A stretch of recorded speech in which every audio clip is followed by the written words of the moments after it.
A big welcome to Swartkop's International Raceway for round 4 of the Regional Extreme Festival, incorporating the Ford and Friends race events here this weekend. And a massive welcome to everybody on our Facebook, YouTube and live stream feed, as well as everybody here at the circuit. It is fantastic to see big crowds back at Swartkop's again, and I can see you all up on the gallery, and I can see you guys all on the back straight as well, up at Zoc. Turn 5 and 6 people are here. Mark Friedman is here apparently too, so that's nice to know. He's just sent me a message telling me exactly where he is. Hello, how are you, Mark Friedman? A big welcome to Ann Tucker all the way from the UK, watching in the very, very hot Wales at the moment.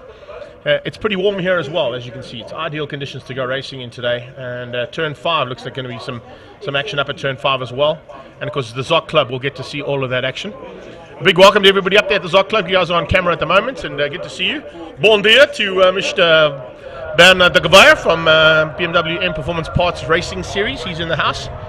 We're at Voortrekker, and if I look at current 21-degree real feel, as Car Clinic SuperHatch make their way out onto the track for their first heat of the day. And we're expecting about similar conditions right throughout the day's racing today. So it's ideal race conditions to go and play at here today for the first of the races coming out on track. Right, before we get going, let's get into a little interview quickly with the SuperHatch category competitors and see what their plans are for today. Next out on the track, we've got the Car Care Clinic SuperHatch category, and looking forward to good racing always from this category. Freddie, tell us about your plans for the race. I'm starting third on the grid, so hopefully to get a good start and just keep it up. The secret here though is to keep everybody behind you, isn't it? Yeah. That's what you're aiming to do. Yeah. Christian, young competitor in this category, how are you feeling about it? I'm feeling good. Pace is good. Did some development on the car. Feeling confident about the weekend. That's fantastic. And Mal Spur, one of the stalwarts of the category, always somebody to contend with. Normally mess up a little bit in the first race, but come right in the second race. Am I right or wrong? No, I'm living in hope that Graham and myself did some practice starts yesterday, because I can't bog down again. Can't have this kid go and beat me again. So no, it's birthday month, I need to win. That's just how it is. And if I don't win, then they're going to have to let me just change the results. No, you're the official, so Mel, good luck to you, and have a happy birthday month. I'm sure everybody out here is going to join us in wishing you happy birthday. Thanks. Good luck, guys. Don't give it hell. Now here is a success story. Car Care Clinic service centers are located countrywide. We guarantee personal attention as well as the best customer care around. For all your major repair work and servicing needs, Car Care Clinic is the best. You'll be amazed at our rapid turnaround time and customer guarantee. Car Care Clinic is not just your #1 service center, we are #1 on the racetrack as well. Car Care Clinic franchises are available nationwide. Car Care Clinic, we love cars. We certainly love cars, and we certainly love racing cars here at the home of motorsport, International Arena of Motorsport here at Swartkop's, and looking forward to a fantastic day's racing. Apologies for the late start. We did have a couple of incidents in the early morning sessions that have given us a slightly delayed start here for the first heat of racing, and it's Car Care Clinic SuperHatch that are on track. Big welcome to Belinda Grunewald, who's up at the Zoc Club. Thanks for joining us, sweetheart. And Luke Selby's in the house, as well as a whole bunch of our usual contenders. Chantal Buckus is there, Gavin Brawns. Big welcome to Simon Nordia. Oh, hello, Simon. How you doing, bro? I hope you're not on security duty today. Zane van Zyl is here, Hendrik van der Merwe, and of course Mitch Kutsia. And we wish Mitch Kutsia and Ethan Kutsia, who hopefully is with him, speedy recovery after that massive incident last weekend at the East London Grand Prix circuit. He underwent some surgery this week, and looks like it's all gone according to plan, so we'll hopefully have him back in a race car real soon. Got a couple of his teammates who'll be fighting it out today, but we are ready to go with a green flag at the back of the grid for Heat 1 of Car Care Clinic SuperHatch. Jonathan Dutoy was quickest this morning. He was ahead of Leonard Archer, Louis Skoltz, Karel Stoltz, Francois Henning, and Stefan Forschier. And then you had Andre Danhauser in the Pro Auto Rubber Opel Corsa, who you can see there on the 4th row and in 7th place. Class B was Nick Martin ahead of Christian van Wyk, and then it's Mal Spur who is in 3rd place. Class C's, it was Francis Aldrich ahead of Kenneth Eller and Freddie Watkins. And we're about to go racing now. As the lights go out, it is SuperHatch down towards turn 1. Some aerial material from our drone as they go towards turn 1. Class B starts to close that gap down now rapidly onto the back end of Class A, and Class C does the same thing to Class B as they go into turn 1. And on the outside is Joubert, nice little start there from him as well. Rainier Jabir coming through there, and a new contender in this category. Looking forward to seeing what the progress of that car is. Nick Martin leads out Class B as they come out of turn 2. Malspur slots up into what is going to be second place. Looks like just ahead of the 66 car there. And some manoeuvring coming through there from Ishmael Beloy. New colours on that car, normally all black with orange bumpers, but he's in the spare car by the looks of things, because I think his own car wasn't ready in time for today's racing. Danhauser putting pressure into turn 4, onto the back end of the Pretoria North Toyota as they head up towards the top. There's 2 of those Pretoria North Toyotas out there. One's a Onyx, and one is a Yaris as they get to the top end. And first bit of braking up towards turn 5, it is going to be the Car Care Clinic Honda who's in 3rd place there, and Louis starting to put the pressure on at the front end. You can see it is Yas, sorry, it's Yas, not a Yaris, I beg your pardon. So just confirmation on that car and the brand, correct there, Greg. We've got Willie Hepburn's Opel Record stuck in the middle of the track by the looks of things, but as they come down and complete lap number 1, it's the 150 of Leonard Archer in 2nd place, but leading things out across the line. A fantastic start there from Henning. Henning is the man to beat you as they get going in race number 1 for Car Care Clinic, and this is where things can potentially change up as they get into the rhythm of classes A, B and C, starting to get the mix in. Henning from Archer, Scholz from Detroit, Danhauser and Stoltz. Then it's Stefan Forschier. Van Wyk leads out Class B's. He's ahead of Nick Martin and Miles Spur, so that's the top 3 there. Devin Piazzamusso coming through the field though rapidly. Watch out for him, he'll be in the hot 1027 machine as they come through there. Side by side onto that back straightaway. Absolutely awesome shot to those cars going side by side down that back straight into turn 4. Now they come into turn 4 and they're still side by side. Scholz on the outside, Toy on the inside. Silver Dream Racer colours there for this. Ooh, and a little squirrel there from the Car Care Clinic machine. That Honda got out of shape through turn 4. So Louis lucky to hang on to that one and just catch the back end of the car before it stepped out on him. Definitely not what he wanted, that's for sure. But Detroit has got through with that manoeuvre, so he's going to have to do some manoeuvring now to try and stay at the front end and stay in contention there with Henning. Henning's dropped down into 2nd. Lead car now is Archer, and Archer getting away in the ACD Valcom Hyundai. Great stuff to see everybody coming to join us here. A massive welcome from Bulawayo, Zimbabwe as well to my good friend Godfrey Rodmeyer. Jason and Jody Edelfelt are down in East London. They joined us early on, and it's great to have everybody here at the track and on our live stream feed as they come down into turn 1 again and complete another lap in anger.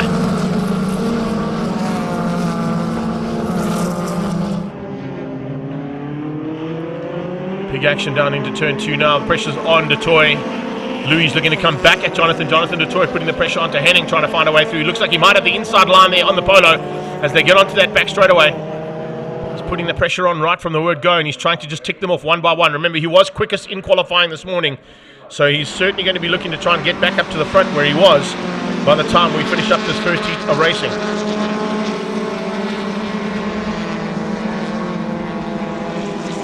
Not going to be an easy day in the saddle there, as you can see further back for the 2 Pretoria North Toyotas. They're definitely not going the way that they usually go. They're normally in the hunt at the front end here. The one cool thing I've got to say about this field of SuperHatch category contenders is it's a lot bigger than what we've seen all race season long so far. So looking forward to more of the same if that's the case, because there has been a slight diminished field on a few occasions this season.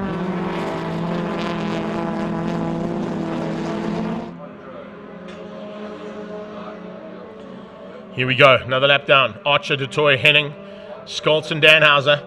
It's still, oh no it's not, Nick Martin and Miles Spur have got through on Christian. Christian van Wyk has now dropped down to 3rd place. So battle for Class B is also starting to heat up there. As we see Nick Martin in the Rextiff and Gearbox Peugeot starting to get ahead of the 2nd of the Car Care Clinic machines out there. That's Miles Spur's Polo, prepped by Nathan's Motorsport. Van Wyk behind her, and then it's Devin Piazzamusso in the hot 1027 machine. That's how things have gone so far.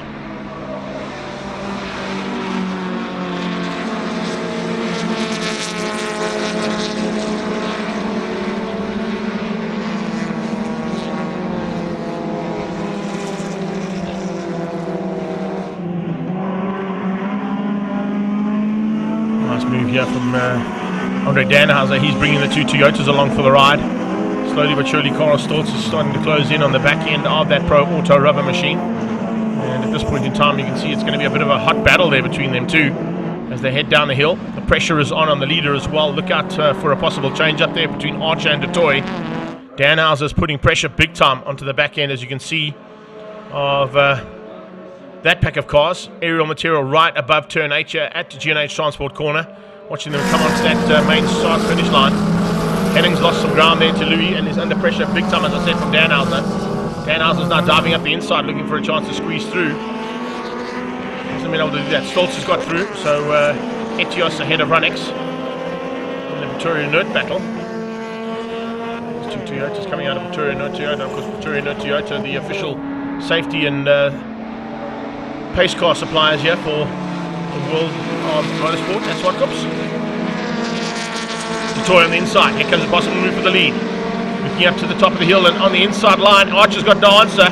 You're going to be hard pressed to outbrake Jonathan DeToy into turn 5, and there's no way that you're going to get him when he's in that position. So DeToy moves up one place into the lead now for the first time, ahead of Leonard Archer in that ACD Velcom Hyundai. Great maneuver there from him, setting it up on the back straight, coming out of turn 3. He had got the drive, and Archer's now going to try and come back at him. Comes up on the inside into turn 8, has a look, but there's enough room there for him to play and for DeToy to hang on to the lead as they cross the line. 3 to go. 3 laps to go for this top end battle. Behind that, Louis Scott sits in 3rd place, just not able to bridge the gap there to the man from ACD Velcom and Trans-Africa Racing's Top Gun. So a fantastic run here so far from him. Look at this. SWAT Cups packed to the rafters. That's what we like to see at regional festival level. Remember, we had a massive, almost record-breaking crowd here at the National, which is super to see. And great to see that people are wanting to come back out to motorsport and be part and parcel of some live events here at SWAT Cups.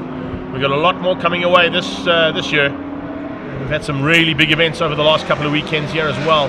Cars in the Park being one of those. Here comes Danhauser on the inside of Henning. Has a look, just not quite enough to get up the inside there of Henning. Henning hangs on for now. So Henning is still under attack though, and there's a possibility that Danhauser might have it on the inside here into turn 5. He's got the line, he's got the ability on the brakes, he's late on the brakes, and he's just able to run. Oh, but he runs in a bit too hot. A little bit too hot there from Danhauser, and he just slots in behind Henning. But now brings Stoltz in for the ride. So now we got a 3-way fight for what is 4th place on the track. Brilliant little battle here between these 3 cars. Henning hanging on. It's Danhauser all over the back of him, and looking for a way through there is Carl Stoltz. Stoltz just not able to get through just yet, but what a start to this proceeding. Side by side towards turn 1 they go. It's going to be almost 3 abreast. Henning's got some problems. Danhauser went past him, and there goes Stoltz as well. So Henning must have some kind of an issue there on the polo. He was outgunned by those 2 relatively too easily for my liking. So we're going to change up for 4th. Here comes Henning back into turn 2. Henning dives up the inside, so maybe just a missed gear. Forces Stoltz wide, and he loses out back down to 5th. Oh, great bit of race action here between these competitors. Tiny's joined us from Cape Town. Big welcome to all our guys on our Facebook feed, live on Facebook and on YouTube. I hope you enjoyed all the race action so far of this first heat of Car Care Clinic's SuperHatch. No problem at all here for action aplenty in the first race. And we've got lots of action still to come your way. We've got Lotus Challenge. We've got Ben Morgan-Newton, Willie Hepburn, V8 touring cars and classic touring cars. It's a big tribute to them for the Ford and Friends part of today's racing. Silver Cup are in the house. INEX Legends will have race 2 and 3 of their events. Car Care Clinics, 111 Sports and GTs, and the GT Sports and Saloons. We've got Classic West Bank Saloons doing a demonstration a bit later on today as well. And then, of course, PABAR Volkswagen Challenge and on the track Clubmans. That is the race action expected, but we're still in the thick of it here with Car Care Clinics SuperHatch. On to the final lap now by the looks of things, and into the last part of this race is Stoltz going to have a go. He's going to try and make up one maneuver here and get through on Henning. Henning runs wide out of turn 1, goes defensive into turn 2, just placing that car in the middle of the track, not giving Carl Stoltz any room to play. Danhauser getting away ever so slightly because they're fighting a little bit harder than what they expected to be doing at this stage of the race. Jabir coming through there in the ASAP machine, doing a superb job as well. Great to see some new competitors in this category. So we've got a fight on for the lead. We've got a fight on for 5th place at this stage. Looks like Class B's pretty much wrapped up. Nick Martin with a decent lead over Mal Spur. Class C, I haven't seen the leader of Class C just yet, but I would assume it would possibly be either Devin Piazzamusso or Francis Aldrich. Those 2 are fighting hard. Devin Piazzamusso last time across the line was leading out Class C, so he is hanging in for a possible win. Standing by for checkered flag. Down onto the breakers into G&H Transport comes Jonathan DeToy. Checkered flag on standby, and DeToy takes Class A from a hard charge from Leonard Archer. 3rd place goes to Car Care Clinics SuperHatch sponsor. That's Louis Stoltz. He gets third place. Danhauser comes through for 4. 5 is Stoltz. 6 is Henning. Tucked in just behind there was Stefan Fouchier. Here comes Nick Martin to the line as well for Class B. Christian van Wyk in the NBR Racing Ford Figo comes through for, is that third place? Mel gets second. So third place in Class B, Van Wyk. And there is Devin Piazzamusso confirming Class C across the line ahead of Francis Ulrich. Ishmael Beloy or Kenneth Eller probably going to be coming through there for the third place in Class C's. But that wraps up our first bit of action here from the Regional Extreme Festival here at Zwartkops International World of Motoring. And a massive welcome to everybody out there. Hope you enjoyed that one. Certainly a nice way to start the day's racing with Car Care Clinic putting on a show like that. There is confirmation unofficially of the results. Toy, Archer, Skoltz, Danhauser, Stoltz and Henning for Stefan Fouchier, your top 7. That makes up our 7 competitors in Class A as well. Nick Martin takes it from Mal Spur and Christian van Wyk in Class B.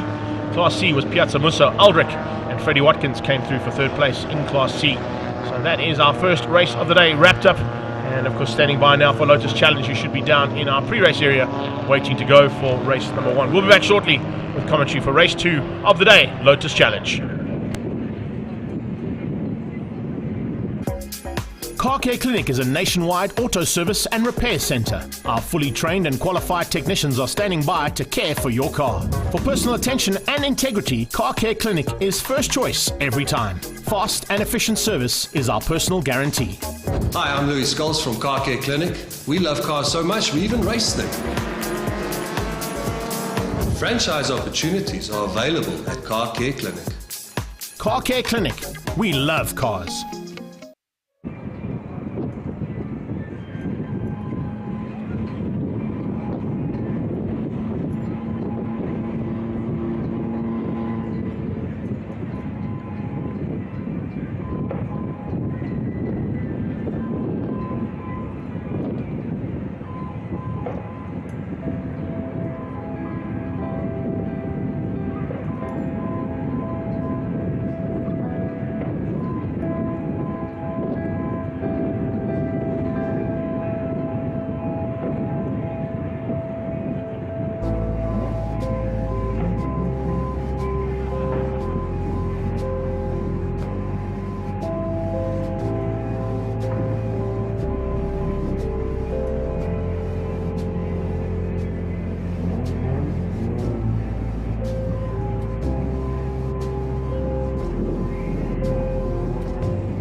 Up next is Lotus Challenge, and we caught up with a couple of the drivers just before their first race of the day to see what their plans are here at the Regional Extreme Festival.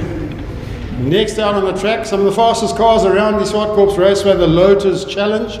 2 categories taking part, and Nick Hodgson, you're driving in the L category, should we call it, or the B category? Correct, L category.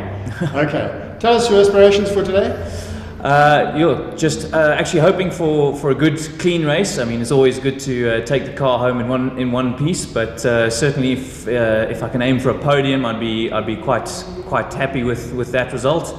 Anybody who's watched L-Class knows how tight it is, especially around Swartkops with the slipstream. So if you can stay in the mix, you're always in with a chance.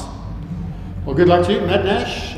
What's the trick around here in these cars? They look pretty scary to drive, actually. The trick is to have probably Jeffrey driving it. I think that's probably the first trick. He seems to be a little bit quicker than us. I can't really say, I don't think I'm experienced enough in them yet. This is only my third race in this class, and we're sort of working towards it. We do have a new car, so a couple of niggles that we're ironing out and that kind of thing. I'm a bit overweight. I'm not that confident. I'm not that great on the brakes yet. We've just had a few issues with that, so we're working towards that. Maybe in a year's time I'll have a good solution for you, but yeah, hopefully tomorrow we have a good day. Maybe I can have a good race with Mackie. Mackie and I've been racing against each other for 27 years now, so it is a fair while. I think we raced for the first time in 95 against one another, 94, somewhere around there. So yeah, hopefully we can have a pretty good scratch interesting. A lot of history there, Mackie Adlam. Problem is today you're missing like 4 cylinders, aren't you? Because you normally drive around in a V8. Do you enjoy the Lotus? I really do. The Lotus is an awesome category to be part of. The cars are wonderful to drive, and above that is the camaraderie with the people and the series. It's awesome, and that's what it's all about: to have fun, to enjoy, and to learn. And be competitive with all the guys, as Matt said. It's been a long time that we've been racing together, and so with other guys in the category as well. It's got a extremely rich history, the Lotus Challenge. And I think the biggest draw card of Lotus is the passion that the individuals have in the formula and for the formula. So it's addictive and it's awesome. Although there's 4 cylinders missing, it's still a great amount of fun.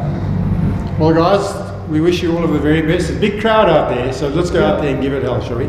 Thanks, cheers. Thank you. Thank you. There certainly is a big crowd out here, Dave. Fantastic to see that everybody has come out for a perfect day's racing here at Swartkops International World of Motoring, and a big welcome to all those crowds. A big welcome as well to my queen who's joined us here on our live stream. Francois Van Tonda joins her along with Stuart Smith-Howe and Vernon Bartlett.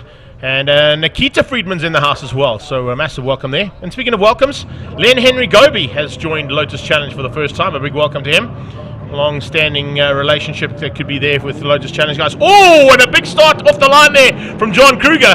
John Kruger with a jump start. Jump start John down into turn 1. That's not how you start things out there in the 19 car for the Zeinhut and Universal Racing team. But he got a little bit carried away on the line there. Faulkner leads out into turn 1. Good start from him. He's got Jeff Kruger on his tail. Matt Nash comes through there as well. Good start from Nash. Also in a Silver Dream racer by the looks of things, and those colours that he's running. How's this for a pack though? 25 cars going to battle for the first time today in the Lotus Challenge. And that's exactly what we kind of expect every single time the Lotus register go racing. And it looks like John Kruger's going to have to try and make up as much ground as possible as they get into the thick of it now for the very first time. So this is how things will start out. We've got Class B and Class L out there in the 2 slip-in categories for the Lotus Challenge. A couple of guys running wide. Here's Kruger on the inside of Faulkner, the new leader. Jeff Kruger up to turn 5, takes the lead in the Universal Healthcare and Design Hut Lotus Challenge machine. That Birkin 7 of his goes up. In fact, he is in the Bircon. It's Thomas Faulkner who's in the Talon, so just slightly different chassis available. And the Talon now looking to come back at that Birkin into turn 8. So Kruger versus Faulkner, that's we've seen a million times.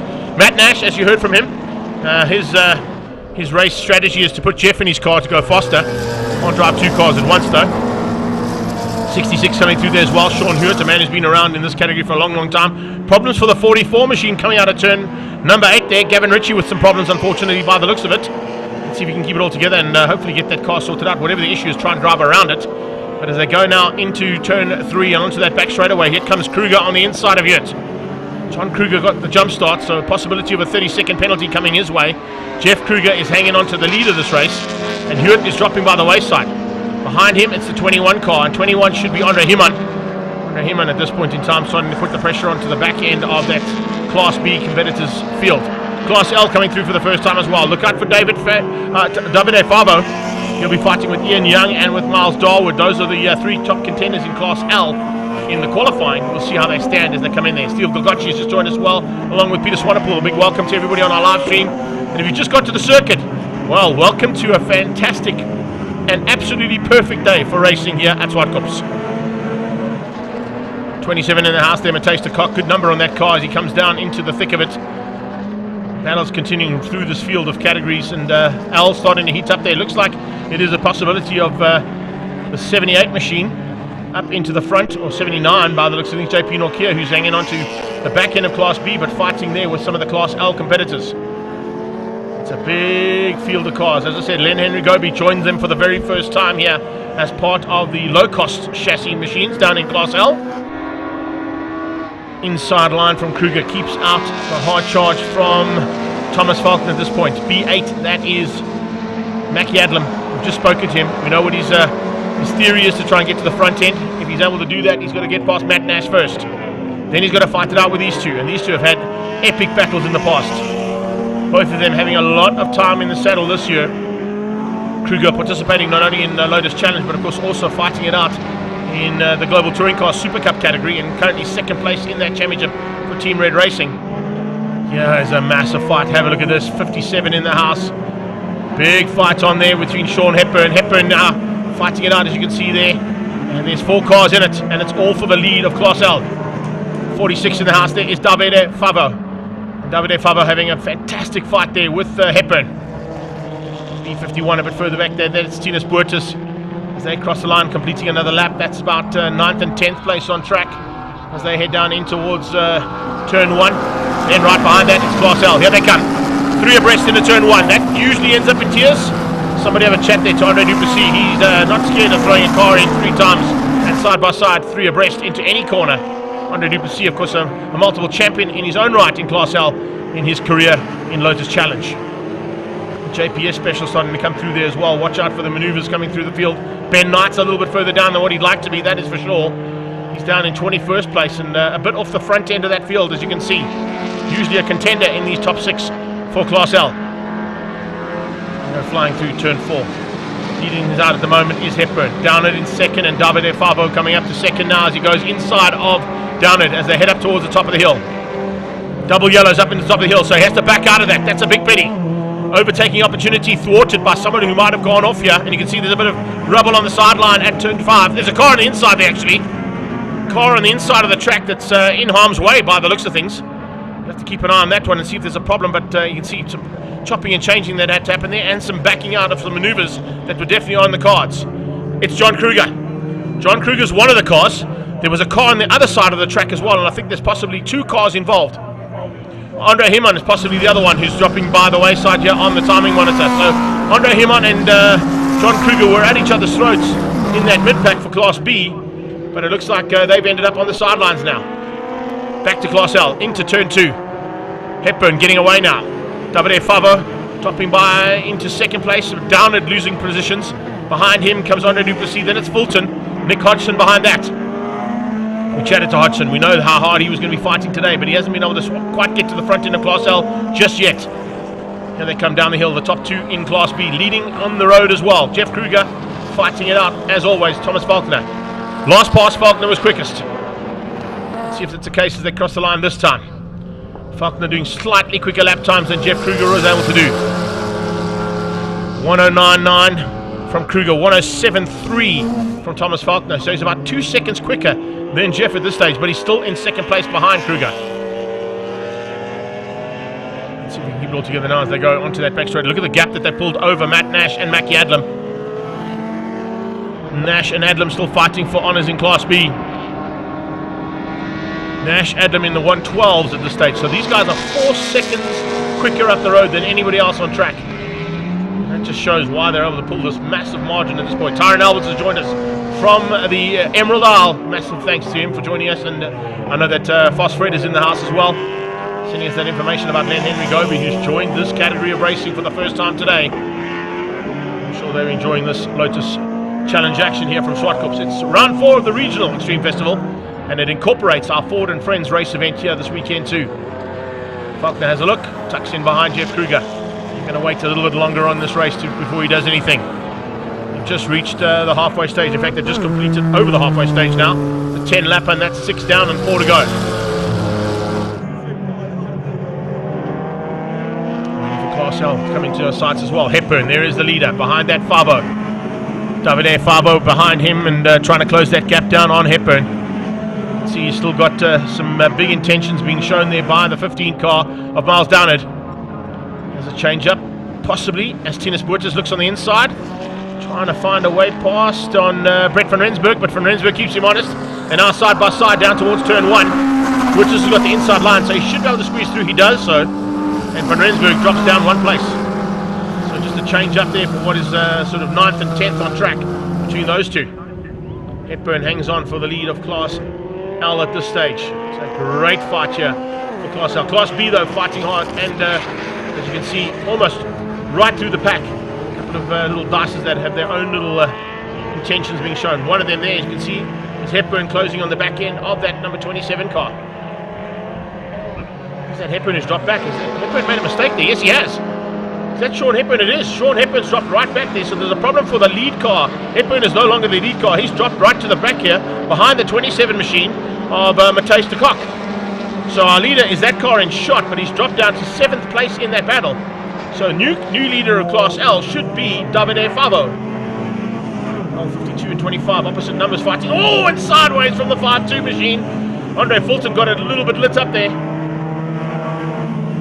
So Hepburn is now down in 7th place there. We see him in between the two sort of opposite golf racing coloured machines. Here comes Duplessis. Duplessis fighting, as we saw, with the 52 car. Andre Duplessis and Andrew Fulton fighting hard. As they cross the line, well, I still see Sean Hepburn on the timing monitor as the lead car. No, now he's dropping by the wayside. Okay, now it's corrected itself. So it is Davide Favo, Miles Downard and Andre Duplessis that are the top 3. This is the battle for 3rd place. 3rd place into turn 2. 52 on the inside. Good move there from Andrew Fulton to get through on Andre Duplessis. It's the 16 car on the inside. There is Nick Hodgson. Hodgson coming along. He's the teammate, of course, and stablemate and teammate to Miles Downard just up the road. There is the leader heading into turn 4, Davide Favo. 2nd place, and here's the battle for 3rd. Duplessis, oh, what a move here. Getting on the inside of that 52 car, and Andrew Fulton has got no answer at this stage to close the gap down, but he has to watch out because they go 3 abreast up to the top of the hill. Lotus 7s, 3 by 3 into turn 5. It's a battle of numbers, and somebody has to give way. Eventually Duplessis tucks in behind Fulton. Fulton hangs on for that battle for 3rd. And just ahead of the hard charge coming out of Hodgson. Hodgson putting the pressure onto these two, waiting for something to go wrong. It's a great fight here for Class L's 3rd place. Down into turn 8 they go. Line astern, everything she's got through there. Here's the lead battle as well. Oh, and it's starting to heat up as well between Jeff Kruger and Thomas Faulkner. Faulkner realizing with the back markers coming into play, he can maybe use them to his advantage. They come up on the first back marker, and inside line from Jeff Kruger. Inside line from Faulkner as well. Kruger sees him coming. Shuts the door. Kruger saw Thomas Faulkner's intentions and just slammed the door shut, and Faulkner ran in too hot. He runs off track and onto the dirty stuff out of turn 8. And a little mistake there to Thomas Faulkner trying to dive on the inside. Very lucky to catch it and stay on track. They're on the last lap. Final lap time here. It was a do or die effort there. They had to have a go. I don't think he's going to be able to get close enough to the back end of Kruger now to make a move in this last lap. But Faulkner was absolutely hauling down that little straight between 7 and 8. And into G&H, he saw an opportunity, dived, but had the door firmly shut in his face there by Jeff Kruger. It looks like Kruger's going to hang on to this one. It has been a fantastic battle though between the two of them. They really haven't put on a show, but there's been a super battle for Class L. Well, we'll go to that now as soon as we take these two to the line and try and wrap that up. It looks like Davide Favo is going to hang on for the lead of Class L, but the battle for 3rd is certainly still up for grabs. As we see 1 and 2 in Class B heading down the hill for the last time. Unbelievable bit of race action here. And you can see Kruger looking over his shoulder in the rearview mirror saying, I was very lucky to survive that one. If he hadn't made that maneuver to stay on the inside of turn 8 on the last pass, Faulkner might have got him. It is fantastic racing. Thank you, Cole. As they come to the line, it's 1 and 2 there for Class B. Here's the 3rd place battle, and there's a change up. There's a nice maneuver. Fulton in behind the back end, as you can see, of the 16 car of Nick Hodgson. Hodgson and Fulton side by side. There is the leader of Class L, Davide Favo, heading to the top of the hill for the last time. He's now in between some of the back markers. And up onto that top of the hill, he's looking for an opportunity here. It's going to be a bit tight between the two of them. Favo hangs on. Davide Favo just trying to hang on there by the looks of things, trying to keep out to the intentions from Brett van Rensburg. Van Rensburg's turned his race around in the latter part of this race. WD 50 Brett van Rensburg, that's 1 and 2, 46 and 10. That'll be the first two across the line there for Class L. In fact, no, Brett van Rensburg's Class B, I beg your pardon. So 50 will be the winner of Class L. And just behind him should be Miles Downard, first of the green cars. There it comes. Downard comes through for second place in Class L. And there's the battle for third, heading to the line. And across the line, just missed him there. So we see Sean Hepburn coming through. But a nice fight out there. Eventually won out by the looks of things. Just waiting for the timing monitor to flick over. But Downard comes through ahead of Andre Duplessis, Nick Hodgson and Andrew Fulton for the top 5. Let's have a look at the unofficial results there of first race of Lotus Challenge. Kruger, Falconer and JP Nokia, your top 3 in Class A. And then Class B we go down into 8th place overall, or Class L I should say, for WD 50, beating out Miles Downard and Andre Duplessis, the top 3 in Class L for Lotus Challenge. That's their first heat done and dusted. I hope you enjoyed that one. Up next is the first heat of our tribute races for the Ford and Friends event. It's Ben Morganhout and Willie Hepburn V8 touring cars, including the pre-66, pre-80 and pre-90 classic touring car saloons. They'll be back out shortly, and we'll be back with commentary here from Swartkops.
In pit lane at the moment, the Ford and Friends event, and vehicles in that Ford and Friends event, making up about 30 odd cars that will be participating in this first race of the day as part of Ford and Friends included into the round 4 of the Regional Extreme Festival. We caught up with a couple of guys and some exciting times in this category, so really great to catch up and find out a little bit more behind the scenes. We're talking about V8 touring cars, probably everybody's favorite. They love to see these big bangers out on the track. Rudolph Voss, you've got that Chevy Can-Am, one of the few in the country actually. Looking forward to driving your car today? Yes, we went out for practice this morning, and we're looking very much forward to driving it tomorrow, but we're battling a little bit with the setup of the car. About 3 weeks ago we had problems in East London, and we're trying to sort that out, so we have to make a few changes to get it on pace. But at one stage this morning I almost lost it, like in January where I hit the wall. So, but luckily I saved it this time, and it is wonderful out here, and it is looking good. The weather is good, everything, and we would like to thank all the spectators and supporting us. Fantastic. Well, good luck to you. You might want to ask Jackie Schechter a few tips on setting up your car. Jackie driving the Galaxy, you probably don't want to help too much, but you obviously enjoy driving this car. Yeah, obviously to help him with the Can-Am, the thing is, I don't know how the Can-Am drives, so better that you know what to do to sort it out, but I know. Anyway, yeah, basically for me this weekend, I'm kind of being reunited to race that Ford Galaxy. When I was asked a few weeks ago to drive it to share with partner and so I came to realize the fact that it's actually 10 years ago, the first time that I jumped into that Ford Galaxy in Cape Town in 2012, September 2012, with Peter Lindeberg building that Galaxy. So pretty much like an anniversary, you know, of me racing in that Galaxy. It's a special thing, and it's a beautiful car. And that car is for me like a battleship. It's massive, everything's slow motion. And he had to drive like a rally driver to be fast on that track, especially in the Galaxy. So I'm looking forward to having a good time tomorrow with the guys, and for Ben Morgan and Willie Happen, they're absolute legends, especially with the times with my dad, Ian Schechter, my uncle Jody. So the honor to be able to be part of the event tomorrow with the legends and have a good time. Thanks for that, Jackie. A lot of history there, guys, and enjoy yourselves. I'm sure the crowd are going to enjoy it as much as we are. Good luck. Yeah, and a massive thanks there to, of course, Louis and Jody Powell for putting us together and being part and parcel of the Regional Extreme Festival, and the invitation being extended to them. And you can see there's a couple of Ford and Friend competitors and fans out there with those little Ford Escort Mark IIs parked on the sideline at turn 4. Hope you guys are enjoying yourselves out there.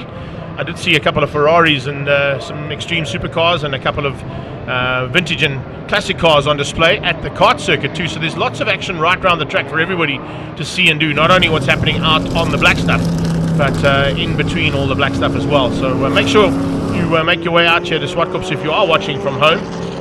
If you can't get here, we'll try and bring you as much of the action as we can, both on and off the circuit. One thing I can say is it doesn't look like Willie Hepburn has been able to get back out onto track after a bit of an issue there with his Opel record. The Sabat Opel record is on track, but it's stuck between turn 4 and 8 on the slip road, and they haven't been able to get it back into pit lane and get it sorted. So that's a big pity that we've lost Willie Hepburn. I know Ben Morganhood is out there. He'll be fighting hard to come through the field there in his Mustang. But as they come through there, it should have been Willie Hepburn from Siafuri Jr. Siafuri Jr. is at the front end. He's in the super quick Brentwood Park machine at Hoosier Tyres Mazda. We've got Franco De Matteo out there as well with Franco Donadio, Brendan Parker and Jackie Schechter. We've just spoken to him, Colin Ellison and Michael Hitchcock. See Sean Fandom there, ahead of Ben Morgan, Travis Jensen, Dave Kopka, Eugene Ghost. He's also in a Chevy Can-Am. Out for the 210 there of Johan Kutsia. It's a nice little example of a Datsun GX, and some fun and games about to get underway here at Swartkops. There they come, Donadio and Parker side by side, Schechter, and pushing hard there with Ellison, and then you can see, as you can see, the number 67 machine coming through there of Michael Hitchcock in a fastback Mustang 2. Chevy coming through in the background. Keep an eye on the big field here, because there are 30 cars about to go battle. Pretoria Nut pace car, our Toyota 86, moves off the circuit, hands the pole position duties there to Siafuri Jr. Hoosier Mazda R100 about to go at it with the Can-Am of Rudolf de Vos, and we heard from de Vos that he's fired up to go to fight out with us. It's only a 6-lapper, but it is going to be 6 laps of incredible race action, as always, when this class gets on field. Here we go, down towards turn 1. It's lights out and we are racing, and a massive rolling thunder heads towards turn 1 with the different configurations of motors and turbos and non-turbos and rotors all involved. Most of them are normally aspirated. That little rotary powered machine out front though is leading things out over the big V8s, and then you can see the 1600s, 1800s and 2 litres starting to come into the play as well. V6 is in the house too with some alphas. A couple of new cars to this category as well. Great to see them all getting involved in the fight in the mid-pack as well at the front. Donadio all the way from Cape Town. He's now in third place. Tucked in behind him, you can see was Colin Ellison. There comes Morganroot side by side with Travis Jensen. Jensen under a bit of pressure, and Morganroot runs a little bit wide, opening up the door for the second of the Mazdas. Rotary powered machine at R100 side by side now, but there you go. No replacement for displacement. The V8 just powers past, and there's no answer there from the 23 car. Dave Kopka just hanging in on the back end of that V8 now of Morganroot. He brings along Eugene Ghost for the ride. The second of the little Chevys in there as well. Slightly lesser powered machine there that Eugene Ghost plays with. He's the lawnmower guy, remember? Jensen behind him, first of the Datsuns. And then looks like it's Mitchell from Detroit in 207. Mercury Comet coming through there as well. Nice little run from him. Mark Detroit pushing pressure and starting to bring along Mario Rossi. Rossi's into the house as well. Just behind that, then you've got Franz Jensen, second of those Datsun GXs. Jackie Schechter sideways out of turn 2 with Brendan Parker putting the pressure onto him. Then Morgan, who looks like he's pulled away slightly there from Eugene Coase, who runs a little bit wide out of turn 2. Mark Detroit with some pressure of his own coming out of Rene van Rensburg. A little Ford Escort Mark 1, or Mark 2 I should say, of Rene van Rensburg is very, very quick. And usually a contender amongst the big bangers. Tucked in behind him looks like that's Ollie Broom. Oliver Broom with a good start there as well. And as you can see, it's just an array of vehicles that you won't see anywhere else in the country, or possibly in a couple of weeks' time down in East London, when the second of the Ford and Friends events takes place at that historic circuit in East London. Also send a shout out to, of course, the entire Border Motorsport Club after that horrendous storm that they've just had. And hopefully they'll get that track all sorted and ready to go for a few weeks' time for round 2 of Ford and Friends. It's a Ford up the inside of a Ford, and whoa, Ellison having a wake-up call there from Jackie Schechter. And we've got a GoPro on that car, so we're going to get that live in the house when we do the TV coverage of this in about 2 weeks' time. So if you are watching on our live stream, enjoying all the action, remember we do have a highlights package that will go out in about 2 weeks' time for the race action here from Swartkops. Chris McRae's in the house, Xavier Arnold's in the house, Jade Whitehouse and Kurs Fourie have joined us as well, right on time, guys. And Vanna Smith's joined us all the way from New Zealand as well. So we got Greece, South Africa and New Zealand all in the house, along with of course Anne Tucker from Wales earlier on. Hopefully she's still with us, heading into this huge battle between the two Fords. You heard from Jackie Schechter, he called that a big battleship. It's kind of more of an aircraft carrier that you're fighting in there in the Pablo Clark Ford Galaxy. When it's that one and the Trans-Africa Racing one and Michiel Campagna's Ford Galaxy on track, it's like 3 blocks of flats fighting for honours on a racetrack. It's an amazing vehicle, that. And if you think about how big that car is and how he throws it around with ease, you can see the kind of talent that Schechter's got. Cyprus is in the house. Alex Thompson has joined us as well as they head down onto the braking point once again into turn 8. Pressure coming onto the back end of Morganroot from Eugene Ghost. Looks like the SS Chevys drop back ever so slightly there. So 123 coming through the field. Should be Mike O'Sullivan, I think, at the wheel of that car.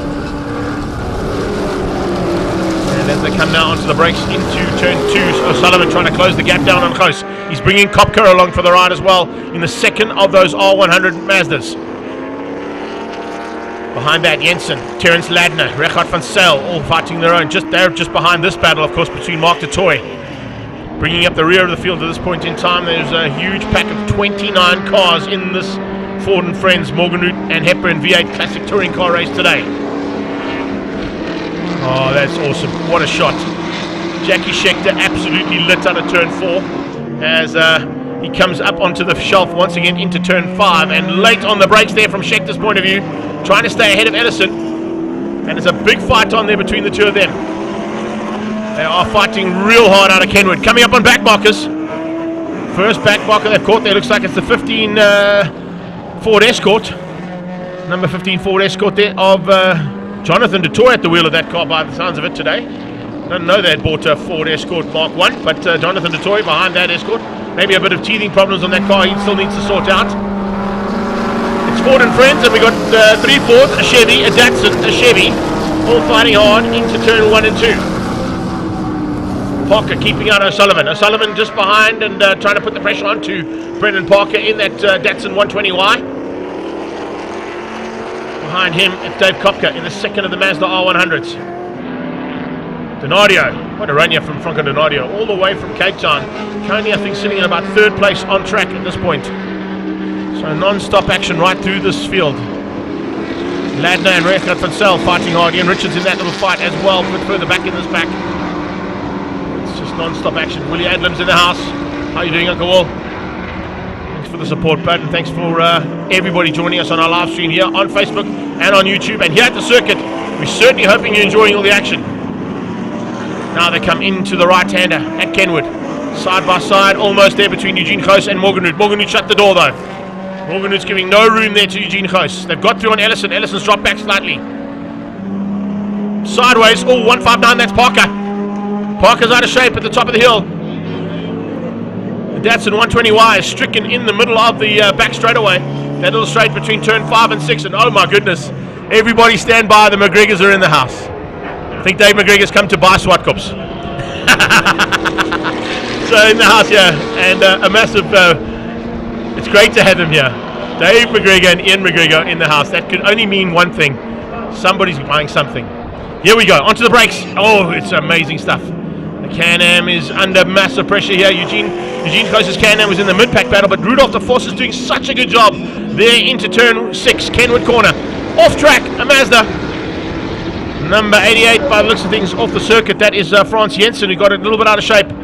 Coming down onto the braking point, and it's the win up for grabs here for Rudolph the Force. Has he been able to hang on to it? Looks like he's been able to do that with 2 to go. He's got pressure coming from Siafari Jr. on his tail. Jr. is all over the back of him. And I can tell you something, there's going to be a fight on here of note. De Vos is trying to keep out the big power of that Hoosier Tyres machine behind him. So De Vos in the little Chevy. Safety car on circuit by the looks of it, because everybody's slowing down rapidly here into the second last lap.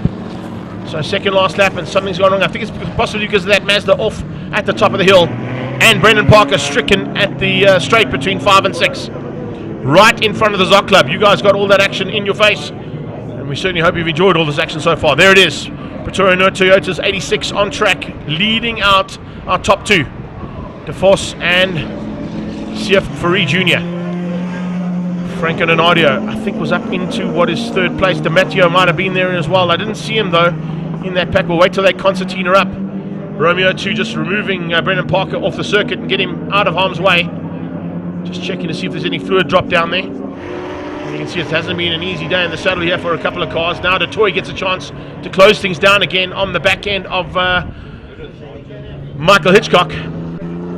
Hitchcock behind Kopka just behind that battle for 2nd, 3rd and 4th place in the hunt at the front. It's fantastic to see these cars in battle here today. But it looks like we might finish this one up under safety car, which is a bit of a pity. But I tell you something, it's what a day, what a way to start this race. There is DiMatteo, I did see him there. The Castrol coloured Ford Escort. He's just ahead of the second of those Castrol coloured. There's one in black, there's one in white. Oh, we're getting a lap. We're going to get a lap of race action. Safety car's been brought back into pit lane, and we've got 1 to go, and it's a fight to the line. Here we go. Across the line with green flags and a lap to go, and it's on between those top 2. What a start here from Siafari Jr. trying to get back at the front end and ahead of Rudolph de Vos. He needs to try and find a way through there. Junior's all over the back. He runs wide out of turn 1. A little bit of haywire out of turn 1, but he just managed to keep it on track.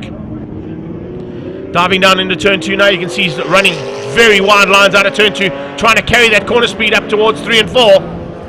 As they come through into turn 3, onto that back straightaway now. Oh, the big V8 just drops the hammer and disappears as Jade Whitehouse is there as well in the house. Motorsport is in the house, there's no doubt about it. Here comes Goos.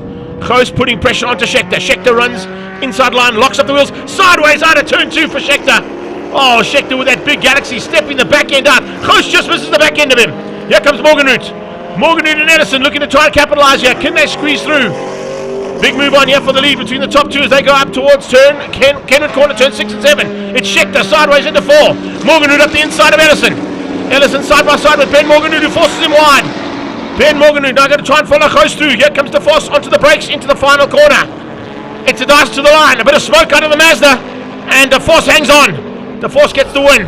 What a drive there from Rudolph De Vos to win out over the Hoosier car of Siafari Jr. Going back to that second battle. Who's going to have what it takes here towards the final corner? Here comes DiMatteo. Franco will take 2nd place. There's Donadio for 4th. Here's the 5th place battle.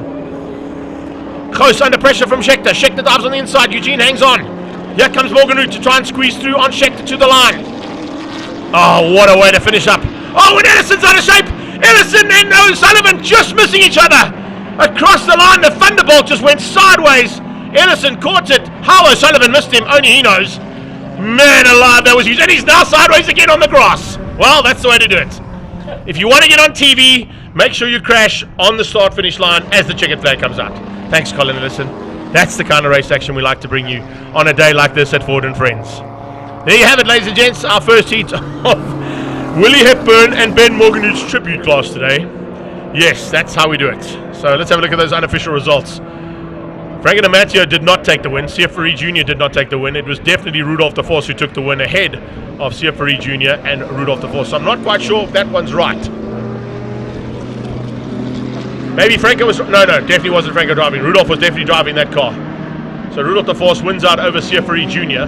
Donadio for third. And then it was Eugene Goos ahead of Jackie Schechter, as we saw. Colin Ellison, well, he was sideways on the black stuff, he was sideways on the green stuff, and then he was sideways on the brown stuff. And he might have a bit of brown stuff in his shorts now as well. But that's how we finish things up here for the first race. Absolutely brilliant stuff.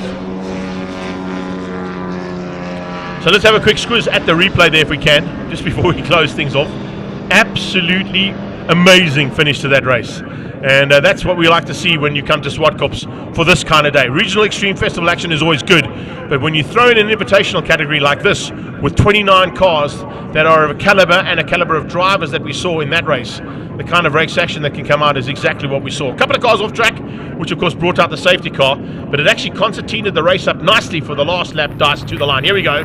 This is Schechter coming through, but watch Ellison. He just gets it stepped out. He heads towards Scary Formato's famous wall. He just misses that. Mike O'Sullivan, how he missed them, only he knows. Mark du Toit climbed on brakes in that Ford of his that weren't available at this stage of the race, because normally by this stage of the race, these big V8s have got no brakes, and they have to use the gearbox to brake. So I think he maybe went to first and just slammed it in there to slow it down. And then Ellison came back onto the track, or tried to, and nearly took out the brake markers in turn one with the big Ford Thunderbolt. That's how we do it with Ford and Friends and the Willie Hepburn and Ben Morganroot tribute class today. Up next, standing by for Silver Cup, and they'll be out shortly.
Cup is up next, and as they make their way onto the circuit, let's catch up with a couple of their top contenders and find out what their plans are for today's racing.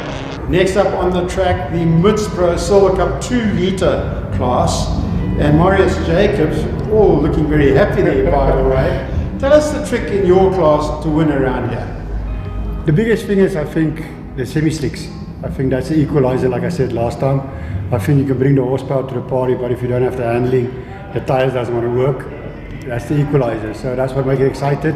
So the cars are close racing, and that's what we're here for. A nice dice, and I'm happy. That's fantastic. Carl Stolz, your plan around this track? To pass him. Basically, yes. Well, I'm going to give it my best. But tell us your plans for racing. You look forward to driving around Zwartkops? Yeah, I'm just going to keep it constant and just try and finish the race. Well, that's what you're going to do. Yeah. Finish first. Jan Smit, you got the same plan, or you're just going to smoke everybody out there? Tell us. No, I just here to have fun, finish the race and get the car back home in one piece. And tell us a little bit about your car. It's a 1994 Nissan 2-litre STI. It's built for the new young timer series, but in the meantime I race with the Silver Cup to get some seat time and get the car sorted for next year. We kicked off on the old Group N rules in January next year. Yeah. Well, we look forward to that. That's really interesting. Guys, thanks for joining us here in the booth, and good luck out there. There's a big crowd sitting by. They're going to watch you, so really good luck. Put on a good show. Thank you. Guys. Thanks. Cheers, Greg, over to you. Out on track now for Silver Cup, and it's a nice field of Silver Cup competitors as well, as you can just see there.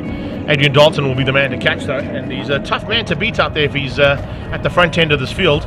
Everett Seifert Jr., Julio Arriga, Marius Jacobs, Paul Vanecke, Wayne Ferreira, Carl Storz, who we just spoken to, and of course Fred Blicknout, Jean Otto, Walton Brouwer, Martinez Viljoen, Anton Blitzer. Check for Everett Seifert Sr., Noah van der Walt, Chantal Bakkers.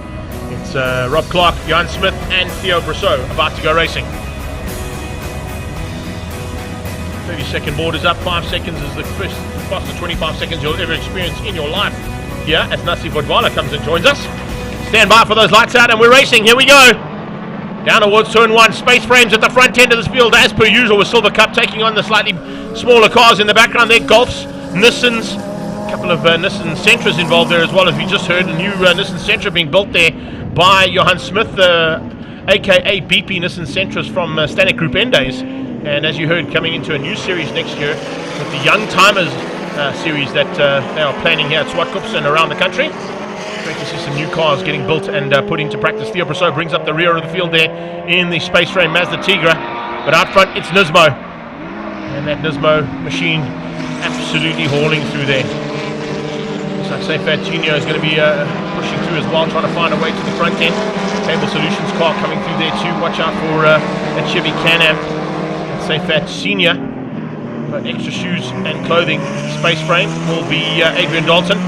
He's not usually a contender in this category in that car. He normally races his Golf 1. But great to see him with a new car. And into the mix, Wilton Brouwer putting the pressure onto the Grange Workwear Golf. As we start things out there with Wayne Pereira and Paul Verras. Paul Verras can't race, I just got information on that one. So that was good timing there from Sheldon. Thanks for that, buddy. So it's Wayne Pereira at the wheel. 252 is Martinez Viljoen. As they get to sort things out now on that first lap. It's the first lap in anger. Marius Jacobs, Dalton and Arriga are heading into Seifert Jr. Carl Storz for your top 5. 44 Paul Vanecke comes through there in the Turbo Golf. He's got Fred Blicknout behind him there in the Mazda 323. Not a lot of Mazda 323s, especially that shape and derivative racing around the world. The one we're talking about right now is this yellow one coming towards me. Golf 1 on the inside is the Grange Workwear machine, 113. It's Wayne Pereira. He demotes down one position there, 5x6, one of the space frames. Pereira going to make his way up now to try and close things down on the 323. It's a big fight on there between himself and Blicknout expected by the time they get down to the line. 56 Jean Otto, not quite on the same pace as what you normally see him. Change up, possibly at the front end as well, with a couple of cars in the top 5, just with a couple of changes there. Oh, the 252 machine off. Martinez Viljoen is parked on the sideline. It looks like down at turn 3, on the exit of turn 3. SuperHatch Junior currently in second place. It is the 16 car of Ariga just ahead of him. Make that third place, I beg your pardon. Adrian Dalton in the mix as well. Trying to close things down there on Marius Jacobs. So it's Dalton in second, trying to close down on Jacobs in the lead. Here's the battle for third. Ariga and SuperHatch Senior. Go up to the top now. This is a 8-lap race for Silver Cup. 209 coming into the mix as well for the first time we see that car in anger, and it's good to see Noah van der Vat in a Golf Mark 1. Backpack here, this is also a nice little fight you can see there between Rob Clark, Honda Ballard. Behind that it's Johan Smith. We spoke to him now about the fact that he's built this little Nissan Sentra 2-litre STI. BP Nissan colours there, similar to the ones that they used to run in Group N days. And a little bit of threat there from the 209 Golf of Noah van der Walt.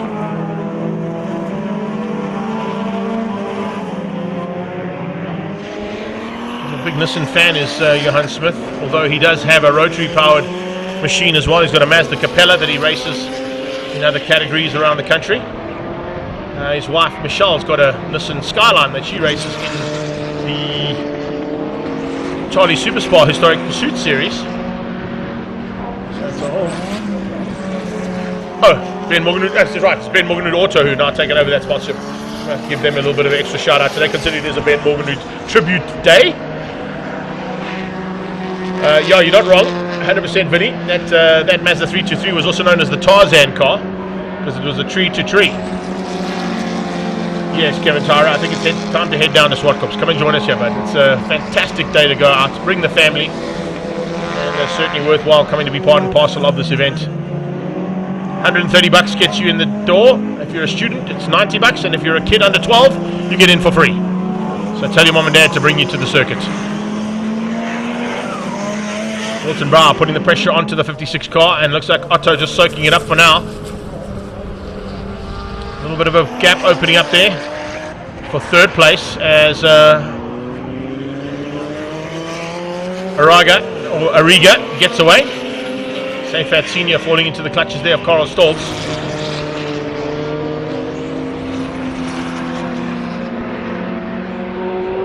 Stoltz trying to close things down there, the battle between the two Mazdas. Stoltz in an RX-7 and an RX-8 just ahead of him, so it's 8 versus 7 there in the Mazda brands. And of course it's a Mazda Tigra space frame that's just ahead of them, so three-way fight here between the Zoom crowd.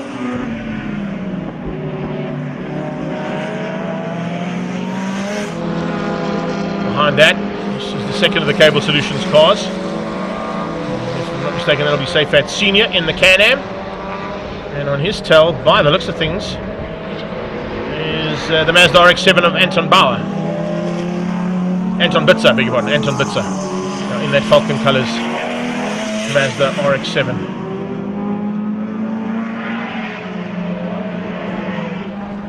Fights on. Further back here as well, Wilton Brown closing onto the back end. As you can see, the 33 car slowly but surely getting to grips with the space frame ahead of him. So it's definitely on there between John Otto and Brow. Brow looking on the inside with the Honda, beg your pardon. Some support there from Big Boss Auto for that car as Wilton looks on the inside. And Otto's got no answer. He's got the inside line covered. Otto runs wide and has to give a little bit of room there. Brow on the inside, but they're side by side on the exit of turn 2. Space frame just seems to have the drive. Maybe the top end on that space frame is slightly quicker. We've got about 3 laps to go for the leaders. So it's about 3.5 laps for those two. As the leaders cross the line now, it's 2 to go.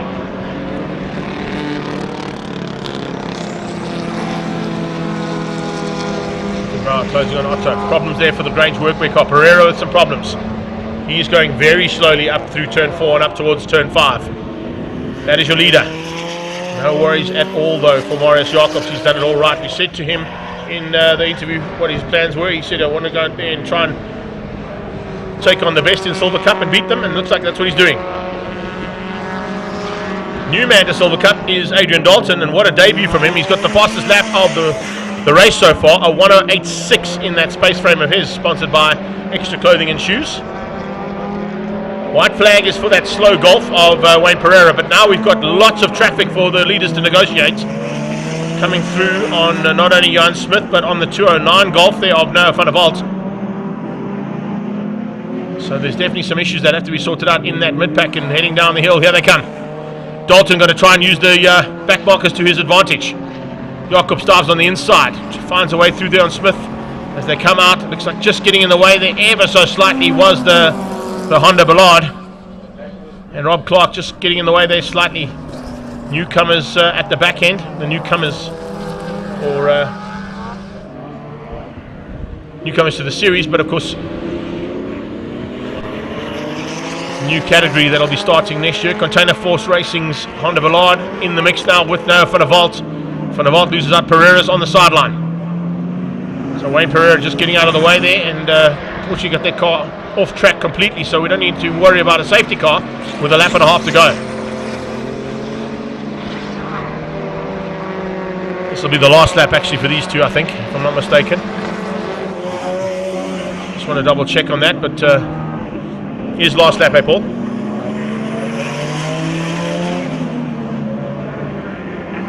Here they come on 7 of 8, about to complete lap number 8, and Dalton is looking for a way past.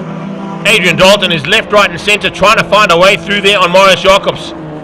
Jacobs thinking, hang on a second, I had to fight this hard for a long time. Side by side, and Dalton's on a shape and hits the wall. Oh, Adrian Dalton slams into the wall, trying to get up the inside and find a way past on Jacobs. And there you have it. That's how it can go wrong that quickly.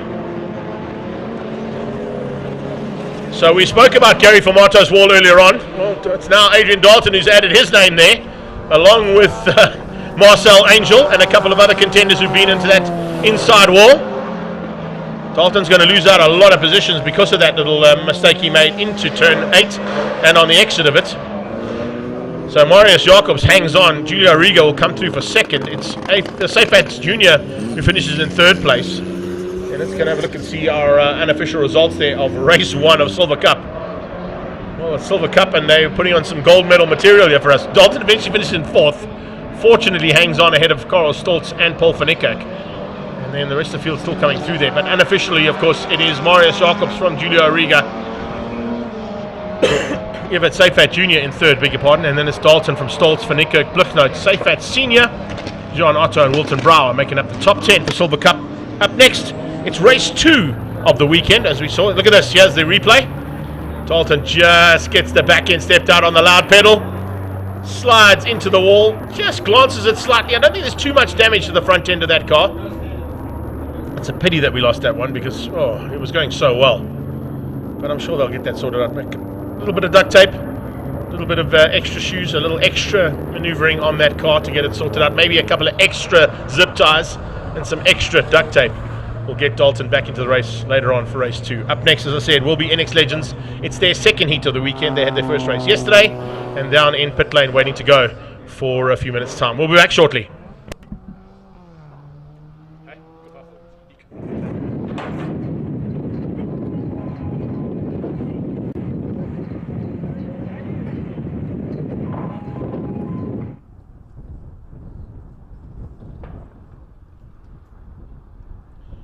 They might be doing some cleanup first.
Only a couple of seconds away now from the start of race 2 of the Liqui INEX Legends. They're down in pre-race, and we managed to catch up with a couple of their drivers after race 1 to find out what their plans are now for the rest of the day's racing. Next up, the Liqui INEX Legends. Just about everybody's favourite race, the closest race that we're going to have all day, probably Tyler Robinson, from a karting background. But these things must be pretty awesome to drive. Yes, it's completely different from karts. I mean, I really enjoy it. The racing is so close and competitive, which makes it more exciting. And as a young line, you always start at the back. So no matter where you qualify, you're always going to have competition in front of you. You're always going to have overtaking and excitement during the racing. That's what makes it so close. Johan Juster, also just a little bit about these cars. They've got Yamaha engines. They've got XJR 1300cc engines in, which gets TC'd, so all the engines are exactly the same. The tires are the same, and it's only basically your setting up and also driver. You know, it's very close racing. The times are close to each other. So if you make a mistake, you bump someone or you touch a tire, you know you're going to be in trouble. Interesting. I agree. You probably agree with that. It's about not making mistakes and staying smooth, I presume. Sorry, it's about not making mistakes and just staying smooth. 100%, yeah. The cars are the same speed, so it's not the car that does the job, it's the driver. So going into corners and that and not making mistakes, entering and exiting speed, very important. Because it's the motors are the same and the power is the same, it's all about the driving in the corners and that. Anyone can go fast in a straight line, it's the cornering. Well, we wish you luck through those corners, guys. Have a good one. The crowd is out there cheering you. We know you're going to put on a great show. Good luck. Here we go into race 2 now. Race 1 this morning, Devin Robertson from Jagger Robertson. And then Kyle Lawrence, who's an invitational driver this weekend, one from karting as well. Stepping up ahead of Gerard Roux, Edwin Finikak, Bierby Finikak, Ian Upton. Tyler Robinson, the young lion there, as we heard from her, looking forward to the battle coming from the back of the field. She made her way up into 8th place, beating out Richard van Heerden, Johan van der Venter, Johan Juster and Niels Juster to finish things up there in the top 10 overall. So more of the same about to come your way now for race number 2 of the INEX Legends. There is a slightly, it's Van der Venter.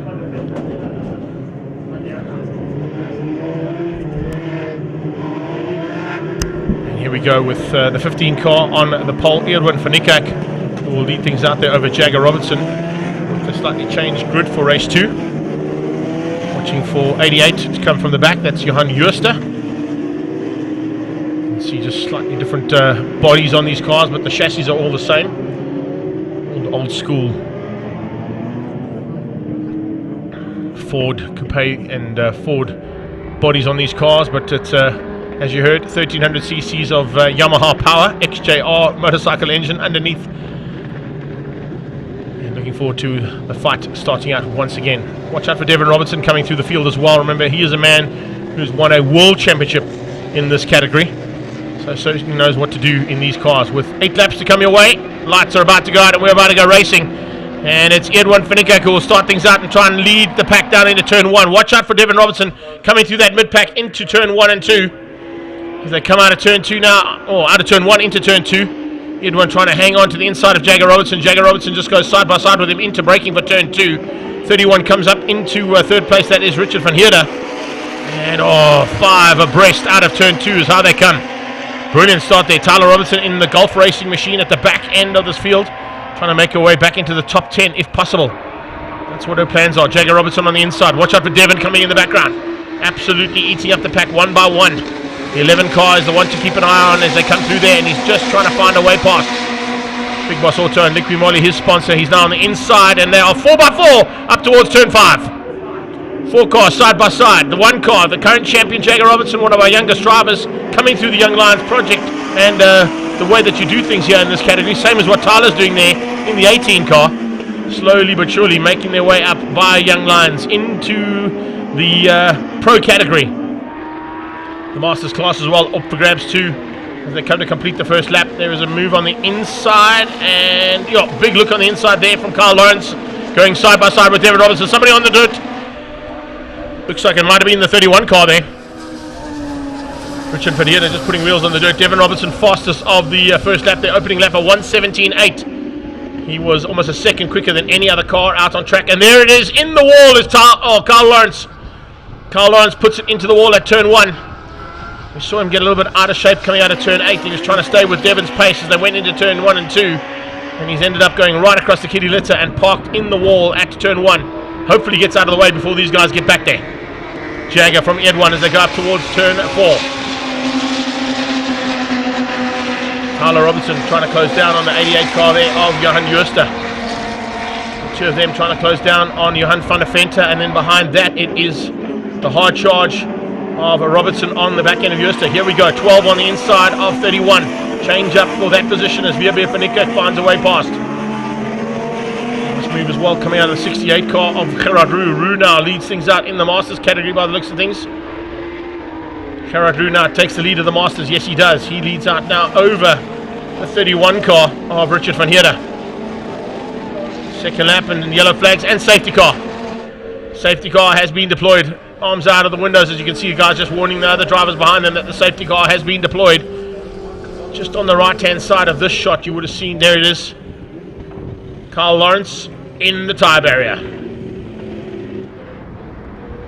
So safety car here for the second heat of NX Legends.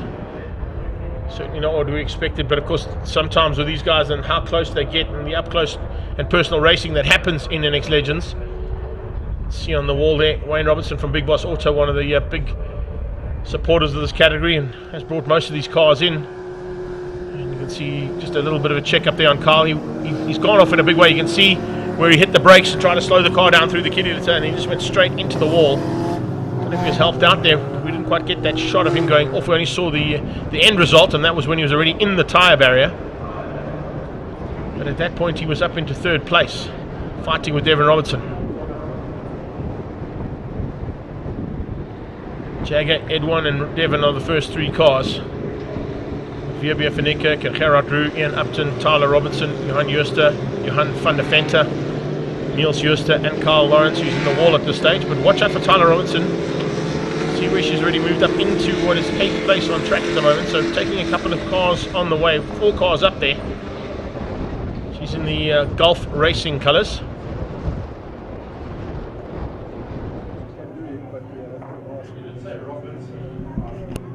I said, they chased me away, so I won't go.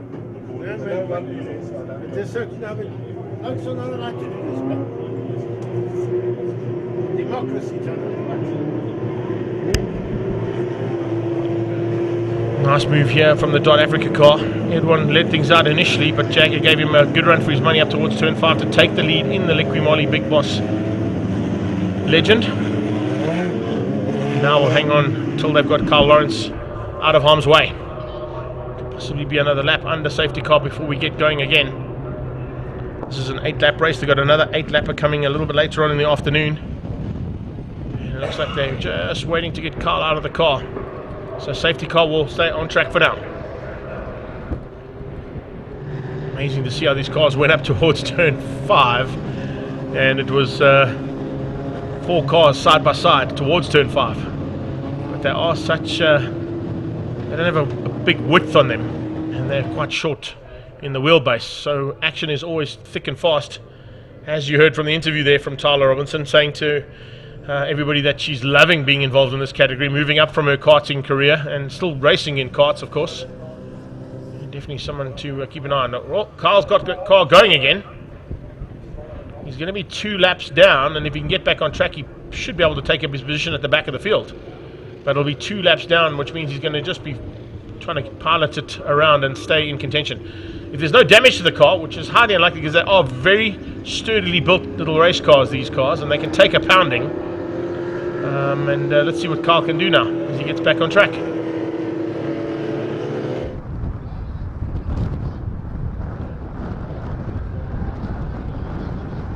He's back on track. He's been checked by the medics. The marshals have helped him out, and as I said, look at that. It looks like just the front bumper with a little bit of damage. It's just been bent in left and right.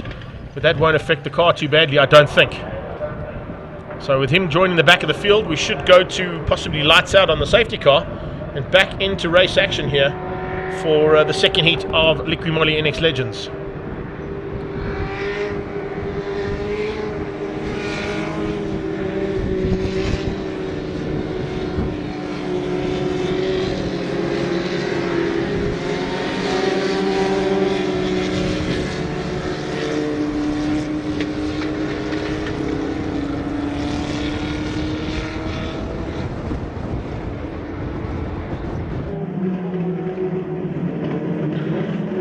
2 laps under safety car, 1 lap of race action completed so far. You can see the pace starting to pick up slightly here, trying to get some heat back into the rubber. Getting ready to go. There's Ian Upton in the 27 machine, inside of Seferu Racing stable.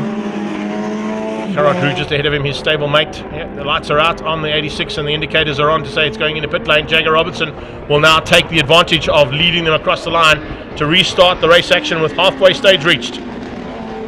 4 down, 4 to go. And Devon Robertson already putting pressure straight onto the back end of Edwin van Niekerk. Edwin van Niekerk's going to feel that pressure big time and possibly look for an overtaking maneuver here from the number 11 car. Right on his tail is Vierbia van Niekerk, so Edwin and Vierbia going at it here. And Devon Robertson dives through, so it's a family affair at the front end. The van Niekerks taking on the Robertsons.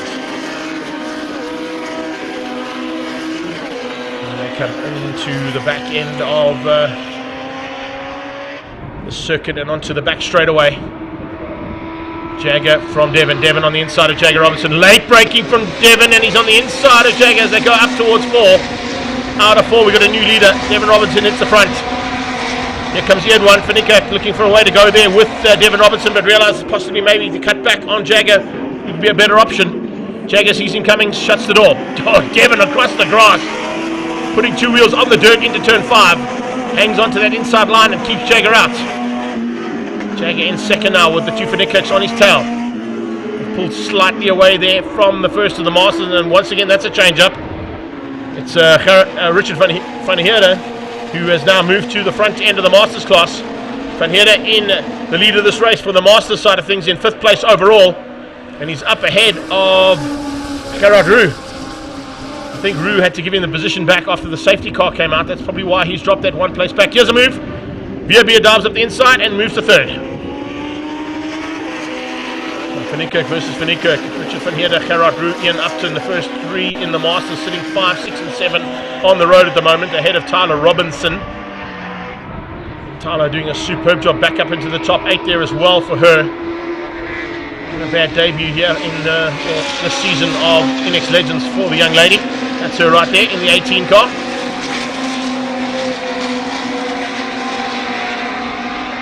Behind her, they continue to fight there between Johan van der Vente and Johan Jooster.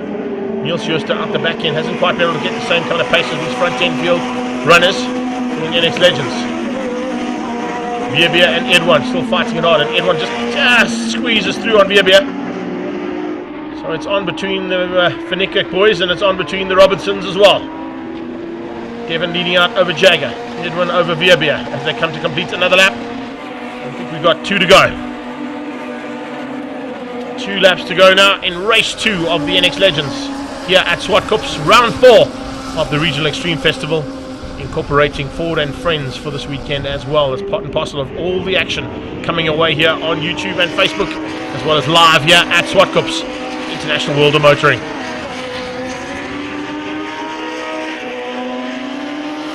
We go into turn 3, and Tyler Robinson is putting the pressure onto the back end there of Ian Upton. Looking for a top 7, 1 higher than what she finished up this morning. Finished in 8th place. Upton kept her out. Will he be able to do the same thing here in race 2? Such fun to drive. Got an opportunity to pilot one of them around Desi's Raceway about 6 years ago. It's an absolute awesome little blast that you can have in these cars. There's Robinson on the inside of Upton and squeezes through to 7th. Top 7 from the young lady from the back of the field. That's a good drive so far. And she is definitely getting to grips with this little car. Back down the hill they come. Top 6 in your sights there. That is 3, 4, 5 and 6. Just behind the 2 leaders, Devon Robertson and Jagger Robertson, who are now on their penultimate lap, or onto their final lap. Penultimate lap completed and onto the last lap of the 8 available. Edwin keeping out Vierbia. Devon keeping out Jagger. That's the family battle there between the Robertsons and the Van Niekerks. Van Heerde is leading the Masters ahead of Roux and Upton. Tyler Robinson's put herself in between those Masters in the Young Lions category. Nothing wrong with that. And 1 position higher than she finished up in race 1, so just getting her way to the front end slowly but surely. Jagger hasn't really had an answer to the 11 car out front of Devon Robertson, who, since he hit the front in turn 4 on the restart, has not been troubled. So past Universal Motorsport, past AMG Driving Academy, now past the Zoc Club, heading into Kenwood Corner. A spinner, Juster's out of it. Juster spun out there, bit of a fight on between himself and Johan van der Venter. He gets it going and lights up the back end to get it going. But fortunately, he's not in any harm's way there at this stage. So it's NS Legends race 2 going to Devin Robertson. That's 2 out of 2 for him. Wins out over his young protege, Jagger.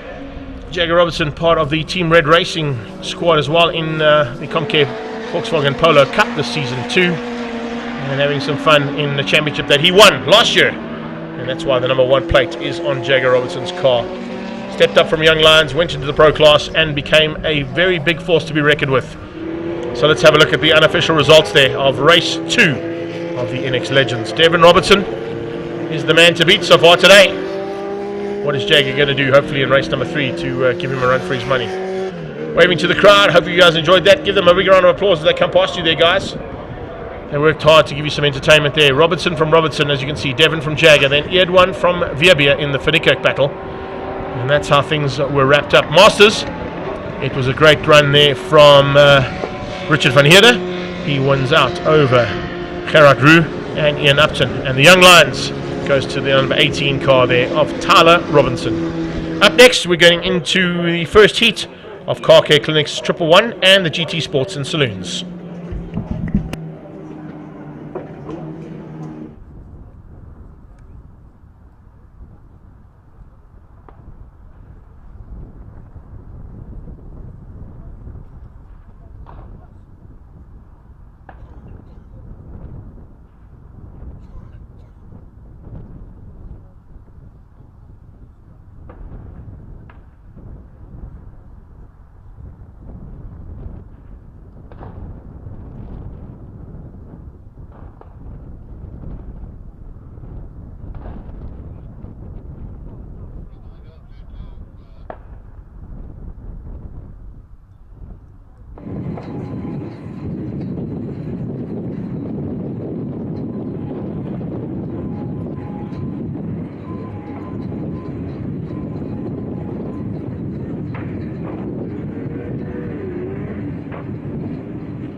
So heading into the next part of the day's racing is the Car Care Clinic 111 Sports and Saloons, Sports and GTs as well. As they make their way onto the track, we caught up with a couple of the drivers. And just to answer your question, Peter Maloney, Lotus Challenge is only later on this afternoon, probably around 4 o'clock, if you want to pick up on the Lotus Challenge race action. Next out on the track is the Car Care Clinic 111 GT Sports and Saloons. And we've got Wouter standing right there, I should say sitting right there, Wouter, looking rather serious. Looking forward to the racing? Absolutely looking forward to getting some vengeance, because my fellow race mates decided to leave a very smelly, dirty diaper in my race car when I got to the track this morning. So revenge will be sweet. Would that be Johan who did that? Johan, was that you? I wish I know. I don't wear diapers, Dave. Johan, are you going to stay on the track this time, hopefully?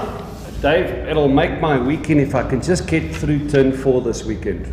But we're making progress. So. And how is that car of yours running?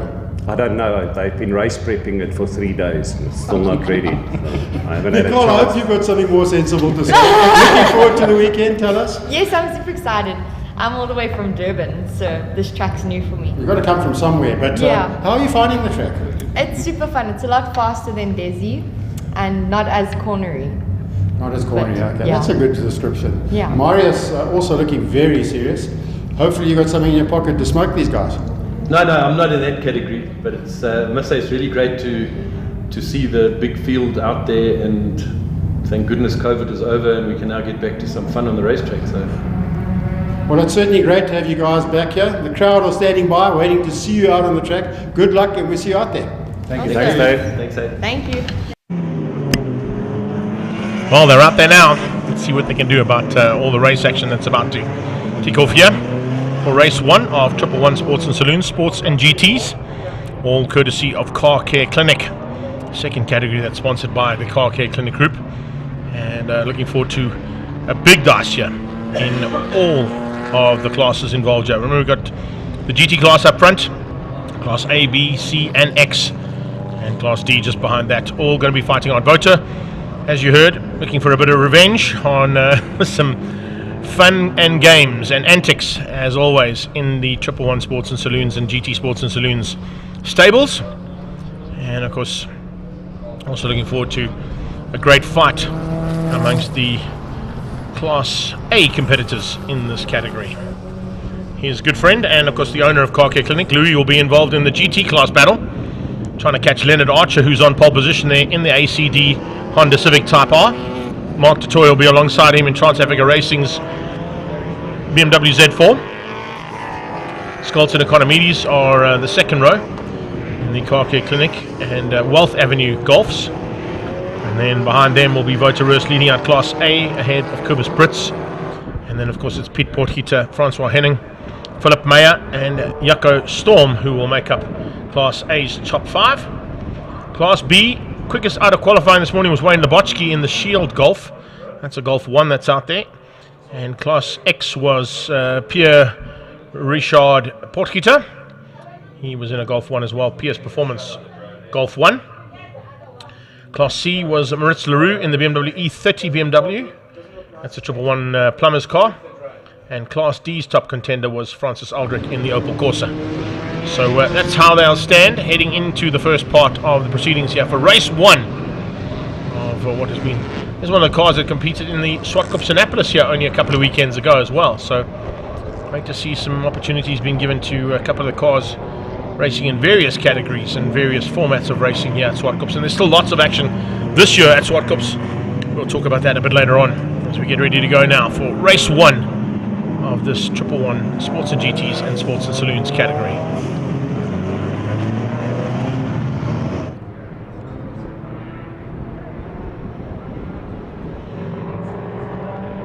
'86 into pit lane. Honda Type R takes the lead and the control of the start procedure. Let's see what Leonard Archer can do now about Mark Dutoy, Louis Scholz, George Economides, Cobus Brits, and Johan van der Pfeiffer as they head towards 1. Louis trying to go on the inside with Mark Dutoy. Mark Dutoy looks like he might have hole shotted through turn 1. He has. Mark Dutoy gets into the lead of the race and leads things out towards turn 2. Jaco Storm side by side as they come out of turn 1 with Potgieter closing in on the back end of Wouter Roos. So by the looks of things, it's the 93 machine that comes through there. Francois Henning leading things out at the moment for Class A with Wouter Roos on his tail, and it's side by side between Louis Scholz on the outside of Mark Dutoy through turn 3. What a move there from Dutoy. He got up the inside, got the whole shot, but Louis Scholz carried corner speed through turn 3 and around the outside took the lead of the race and looks to try and get away. Looks like there might be a little bit of an issue there on the ACD Honda Type R as they come under braking. George Economides in the Wealth Avenue Martini Racing coloured Golf comes around his outside, tries to find a way through. So Economides now trying to dive on the inside of Leonard Archer. Archer keeps him out for now. Very tight battle between the two of them coming out of turn 5 and 6. Here comes a move into turn 8, G&H Transport Corner. Will there be a change up there between the two of them? No, Economides just loses out to Archer as they come across the line to complete the first lap in anger. Van der Pfeiffer from Henning, Henning from Roos. Wouter Roos has got some pressure of his own right on his tail as they come across and complete that first lap. Behind Roos, he had Philip Meyer and Piet Potgieter. Meyer looks like he might have got through. Yes, Philip Meyer's got through there. So the People Group Porsche has just squeezed out that second Car Care Clinic Golf as they came through. Now it's Nathan's Motorsport Potgieter taking on Is that the extra shoes and clothing machine of Adrian Dalton? Yes, it is. Dalton's had a busy day in the saddle today. He's now just behind Voterus as they head towards turn 4.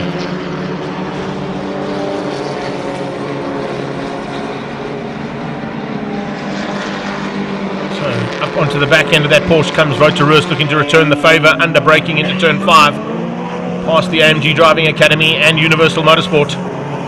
Now past the Zoc Club, where you see the crowd up there are absolutely loving all the race action so far here today. Henning hangs on to the lead so far of Class A. Lead at this stage of Class GT is in the hands of Louis Scholz, and he's getting away big time. Disappearing in the front and leaving Van der Pfeiffer to fight it out with Class A. Scholz from Detroit and Archer your top 3. Oh, Archer runs wide and puts some wheels onto the dirty stuff out of turn 1. Manages just to keep it on the black stuff, only just. But he's lost ground now to Economides. George Economides moving up 1 place now. He'll move up into 3rd place to try and get away from Leonard Archer. So we got Car Care Clinic, Trans-Africa Racing, Wealth Avenue, ACD Welcome. And it is Francois Henning in the number 93 Repsol Colors Polo. And then behind that, they are just waiting to pick up any of the pieces. Led out by Philip Meyer, Ruiz, Dalton, Porchita and Jaco Storm not too far behind in the BMW. Henk Lombard is just behind that one as well, so nice run there from him. Behind Van Heerden. Oh, somebody's off. Big off-track excursion there coming out of turn 5. Just a lot of dust. Oh, it's Henning. Leader of Class A. Henning's made a mistake and gone off. Henning with a big mistake up at turn 5 and goes off into the clutches now of Wayne Lebotsky. Looks like he came together with Jaco Storm as well. Storm's off track too. So Jaco Storm having some problems of his own, trying to avoid all the fracas that happened in front of him. A kerfuffling of note up top there. And they got it all sorted out. But a whole bunch of action at turn 5. There was so much dust we couldn't quite pick up on who was who there. But there's some problems there for the 902 Polo. That's a bit of a pity there. Cobus Brits usually has a much better run in the Pragmar Polo. That Polo Classic had a great outing in its first run at Swartkops. And red flag. Red flag has been called. There must be something on the track somewhere around that we haven't picked up on just yet. There go the leaders just in the background heading up towards turn 5 past the Team Red Racing Stable and AMG Driving Academy. Not quite sure what the issue is that's caused the red flag. Maybe down at turn 2 or possibly up at turn 5. There were a lot of cars involved at turn 5's incident. Class A competitors there. You can see some really tasty stuff on the exit point of turn 5. You do not want to put your wheel on that stuff. That will end your race day very quickly. And I think that's why they're about to go and sort that all out. I think the guys have realized that there was some kind of an issue there. I have to assume that it was the 2 cars we saw on track. One of them was the Repsol Polo of Francois Henning. And the other one I think might have been the BMW of Jaco Storm, but I think Storm might have been caught out by the oil that was dropped by the Polo, if that's the case. I'm surmising that because we didn't see the incident itself. There was so much dust when the Polo went off that he just blinded our camera for a few seconds. We're trying to get the focus on there, but it was, of course, right up close and personal with the camera, and it was there. So they're all going to come up, take their positions up again, and they'll reshuffle this grid as well. Probably go a lap back to do the restart. But yeah, red flag has been called, and it's due to the fact that we have quite a substantial amount of some kind of fluid up at turn 5.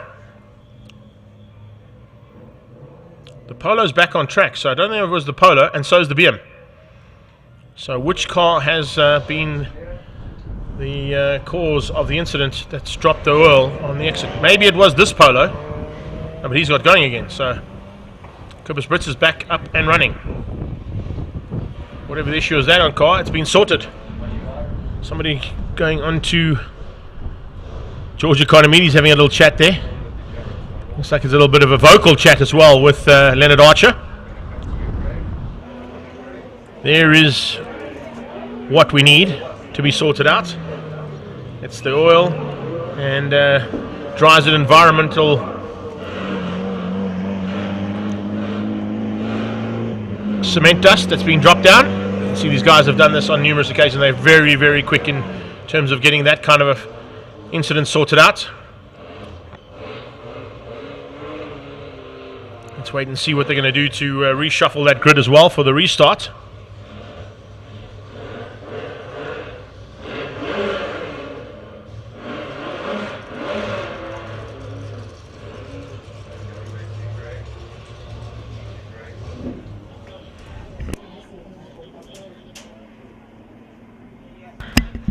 Looks like there's a lot of oil almost all around the circuit as well, so lots of cleanup to be done by our team of marshals.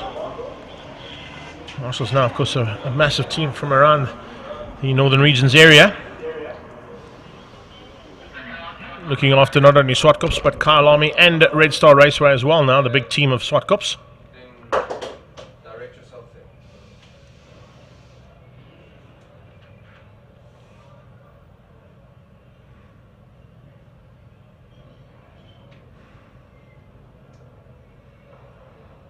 Also nice to see such a big crowd out here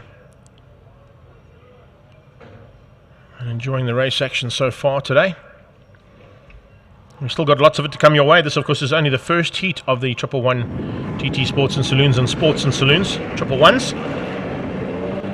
We go into the classic Westbank Saloons demonstration after this. Then it's PABAR Volkswagen Challenge first heat.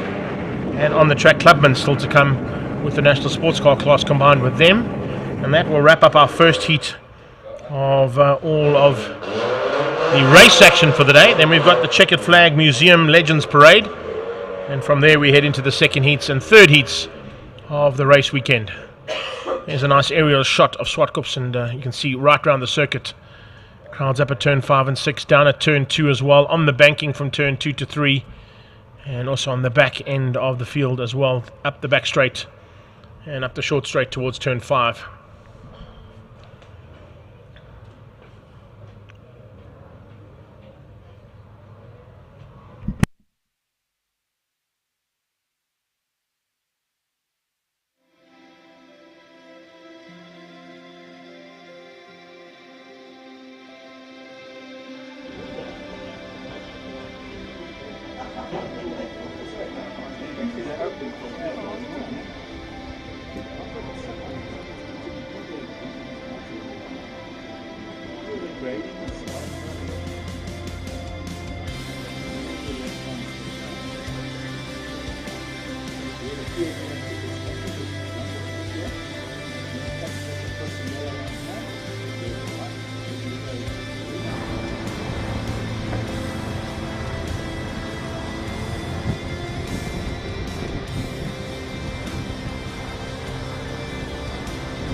that side. Yeah.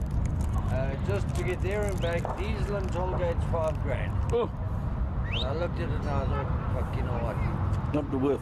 It was for 250 entries. You know, guys doing enduro racing. Yeah. 250 entries, and I thought, nah, fuck, you know, for 250 guys, it's normally a good number, but if it's close by, it's fun.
So safety car rolls out, and we'll bring the Car Care 111 Sports and Saloons and GT Sports and Saloons back under race start for a restart here of race 1 due to the incident between a couple of cars up at turn 5. I think it was due to the fact that Mark Hobby Wallbanger's Porsche might have dropped a load of oil around the circuit, and unfortunately had to be addressed and sorted out before we could go racing. So it's now time to go racing again, time to get some heat back into the rubber and get them ready to go. According to timing, we've got about 6 laps of racing still to go. 4 done and 6 to go. So this will be a restart completely then if they're going to 6. They won't do a combination of the 2. Louis Scholz was of course the man who was out front and absolutely blitzing the field and getting away from Mark Dutoy and Leonard Archer. Archer and George Economides had quite a heated discussion on the grid when they came to a stop. Economides getting out the car and going over to Archer, having a little chat to him about possibly some maneuvering that was happening in that first part of the race. Didn't seem to be too happy about it. Let's see if they can now sort it out on the track. Jason Campos has joined us. Big welcome to him, as well as Andre Avers. Dwayne Brown's in the house with Paul Bester. Thanks guys for your support. Hope you've enjoyed all the race action so far. Another big one expected here. That's where you can see all the remnants of the dust and material that was put down to pick up all the oil. And of course, as we go to race start, we lose our timing monitor. Get it up and running as we get into it, but hopefully the racing will continue as Louis Scott tries to catch them all sleeping slightly there on the restart. He gets the accelerator down and heads across the line with the lights out ahead of Mark Dutoy and Economides. Archer in 4. It's the People Group Porsche coming through in 5th place at this point in time. A good start, as I said, from Philip Meyer. And Phil now leading out Class A. He's ahead of Dalton, who's ahead of Wouter Roos, who's ahead of the Ding Ding round number 2 or second start of this race. That's Pete Potgieter for Nathan's Motorsport. But Wouter Roos now moves up 1 place and gets ahead of the Golf 1, but the Golf 1 of Dalton comes back at him. So we got Golf 7, BMW Z4, Golf 1, Type R Honda, Porsche 944. In fact, the 924R, that is, not the 944, it's the 924R. Behind that, Golf 1 and Golf 7. And Polo just behind that of Pete Potgieter heading to the top of the hill. There's the red and yellow flag warning the drivers that there is a change of surface that they could experience going into turn 5. They're going to all try and stay on the inside of it and possibly off it completely if possible. Don't want to be putting wheels onto even addressed oil and oil that was sorted out, or a spill that was sorted out. Dutoy is all over the back of Louis now. Louis Scott's feeling the pressure a bit more with 3 to go. Nice little start here from these two as well.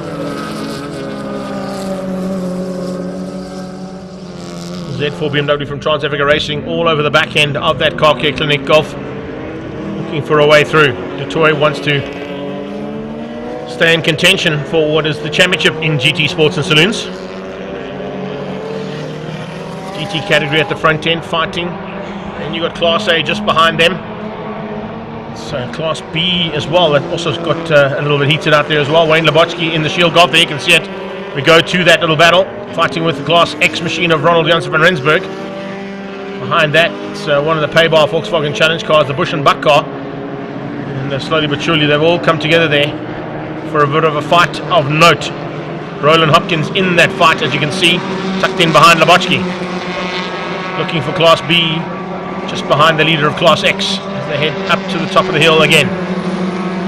Van der Pfeiffer's got a Sirocco on his tail. That Volkswagen Sirocco probably going to be Nicole Lombard, who's on his tail. Coming all the way from KwaZulu-Natal, you heard from Durban, and enjoying herself in this category. Voter around the outside of Adrian. Adrian Dalton forces him the long way around turn 8, G&H Transport corner, as they complete another lap in anger. Portkita trying to keep them honest as well, wants to put the Rocky car into the fight. He's looking quite dangerous as he does that into turn 2.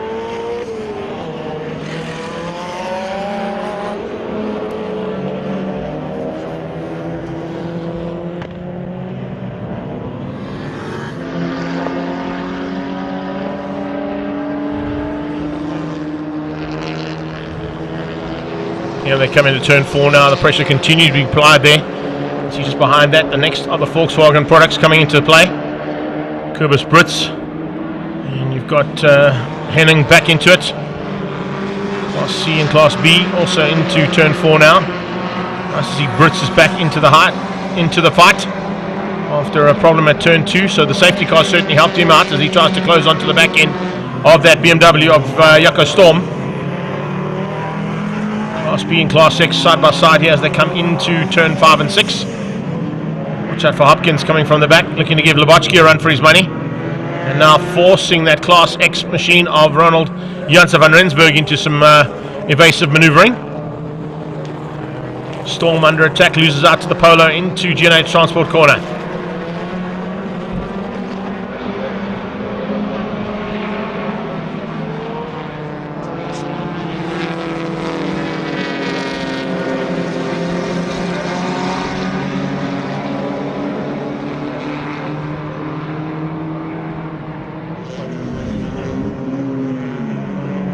This is how we do things in 111 Sports and Saloons. Coming up in some back markers. Back markers now coming into play. Machila getting into the mix there. Didi Machila just moving out of the way and allowing the big steam train to come through. Led out by Louis Scholz from Car Care Clinic. So not only putting his money where his mouth is, but showing everybody a clean pair of wheels and the flag. So what a run there from Louis Scholz on the restart. Beats out Mark Totoy and George Economides for the top 3 in the GT class. Here comes Class A to the line, led out by the People Group Porsche. Philip Mayer is going to hang on for the win ahead of Adrian Dalton. And Wouter Roos will come through for 3rd place as the flag comes out. Let's have a look and see what's going to happen for Class C now. Further back in the pack. Volkswagen Sirocco coming through. That's all Class A and X and are just behind them. Taking that checkered flag, we're possibly looking for Maritz Leroux in the 2nd of the BMWs, or possibly even Francis Aldrich. 222 comes through, that is Gary Cummins. Finishing up there is the BMW, so well done there to Maritz in the E30. BMW E30 possibly taking the victory there in his class. We'll get unofficial results, of course, up in a few minutes' time, just getting that timing monitor sorted out. And that's it, all sorted for the first heat of Car Care Clinic, 111 Sports and Saloons, and the GT Sports and Saloons all combined. Scholz from Detroit and Economides are top 3 in the GT category.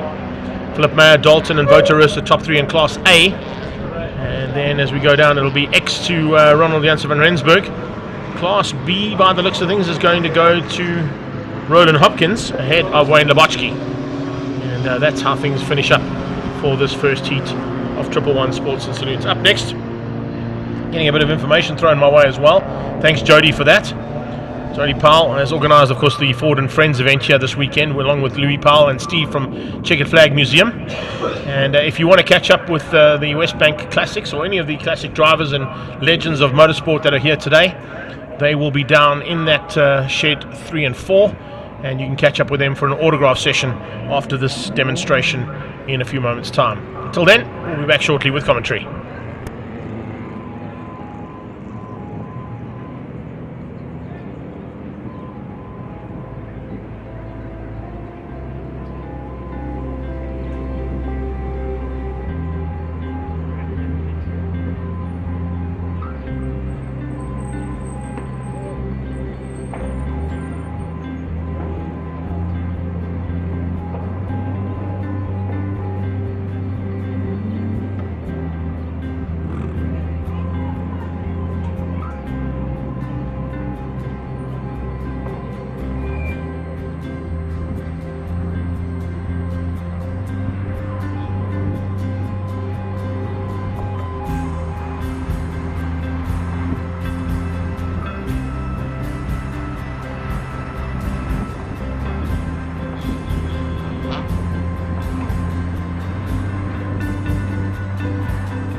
So out on track at the moment, so it's great to see the Ford and Friends event coming together along with round 4 of the Regional Extreme Festival. And it's a classic West Bank Saloon and Ford and Friends demonstration that are out on the circuit at the moment, courtesy, of course, of Louis Powell. Carl Lawrence, my turn 1 wall hitter, has just joined us in the commentary booth as well. And, it must turn left at turn 1 there, Carl, not straight. I know you wanted to try and cut ahead of Devon, but you can't go through the wall to do that. Just having a look at those first couple of cars on track. That is Ben Morgenroot leading them out. The Mazda dealer team 323 triple rotor Mazda that he piloted in West Bank modified saloon cars at one point in his career, and of course won a championship or 3, I think, in that category in that car.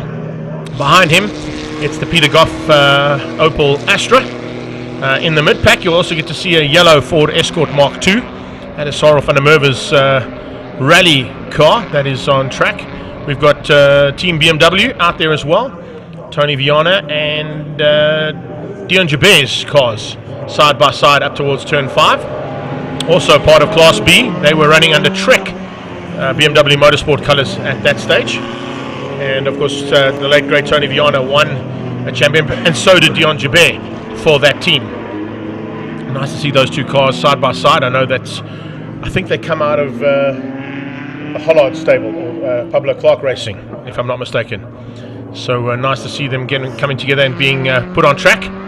Haven't seen the 17 car, I've seen the 16 car on numerous occasions, but great to see that they've now got Jubair's car out as well. And then a couple of Ford and Friend competitors, Colin Clay in his Ford Escort Mark I.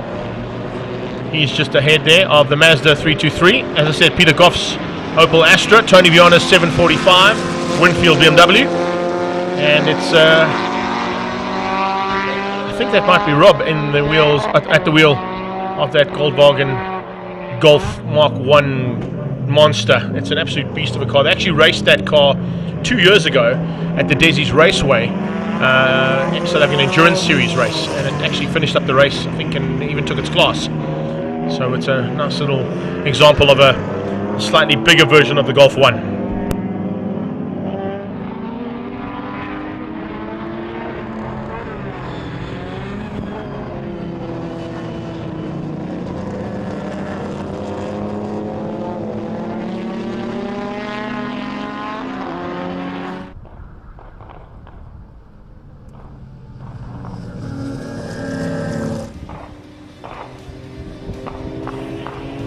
Well, Jody's here. He can probably come and give us a hand as to who's who in the zoo here and who's in each of these cars. So, Jodes, if you wouldn't mind stepping into my office, it'll definitely help me out here, because I got absolutely no list of who's who here. I'm going on what I remember. Morgan Root's in the front one. That's the triple rotor Mazda 323.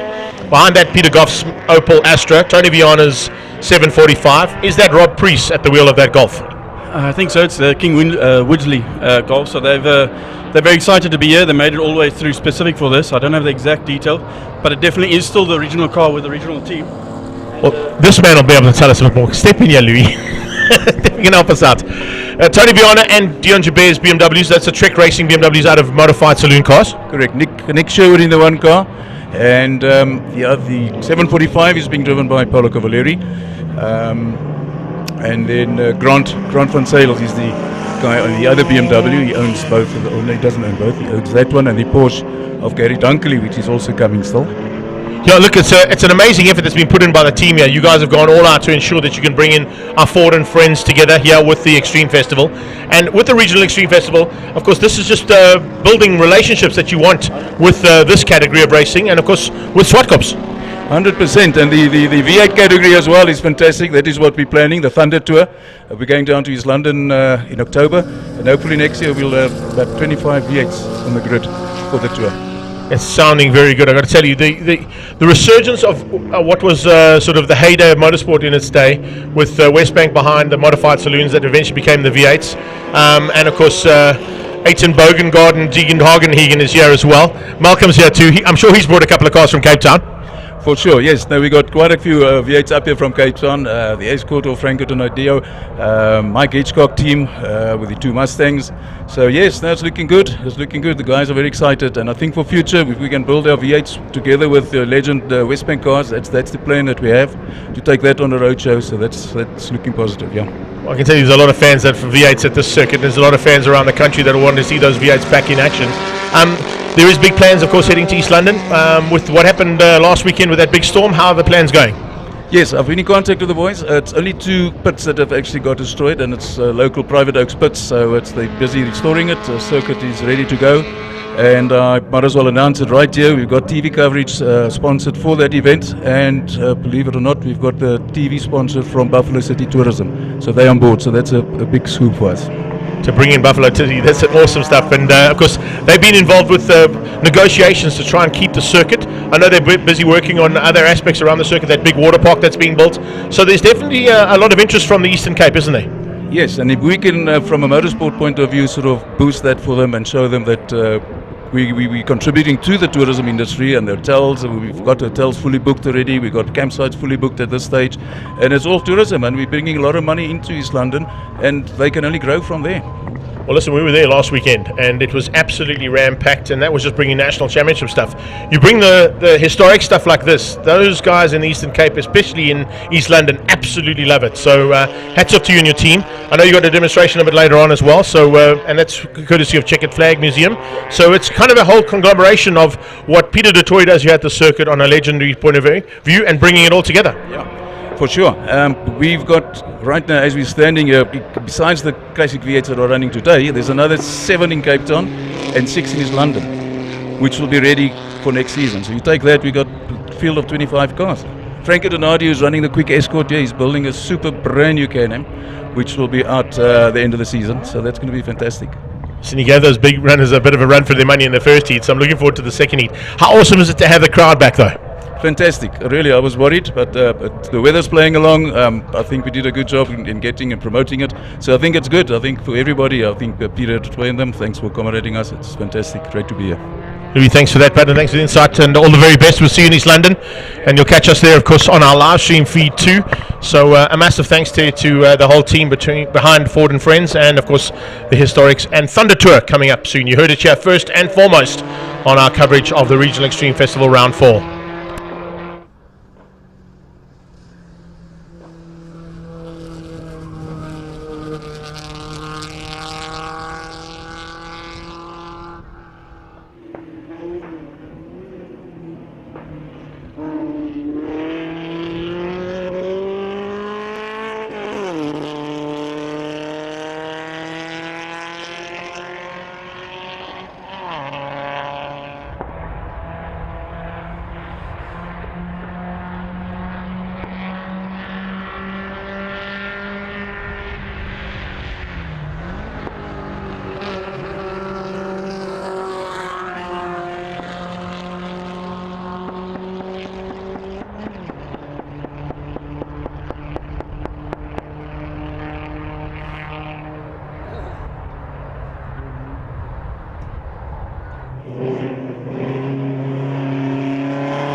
So from our classic and historic West Bank Saloons, and some demonstration cars out on track.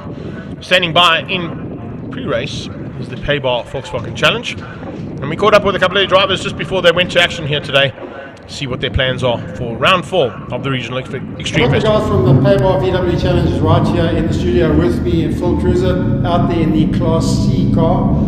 Phil, it's turned into quite a good category, the Class C, and it looks like you guys are getting closer and closer together in your racing. Well, we've tried to keep this class as standard as possible. I mean, I've broken a motor here once, and we were able to go to a scrapyard and get a new 1600 motor and pop it in.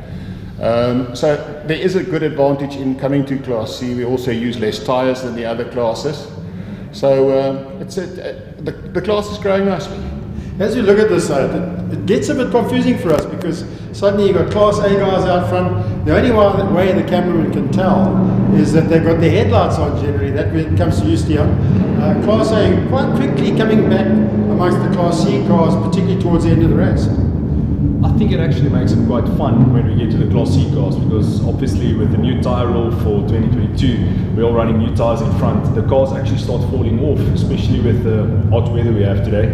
And about lap 4-5, we tend to get to Class C, and then it mixes it up. You can box somebody in that you're having a fight with, so you don't have to actually have the pace. So it actually Did you say that you're going to have a fight with Rory? Not literally, I hope. No, Rory's going to fight behind me, but I'll have a look at him. I'll check where he's going.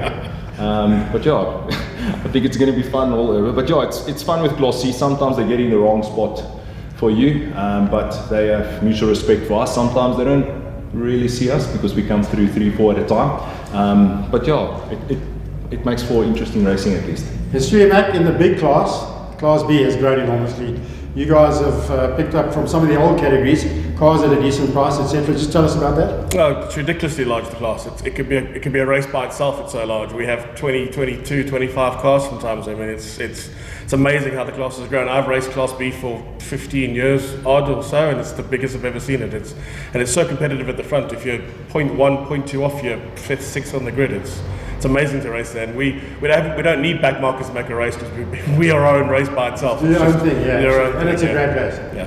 Phil, about the sponsors, I mean, every year you seem to put in new sponsors, that type of thing. PABAR this year, pretty good for you guys. Yeah, it's wonderful to have sponsors come in and support us. Some of the sponsors we also work with to develop product, like ATE provides us with pads specifically for the series.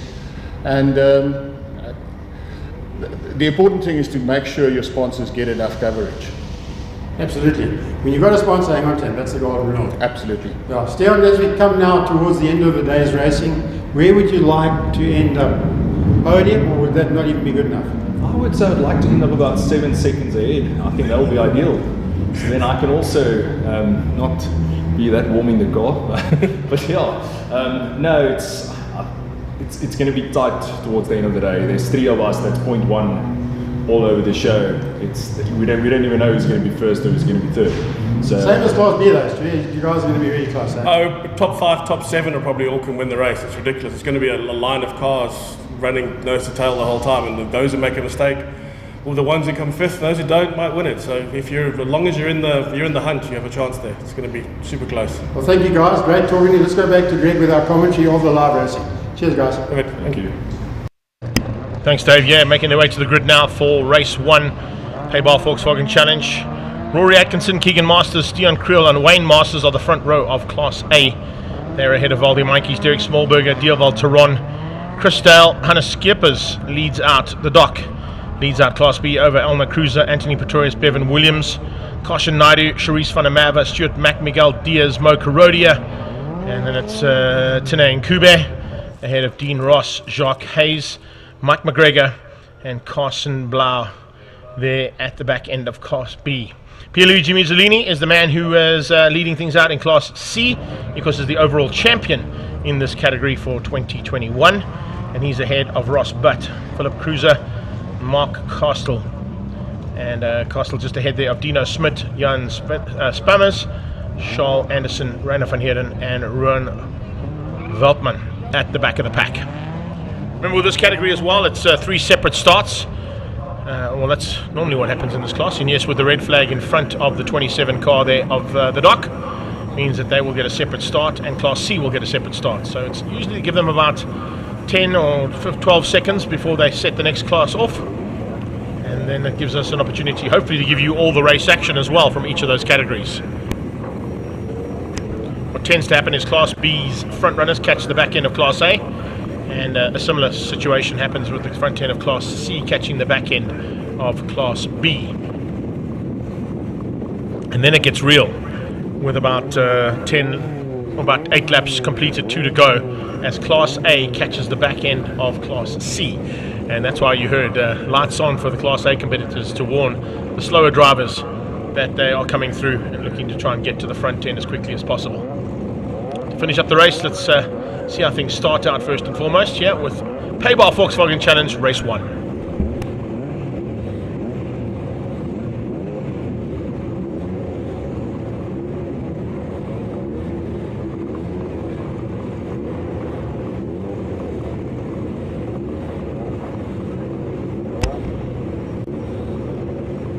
Still to come your way, we've got on the track Clubmans. They've got to finish their first heat of racing. We've got the Checkered Flag Museum Parade, and then every one of the categories that raced so far today for a second or possibly third heat if you're an NX Legend driver to complete the day's racing.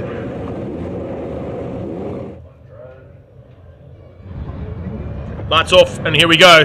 Class A heads towards turn 1. It's a good start there from Rory Atkinson. He's going to look to try and hang on to that lead. Right behind them comes the start of Class B. 5-second board goes up for Class C, and lights go out for Class C. So everyone's racing. They didn't give them much of a start. There was 5 seconds between each of the categories before they went racing down towards turn 1. We're in the mid-pack of Class B, heading towards turn 2. Bevan Williams applying the pressure there to try and squeeze through for third place, but it's Atkinson who leads out Class A onto the back straight and up towards turn 4. Big move there from the Sabertech Polo coming up on the inside of Masters versus Smallberger as they head towards turn 4 for the first time.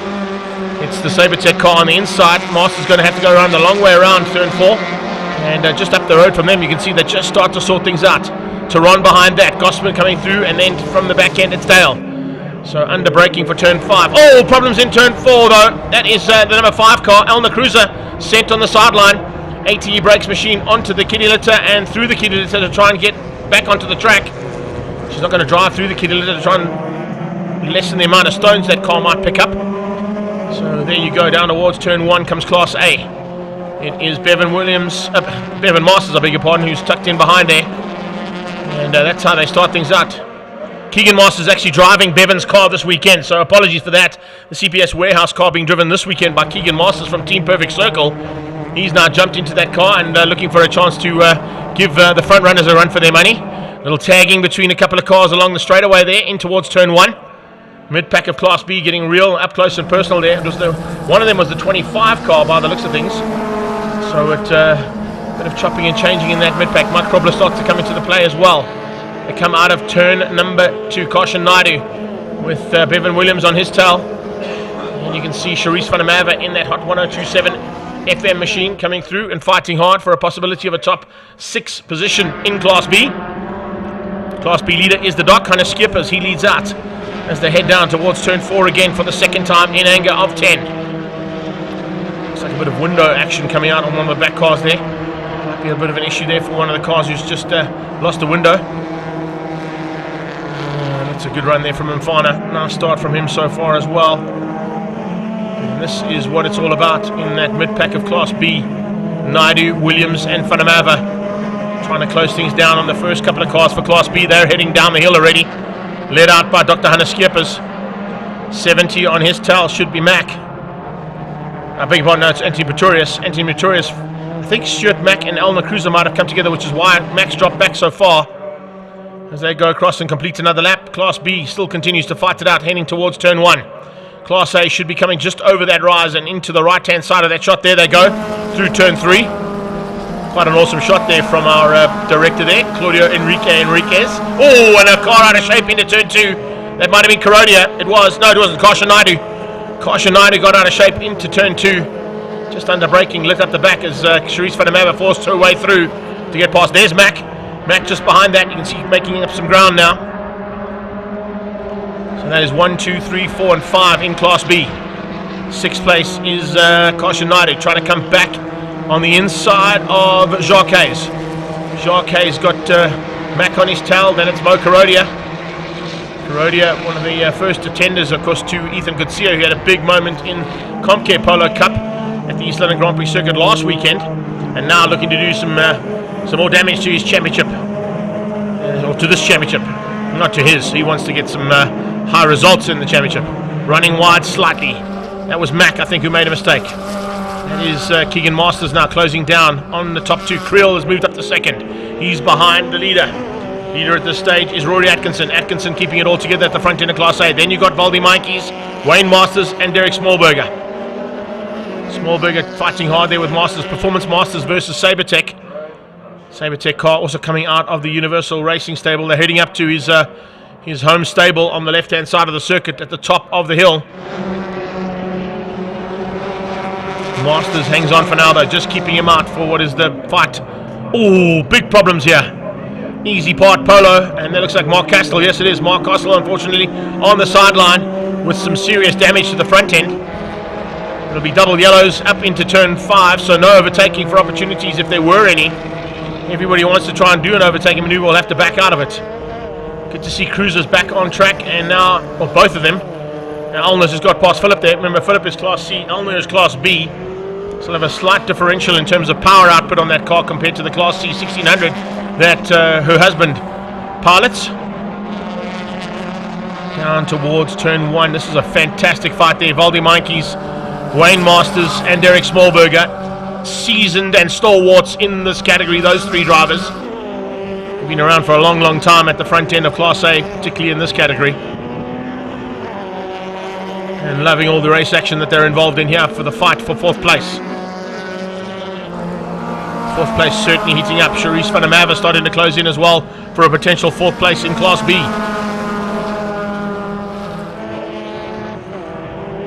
So the lady driver comes out of turn 2, trying to get onto the back end there of Bevan Williams, who's just up the road from her. Williams is firmly in her sights and certainly trying to close things down there on him. Coming out of turn 4 and heading towards the top of the hill again goes for Namerva, trying to close down on Bevan Williams, as I said. looking to try and pick up on some action as well, coming out of Class C.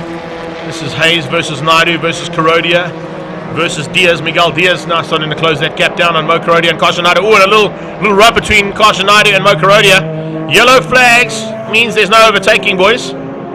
So Mo had to back out of that. I think he might have rubbed the Volkswagen badge off the front end of his car. I think that was the little bit of plastic that went flying as he got up close and personal onto the rear end there. There's some plastic in the middle of the circuit as well there for somebody's car that's got some issues. Van Heerden, and is that, I think that might be the back end of Class C. Yes, Anderson, Charles Anderson, Dino Smith in there. I think it's a second and third place battle there. I think up the road it'll be Pierluigi Mussolini and possibly Ross Butt, who are fighting for Class C honours. This is the third and fourth place. There we go. So 94 comes across the line there. That is Carson Blau. There is Class C's leader, Pierluigi Mussolini, and of course last year's overall champion with the number 1 plate on his car. Right on his tail is Ross Butt. You see Ross Butt in the Cycles United car. That's Ian Walker's car. And remember, Ross Butt was piloting with his brother and with Jody Robertson in the Swartkops Annapolis only a couple of weekends ago here at the Swartkops International World of Motoring, a 500 miler that they ran here at Swartkops. And Butt and his brother and teammates did a fantastic job finishing up in the top 3 overall in the index of performance. So here we go into turn 4. Michael Krobler just in that mid-pack, trying to close things down and get to the front end if he can, but he's had some problems of his own and dropped behind the Class C competitors. He must have had an off-track excursion somewhere on track. Mussolini hangs on for the lead over Butt. So Cycles United versus Mussolini as they come out of turn 6 and 7. Down the hill towards turn 8, back to Class B. This is Hayes, Naidu, and on the inside, great move to get through on Kurodia from Miguel Diaz. Mo Kurodia going to try and come back at him into turn 2 though. He's got the inside line, should be able to make it stick into that one. He does. Slots in behind Kasha Naidu. 5-way fight for what is 5th and 6th place in Class B. Behind that you can see them lining up with McGregor and Mack. And it looks like Gossman coming along for the ride as well, not too far behind that. So this is a 5-way fight for what is 6th place in Class B. Always in PABAR Volkswagen Challenge, action right through the field. Everywhere you look, you're probably going to see some kind of a dice or some kind of a fight for position. This one is certainly the hottest contended one at this stage. Inside line, and oh, out of shape. Naidu gets, I don't know if he got a tap, I think he might have just got a little bit out of shape, and there's a problem. Look at that. Bit of steam coming out of the engine there. I wonder if Kasha Naidu's got a problem in that car that's just broken as he turned into turn 5. On the exit, he put it onto the inside and got out of harm's way. Very lucky not to be tagged by either Miguel Diaz or Mo Kurodia, who were right on his tail as that problem happened. Keegan Masters trying to close down on Creel. Creel trying to do the same thing at the front end of Class A here. Yellow flag was withdrawn as they got to the top there, but BHIT Logistics is Rory Atkinson coming up on the back end now of the back of the field. First car to be caught could possibly be Phil Cruiser. Dino Smits had an off-track excursion down at turn 2. He's back on track, but he's lost some ground there. Jacques Hayes about to catch him and get past him. Put a lap into him. 8 car is Philip Cruiser, and the BHIT Bulk Logistics Polo of Rory Atkinson crosses the line, and he's got 2 to go. 2 to go for Atkinson. 2 to go now for the hard charge for Class A from Creel. Creel's got Masters behind him. Keegan Masters doing a superb job there in his uncle's car.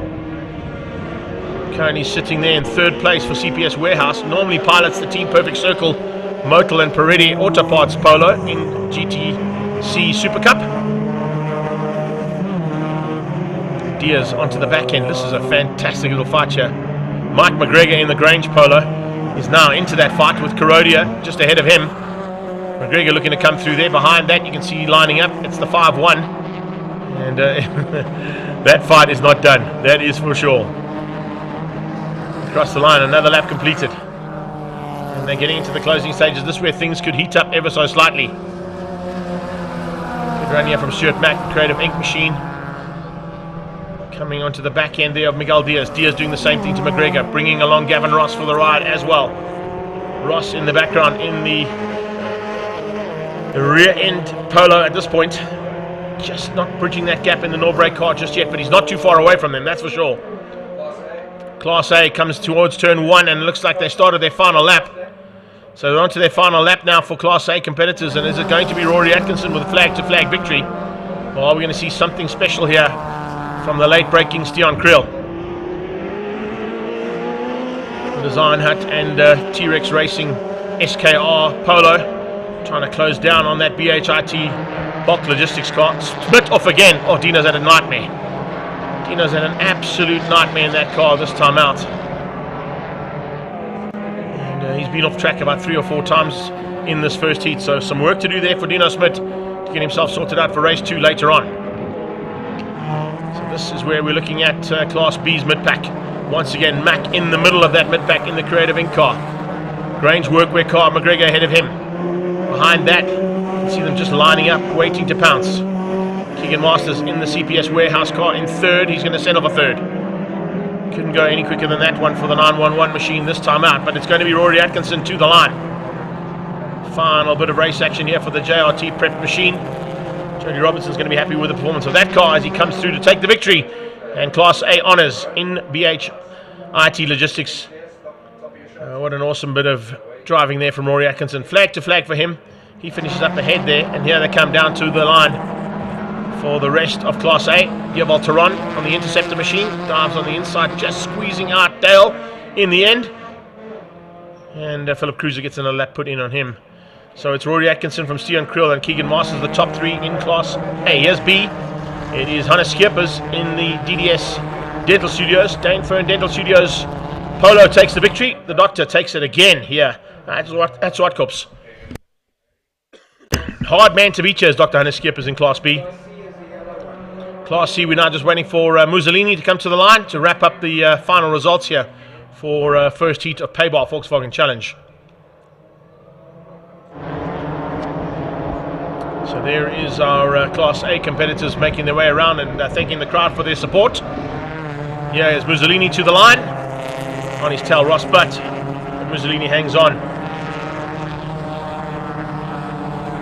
So it's Mussolini from Butt. And looks like Krobler might have come through there for third place in Class C.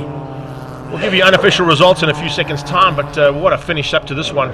Atkinson, Kriel and Masters, the top 3 in Class A. We go down to 10th place overall for Hannes Schippers, beating Anthony Pretorius and Charisse van der Merwe for a top 3 in the 1027 Hot 1027 car. And then Class C, it is not on the list there, but of course, oh there he is, sorry, down in 22nd place, Pierluigi Mussolini, Ross Butt and Mike Krobler wrap up Class C. Up next, we're going into the on-the-track Clubmans. They'll be out shortly for their first heat of the day.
Up next is On Track Clubmans Racing. On Track magazine getting behind the Clubmans Racing for 2022.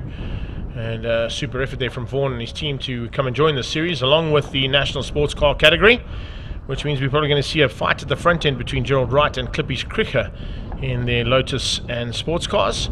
And then behind that, stand by for a big battle amongst our usual contenders in the Clubmans class. As they get onto track, let's catch up with a couple of the drivers and see what their plans were for today. There's been a bit of a change up in the categories in Northern Region. So nowadays we've got Clubmans being joined by the NSCC. And Dean, you're part of the NSCC setup. Correct. What's it like being involved with the Clubman guys? Well, it's fantastic racing for one thing, because we've got very low slung sports cars and we spend a lot of time looking underneath the Clubman guys. But it's a bit like being a lock forward in a scrum. Yeah, underneath. Exactly. But I think our lap times are quite competitive, and it's interesting in terms of how we accomplish a lap. So our cars are quite nimble around corners and the braking's quite good, but we don't really have a lot of power, whereas some of these guys have got endless power and we can catch them in the corner, so it's very interesting. Well, good luck to you. I was going to ask Dirk, so Dirk, your rules just kind of allows for anything really. Anything. Bring your car, come and race and have fun. It's all time based, so you're guaranteed to have a race with somebody. So that's what it's all about. That's definitely. So who are you aiming for? Apart from Rodney, of course. Oh, the Porsche. Okay. Philip Meyer. With a turbo Porsche. Okay. But unfair, really.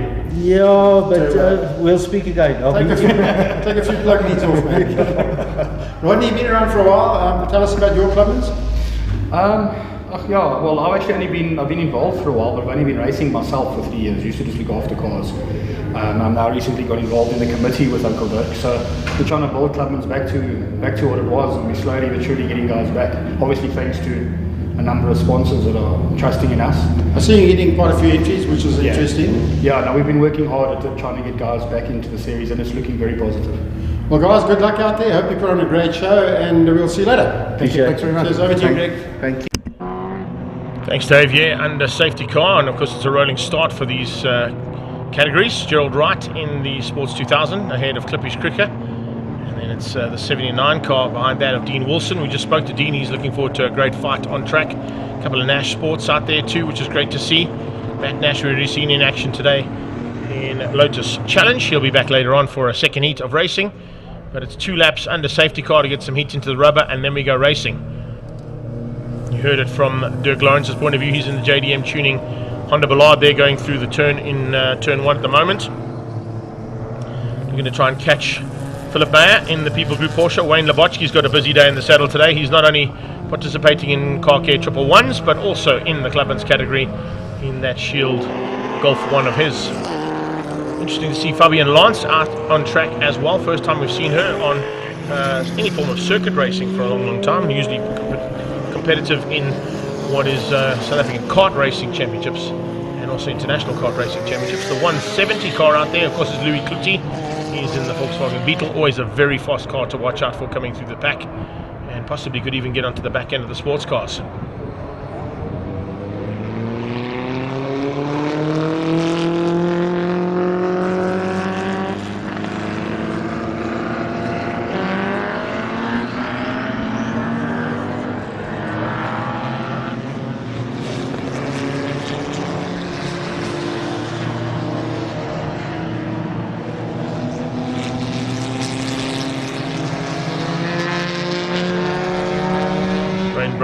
Running the Browns Autos Volkswagen Polo. The 9 car out there is Paul Sullivan in the Nash Sport. So,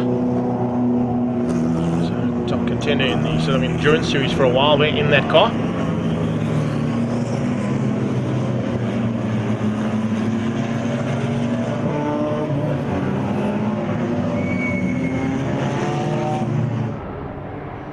Pace car moves off and hands the duties over to the front row.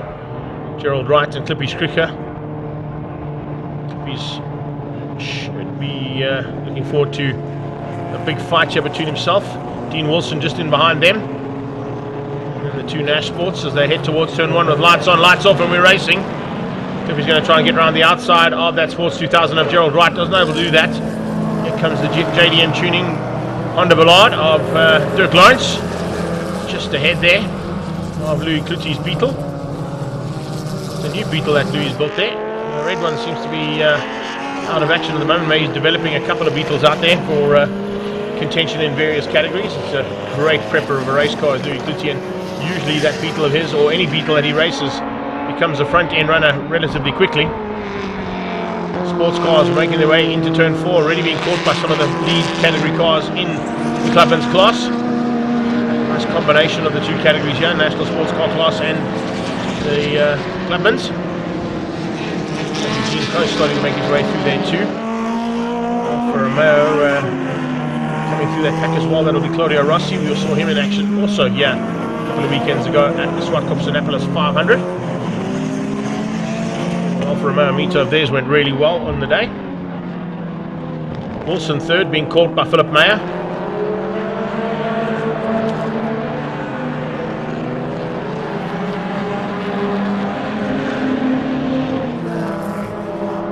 Lapsinanga coming down very quickly.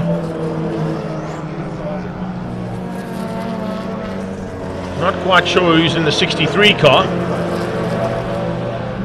Definitely not on our timing monitor or on the list.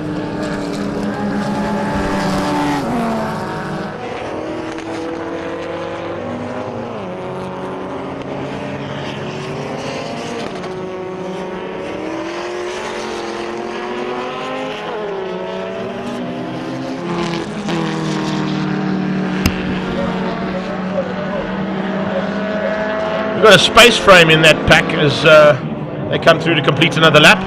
Change up possibly for the lead here as Clippies goes on the inside of Gerald Wright. Wright sees him coming, shuts the door. Not going to make it easy there for Clippies. Chris Cricket in that Lotus 7. If I'm not mistaken, still running a BMW 328i engine in that car. And I think the space frame that's possibly there just behind them, or now actually dropping behind both Philip Meyer and Dean Wilson, could possibly be Ishmael Peck. Subaru works some pressure out on track as well. That is Johan Lavaskachny. And Eugene Groos now trying to get on the inside of Dwayne Brown. Little Chevy finds a way through there for the lawnmower man. Master Mowers coming through there. And still continuing to fight it out there for a pack of Clubman's competitors. 99 is Donnie Daisel. He's always been a great competitor in this class and loves his Hondas. CRX behind Dwayne Brown for Red Bull Racing. Behind that comes the Mito. Alfa Romeo Mito with Claudio Rossi at the wheel.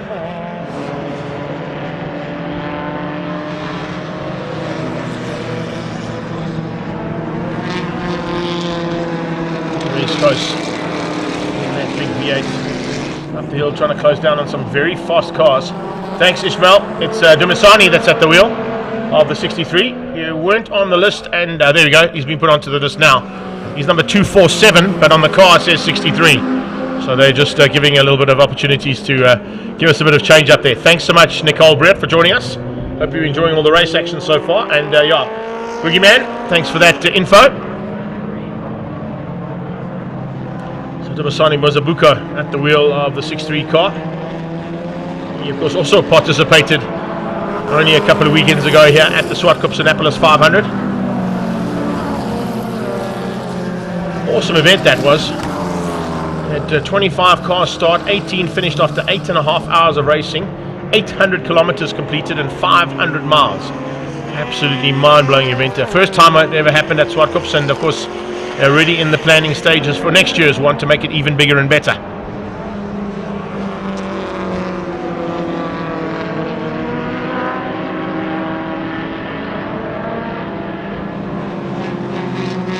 Rod Crace coming through there. We spoke to him just at the start of the race. He was looking forward to a good battle there. Pereira's just ahead of him, and here comes Close alongside. So he's in the thick and in the fight, exactly what he wanted.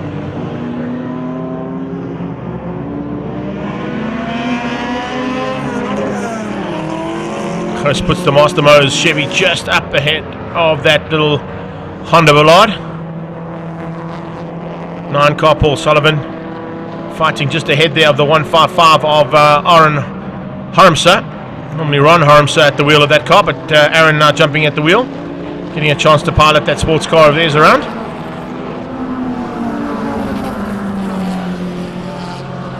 It's an Opel sports car. And you've got RX-7, Polo, Honda Ballard, Honda CRX. Polo and Alfa Romeo Mito. Make that Golf 1, pardon me. Golf 1.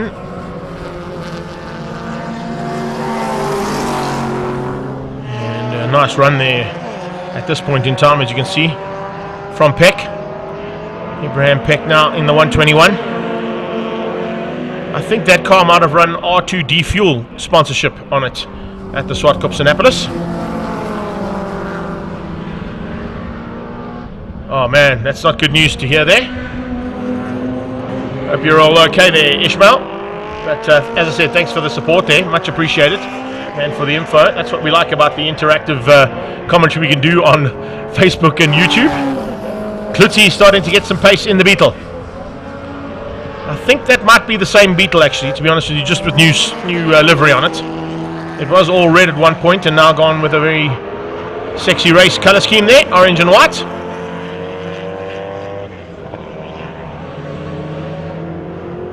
This is how we do things in Clubmans Racing. As you heard, if you joined us at the beginning of the race, Dirk Lawrence saying you can bring whatever you've got to come and race in Clubmans. It's all time-based. And no matter how fast or how powerful your car is, they will find a place for you to go and race it. And if you are strong and powerful, you'll probably be fighting at the front end like Gerald Wright's doing right now to lead out overall for the NSCC category. Clippy's Cricker just behind that.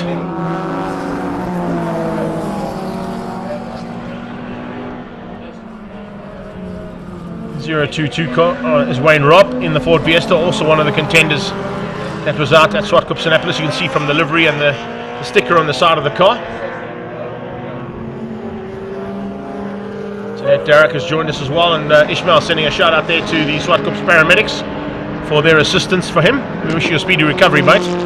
Hope it's all good and nothing too serious. Here comes the People Group Porsche on the inside, and it's 2.5 laps to go there for Philip Meyer. So big one, 1.5 laps to go. This one being an 8 lapper, not to 10. I'm caught out a couple of times like that though, Paulie, don't worry. Not only you, but me as well. Checkered Flag Racing Museum Legends Parade will be out after this, as we see a move up the inside from Coast to dive through on the Subaru. Labuskakny having to follow the big Chev around, or the little Chev as it likes to be known. Nice number on the side of that car though, Mr. Labuskakny.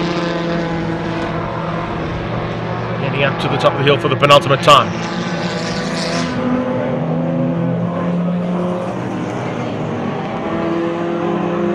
Race action continues here at round 4 of the Regional Extreme Festival. Ford and Friends incorporating into the day. And fantastic to see a massive crowd out here at SWAT Cups and on our live stream. We do appreciate the support. Please like and share us all around the world to your friends and fans and family. Let them come and enjoy some of the race action that we've seen so far. We've had some really good racing today, there's no doubt about it. On the brakes, a little bit of a lock up there for Gerald Wright. Shouldn't be too much of an issue for him to stay ahead here of Clippy's Cricker for the race victory, heading down the hill for the last time. Right from Cricker from Philip Meyer. So Wright will take NSCC. Philip Meyer is going to take the Clubmans class as the flag comes out. And race 1 comes to a conclusion. Waiting in the background, you can see the rest of the pack coming through there. Battle right the way to the line there from 121. And as we saw, Ibrahim Peck fighting with Rossi. And just getting across the line there, you can see Dimasani beats out Dirk Lawrence. Dean Wilson completes his lap and his race day as well there for race number 1. And now we'll see whether or not we can see if there's any more action as they come to the line.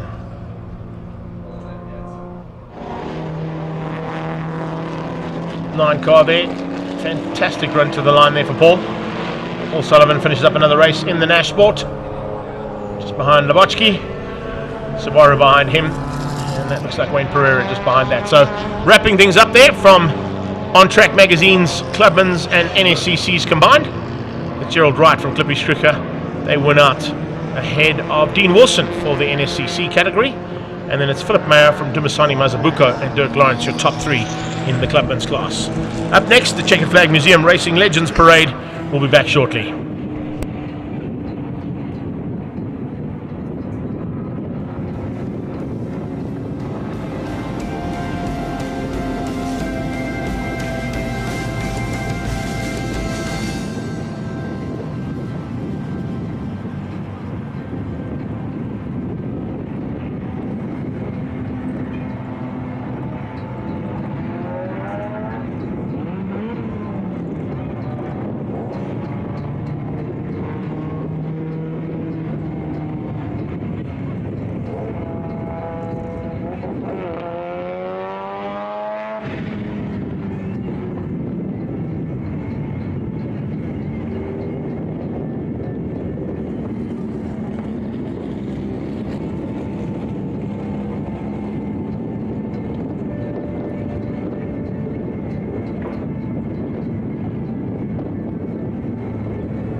So making their way onto the circuit now, as we get into a slightly cooler, calmer form of race action. It's a little display here of the Checkered Flag Museum legends, and you'll get to see who those legends are with the names on the windscreens or being held by the actual legend themselves in the cars. And a massive thanks to looks like Ferrari Club coming out here, and some really nice classic cars put onto the circuit today.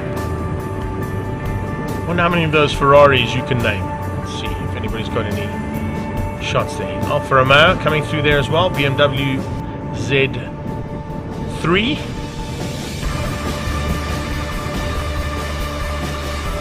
Oh, in the Bentley, our very own Dave Peterson. Ooh, exciting times. Clive Weston going out as well. Not quite sure who's in the golf racing Porsche. We've got is that Jimmy Roger behind him. Sarel Vandermeer is in the house. Man, Sarel Vandermeer is in the house. Peter Lance going out in a very classic Ferrari by the looks of things. Andy Turlow in his Mini, followed by Dave McGregor. This is our very own Dave Peterson. Hi, Dave Peterson. Dave Peterson, wave. You're on TV. You're on TV, Dave Peterson. He's too busy talking to the Bentley driver. Bentley Continental Spider. Ian Schechter. Great to see the legend there in Ian Schechter. Pat Duckham, Keith Zeman. Dorino Tricani. John Knezovich. Bobby Scott. Some Hitchfields. Pete Swanepoel. Jackie Schechter in a Ferrari, Claire Vale in the Porsche, Paolo Cavalieri, Evelyn Anthony. I'm not quite sure who's in the Ferrari behind that. Then you've got Billy Maloney. Nice to see Billy Maloney back here as well. I haven't seen him for ages. Paddy Driver, legend there in Paddy Driver. Fantastic to have Uncle Paddy here. Roger Taylor. And of course Paddy Driver, multiple SA champion, multiple world champion, and of course a TT rider at the Isle of Man as well in his career. Clive Weston, Jimmy Roger, as we saw. Cyril Funamava is in the house. We wouldn't have a Legends Parade without Cyril. Great to have him here. Peter Lawrence, Andy Turler, Dave McGregor, Colin Clay. That's how they come through. Rob Young behind them. Is that Toby Fenter? Did they put Toby Fenter in a Ferrari? They must have paid him huge money to do that. It is a 308 GTB, so he's in Magnum's car. Not a bad effort. Richie Jute in the Mercedes-Benz. Peter Lindbergh going out in a Capri Piranha. Couldn't ask for a better car there for Peter Lindenberg. Gary Dunkley in a Maserati, bi-turbo Spider. Finnekerk in a Maserati as well. Then we've got a Porsche 930 Turbo there. I'm not quite sure who's in that car. You've got Fen Gray behind that. Then you've got another one of the Swanepoels in the Aston Martin Vantage. Willie Hepburn in an Alfa Romeo GTV. Johnny Knezovic in a Lamborghini. What's that? That is the... Yo, can't remember which one that one is. Could be a Hurricane, yeah. I think it might be the. It's gone out of my head. It'll come back to me now. Sam Thompson in a 930 Spider, and bringing up the tail end there. It looks like it's Bunny Wenzel. Yes, it is. Bunny Wenzel. Paolo Cavalieri being escorted round.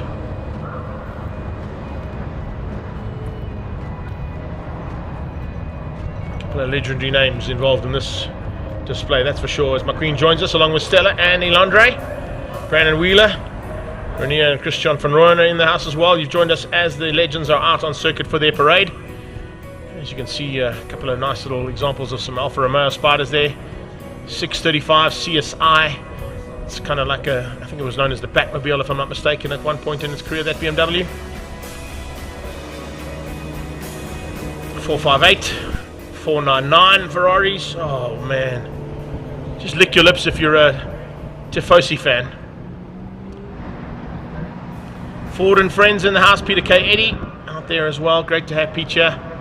Neville Scott, Andrew Thompson in the background. Porsches, Ferraris, Fords. That's a really cool. That's an Aston Martin Lagonda. That is a really cool car that's out on track there as well. Don't see a lot of those around, that's for sure. Great to see some classic cars and some classic names out on the cars as well here today on the Legends Parade. Colin Clay is in the, looks like that wasn't the Testarossa, it was a 348. Richie Jute, oh that's awesome. Austin Healy with Paddy Driver, and Paddy Driver rocking the Springbok jersey today as well. Nice one, Uncle Pad. Nice one.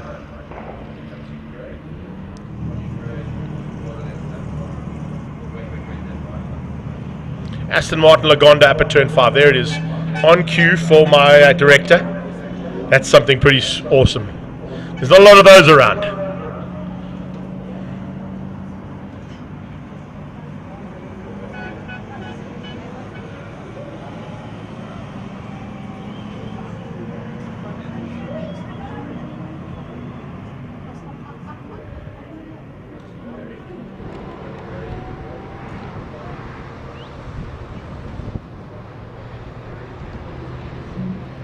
So everywhere you look here around the circuit, just lick your lips.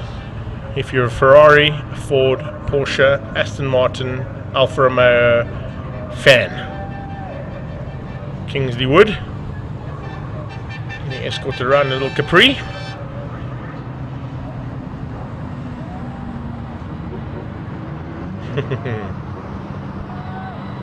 I got it, yeah. I got it sorted out, yeah, thanks. I've got it, yeah, thank you. timing coming through to give me the IP address for our timing monitor. That we're battling a little bit with the timing monitor, not because of the timing, but due to signal here. How did Sorrel van der Merwe get into that car? That's how he got in. He just got into that car. It looks like a 348 Spider up the road just ahead of him as well. What an awesome array of cars and legendary names in motorsport here.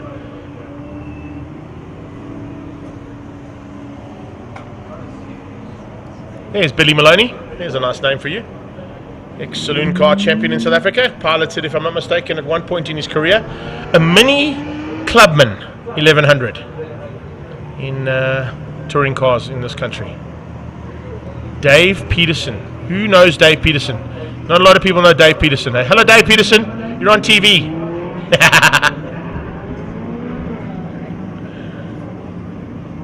Little Ferrari Dino ahead of him there. Serge Damso, multiple SA Saloon Car and rally champion. Made most of his career, of course, in rallying, did Serge Damso. But also spent a bit of time on circuit racing and was part of the modified Saloons at one point in time as well, with Toyota's involvement in a couple of championships there. Great to see the Sabat Opel Cadet on track, the Superboss. That would have been Willie Hepburn's car that he piloted in that category.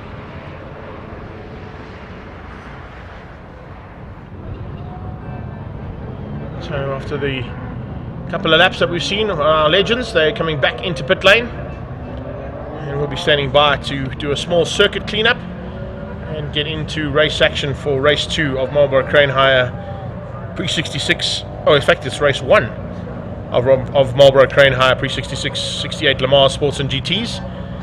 The legends of the 9 hour, Little Giants, and under 2 litres.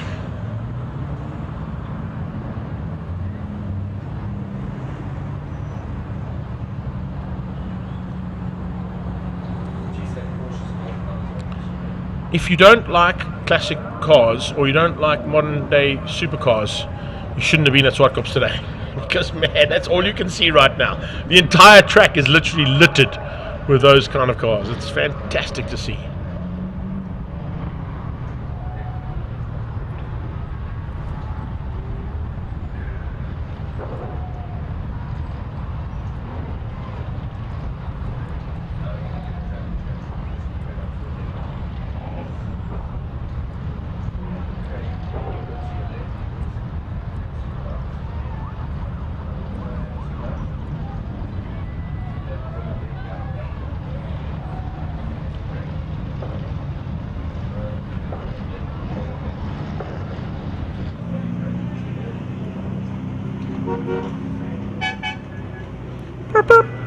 Beep, beep.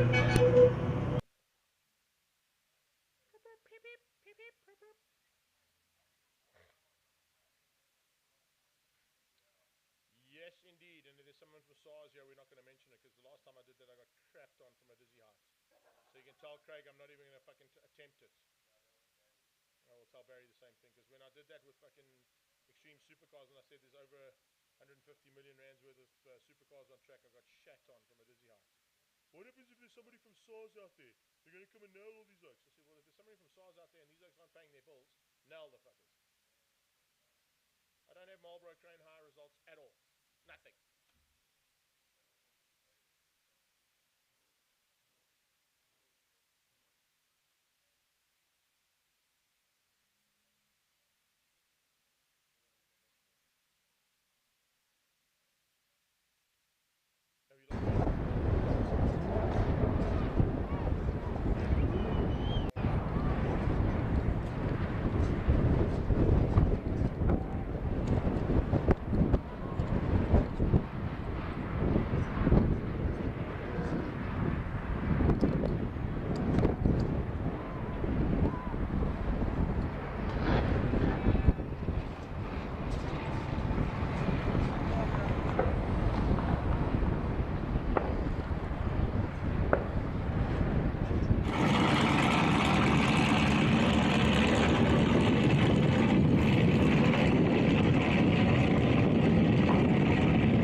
So how awesome was that to see? Legends and some legendary motor cars on track here at Swartkops, part of round 4 of the Regional Extreme Festival. Ford and friends combining with us here today, and a couple of really exciting friends there from the Ford brand, bringing out some of our legends in motorsport for a little parade lap.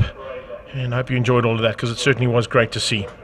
Also a bit of a shout out there, of course, to all of the drivers of those cars for sharing their magnificent machines with us and giving us a chance to go and parade some of our legends in motorsport here today. Shout out as well going to Suzanne Nielsen in Cape Town. She's been loving all the action so far, watching down in the Cape Town area as they're busy with some events at the Killarney International Raceway. So a massive thanks to you for all of your support, and I hope you've enjoyed all the race action. There you can see them lining up, legends of the 9 hour pre-66 and 68, and of course our Trans Am category. But before we go racing, let's go and catch up with some of the drivers and see what they were looking forward to this weekend. Marlboro Crane Hire, legends of the 9 hour, looking forward to some great on-track action. Paige Lindenberg behind the wheel of that big monster V8. That thing's got to be pretty scary to drive.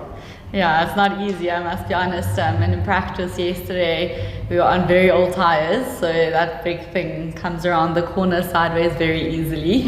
So yeah, it's good fun, I love it, but definitely on the edge a lot. So you just got to keep it on 4 wheels basically, that's it. Yeah, exactly. The braking's always a bit tricky. It's a heavy car to stop, so that always halfway through the race starts giving me a few warnings, but other than that, it's an amazing car, I really enjoy it. Well, good luck to you. Thank you. Snapping at your heels will be some of the smaller cars. Nicholas Christofides in the Alpha. Nick, putting that Alpha around there, is there any trick to it? You got to be smooth or what? You just got to lick the stamp and send it, honestly. You just got to go keep the gas on, try and go through the corners with the highest speed, because it doesn't have much power, unlike the V8s that barrel past us every now and again. But you got to just keep the average speed up, and that's how you do it. Ishabole, you've done so many laps around this track, you've actually worn a groove in the tarmac, haven't you? I think I've done so anyway. But yeah, I think it's a good comment. I've been around here for many times anyway. Don't ask me if I know the track very well. There are people who can master it better than I do anyway. But I'll be going out now with my daughter. The car, one of the cars that I love, very light. In acceleration quick, you've got to be careful when you're taking turns anyway because it's lighter. But otherwise, it's a lovely car to drive, and then I'm doing well, and then I think I'll do well, on the outing. Pretty sure you will, guys. The crowd's out there watching you. Put on a great show and have fun. They always put on a great show. This category is always exciting to watch, so we expect more of the same now. They're about to roll out, but a shout out to Hannes Pretorius. Please make your way back to Mark Harvey's pit. You need some urgent repairs done to the Porsche. So Hannes Pretorius, if you're around, please make your way down to Mark Harvey's pit to get ready for his next race. Thanks for that, Claudia, for taking us through that one. And about to roll out as the pace car makes its way onto the racetrack. It is Marlboro Crane Hire pre-66 and 68 GTs. And our legends of the 9 hour V8s under 2 litres, all combined into one category as we go racing now. James Temple will lead them out. Mark de Toy will be right there with him. Look out for, of course, Rudolph de Vos and Peter Bailey. It'll be a hard charge coming out of Ben Morgenroot. Jonathan de Toy will be out there in the Daytona Coupe. Paige Lindenberg, we just chatted to her. She'll be in the Shelby Racing, and R2R Ford behind her. Look out for action coming out of the Ford Daytona, and of course the Cortina of Alan Poulter. Alfa Romeo's Francesco Lombardi, Mark Miller, Alan Mayer in his GSM Dart will be there as well with Jonathan Needham and John Tendershate in the Ford Protea. Our very own Andre de Kock will be out there also in a GSM Dart having some fun. And here we go as they make their way around for a rolling start for this first heat. This will conclude all of our first heats for the day. And then we've got a small demonstration lap again from the West Bank Saloon cars again before we get into the second heats of the day and the third heat, of course, of INEX Legends for the race day.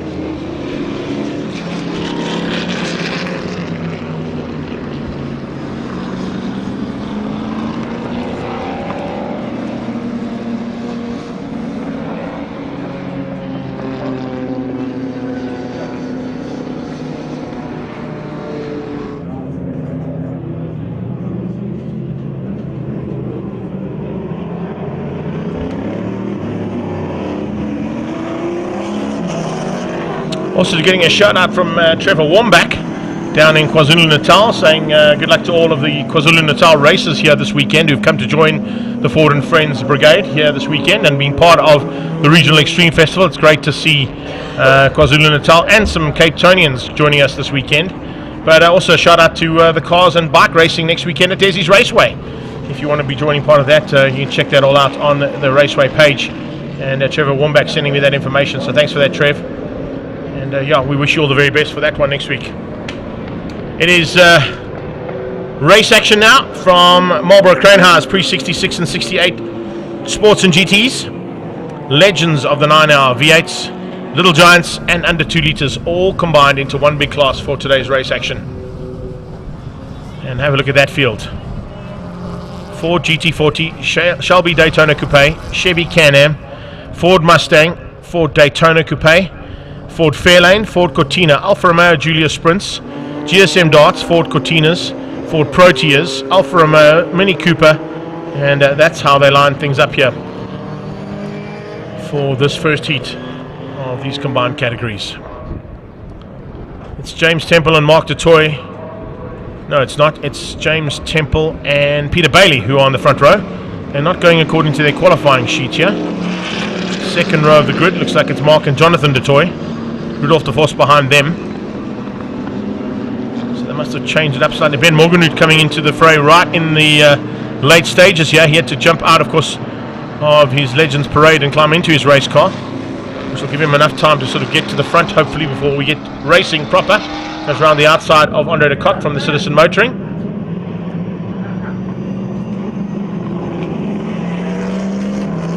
The 10 GT40 will have Mark Dutoy at the wheel. 19 car behind that. Big Ford Fairlane of Paige Lindenberg.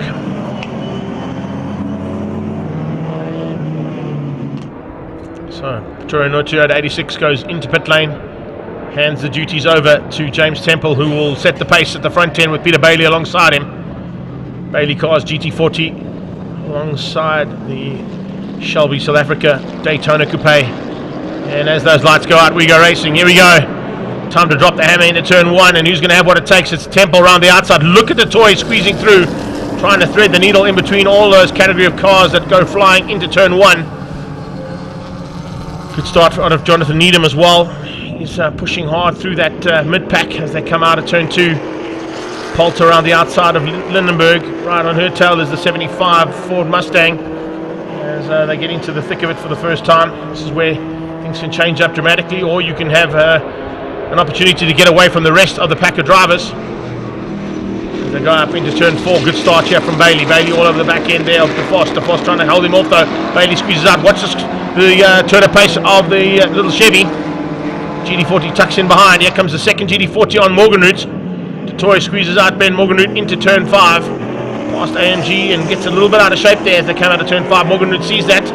Maybe we want to try and capitalise on that. He's got Dutoy in front of him, Dutoy behind him. Jonathan Dutoy in the Shelby Daytona Coupe right on Morganroot's tail as they come out of turn 6. Now into 7 and down the hill towards G&H Transport Corner, the final corner here at Swartkops. Manoeuvres happening there as well on the back end of Paige Lindenberg as Poulter looks for a way past. Alan Poulter pushing hard, trying to find a way. Can't quite get there just yet though, but he's certainly applying a huge amount of pressure there on the back end of Paige Lindenberg. He's in the Volvo, and that Volvo has got a really good amount of pace, particularly for this circuit, and Poulter's had a couple of damaging races to bigger and better cars and more powerful cars in his day in various forms of motorsport here at Swartkops, particularly at the Passion for Speed Festival in that car. Opening race weekend of any season in South Africa, of course, here at Swartkops with the Passion for Speed Festival. Francesco Lombardi fending off the rest of the field. There comes Mark Miller. He's got looks like Alan Mayer up for company there in the GSM Dart. Behind that, John Tendashate in the Protea. Ford Protea of Ishmael Baloy closing on that Protea as well. Baloy looks for a chance to squeeze through.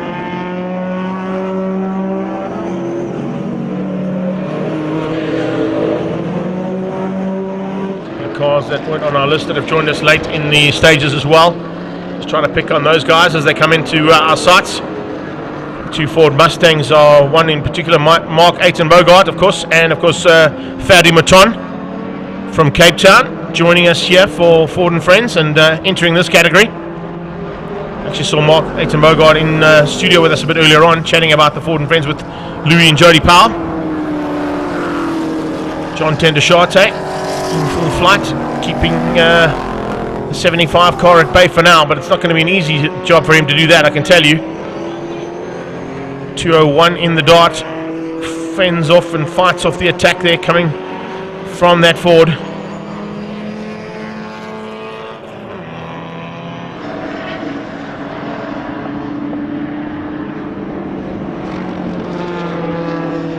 Into the back straight again. GSM dart, back to the front though, as it starts to heat up ever so slightly. DeFoss now demoted down to second. It's Temple who leads out. Where's Bailey? Peter Bailey's gone missing. He's gone to fourth. He's dropped behind Mark Dutoy. So Mark Dutoy up into third place in the GD40 out of Trans Africa Racing. Bailey Cars GD40 in fourth.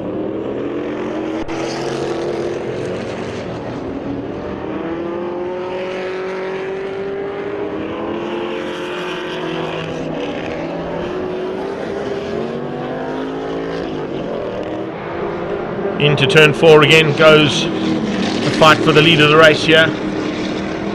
Honours up for grabs there between DeFoss for Trans Ams, but it's Sports and GT's Class A that leads at the moment. Trans Am just diving on the inside there in the Can-Am, and DeFoss retakes the lead overall.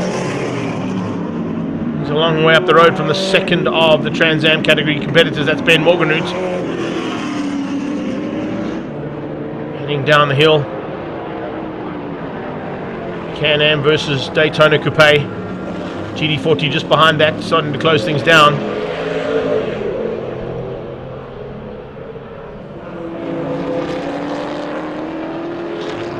Second Daytona Coupe of Jonathan Dutoy. And the 67 Mustang of Michael Hitchcock. Aiton Bogart just behind them, and then it's Paige Lindenberg, last of the single digits in 9th place.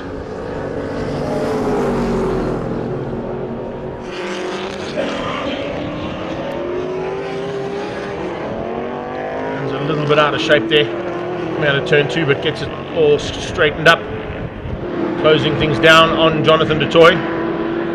That's Bailey from Morganroot. Dutoy onto the back straight now. A little bit of smoke out of the Daytona Coupe. We'll be watching that in case. Hitchcock will definitely be watching for a chance to pounce.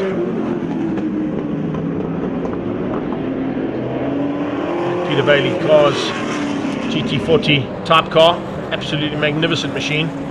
Change up again now for the lead, DeFoss and Temple, swapping out almost 1 for 1 here on the laps as they start to tick off. And into the back markers. Ben van der Westhuizen, no, that's the 105 car, beg your pardon, of Brian Rowlings. Rowlings being caught there and overtaken. Next up probably going to be Andre de Kock. Trans Africa Racing's third GSM dart. There he is, the man from the Citizen Motoring. Tucks into turn 4 and about to be caught by this bigger pack of cars behind him. Looking in the rearview mirror, he'll know they're coming. We're going to get a blue flag up to the top of the hill. There it is, warning him that the big guns are coming. He just holds his line, lets them come through relatively easily and unscathed. Temple just squeezes him out ever so slightly. Here comes Dutoy on his inside as well. Stablemate there to the team. Dutoy has closed down rapidly on the back end of Temple and might have a chance here into turn 8. He's going to have a look. There's a big look on the inside there. There's Mark Dutoy. Didn't quite make it stick though. And 2 to go. But he's got enough time to possibly spoil the day here for James Temple.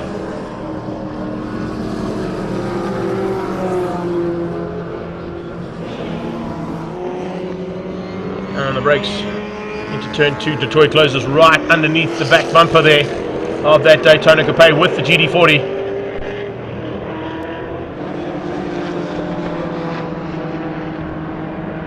Coming up on the back end now of John Tendershate. He's in the Ford Protea. Alan Mayer, of course, is running in John Tendershate's Trans-Africa Racing GSM Dart, a little bit higher up on this pack. Change up as the toys got through on Temple. On the inside of that 142 Ford Cortina of Ben van der Westhuizen.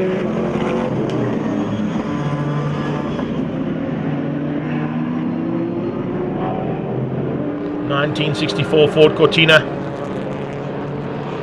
Is a 1973 Chevy Can-Am about to start its final lap. The toys in a 65 GD40. And Temple in a 65 Shelby Daytona Coupe.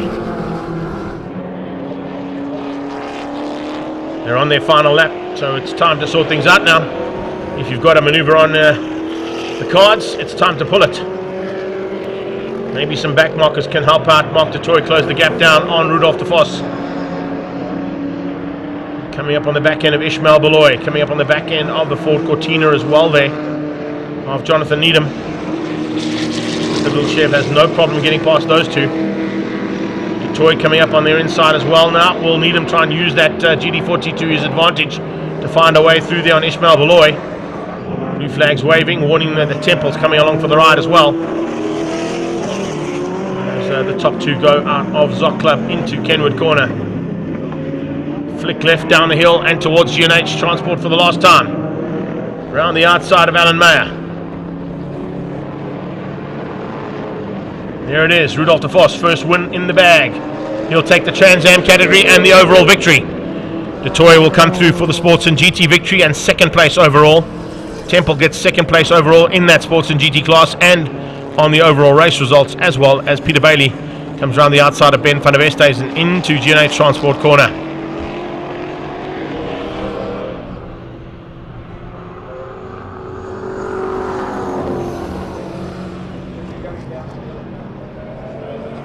Then Morganroot finishes up. Nice run there from him, beating out Jonathan du Toit.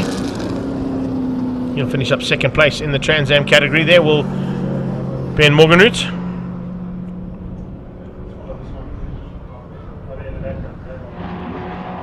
Here comes Alan Poulter. He hasn't been able to find a way through there on Paige Lindenberg. It was a nice fight there between the Tom Camphor Volvo and the Road to Race in Shelby under 2 litre class. Paige Lindenberg, of course, fighting in the ZBs, and Alan Poulter will take the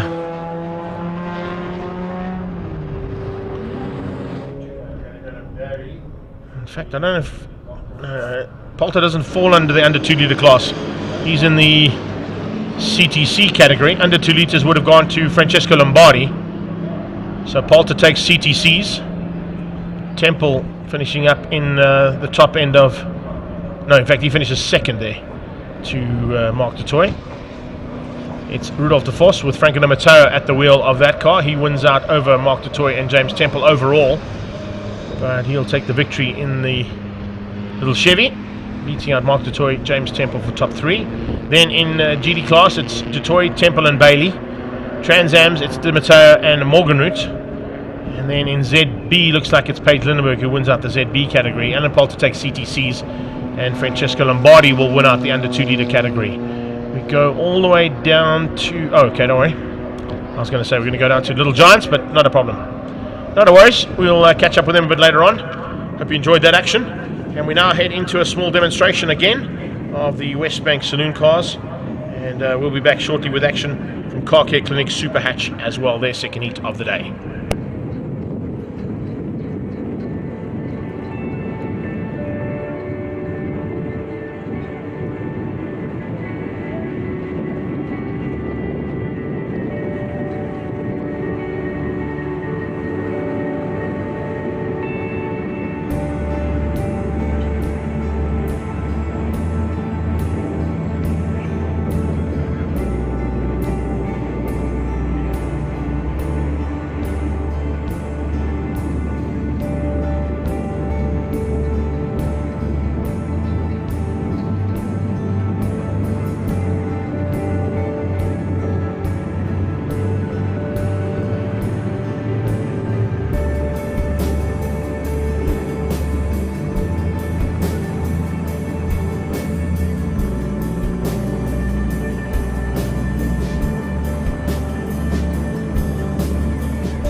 back on track now for race action coming out of Car Care Clinic SuperHatch.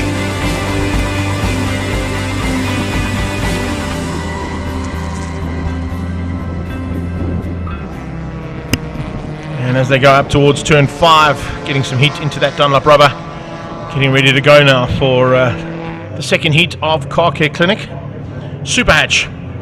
It'll be Jonathan du Toit and Leonard Archer on the front row, Louis Scholz and Andre Danhauser on the second row for Class A, Stoltz and Henning are 5 and 6, and then Stephen Forshire in 7th place. Nick Martin will heat up Class B ahead of the birthday girl, Niall Spur, Christian van Wyk, and then it's Devin Piazza Musso and Francis Aldrich who make up the front row of Class C, with Watkins and Renier Joubert behind them.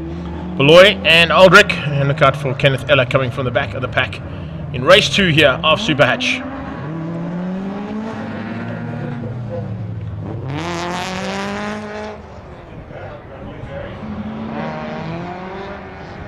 We'll see if Eller actually makes it out onto the track, because he did have an issue on his car in the first heat, so not quite sure if he's been able to get that car sorted out and maybe back on track for heat 2. We'll keep an eye out for him. I know according to the program, if you're looking at your program in front of you here at Swartkops, or if you've got one in front of you on our live stream, you should be seeing Westbank Saloon Car Demonstration. But what they've decided to do is put the SuperHatch category out first while they get the saloon cars all sorted out there for the demonstration. And then we will go into INEX Legends Race 3.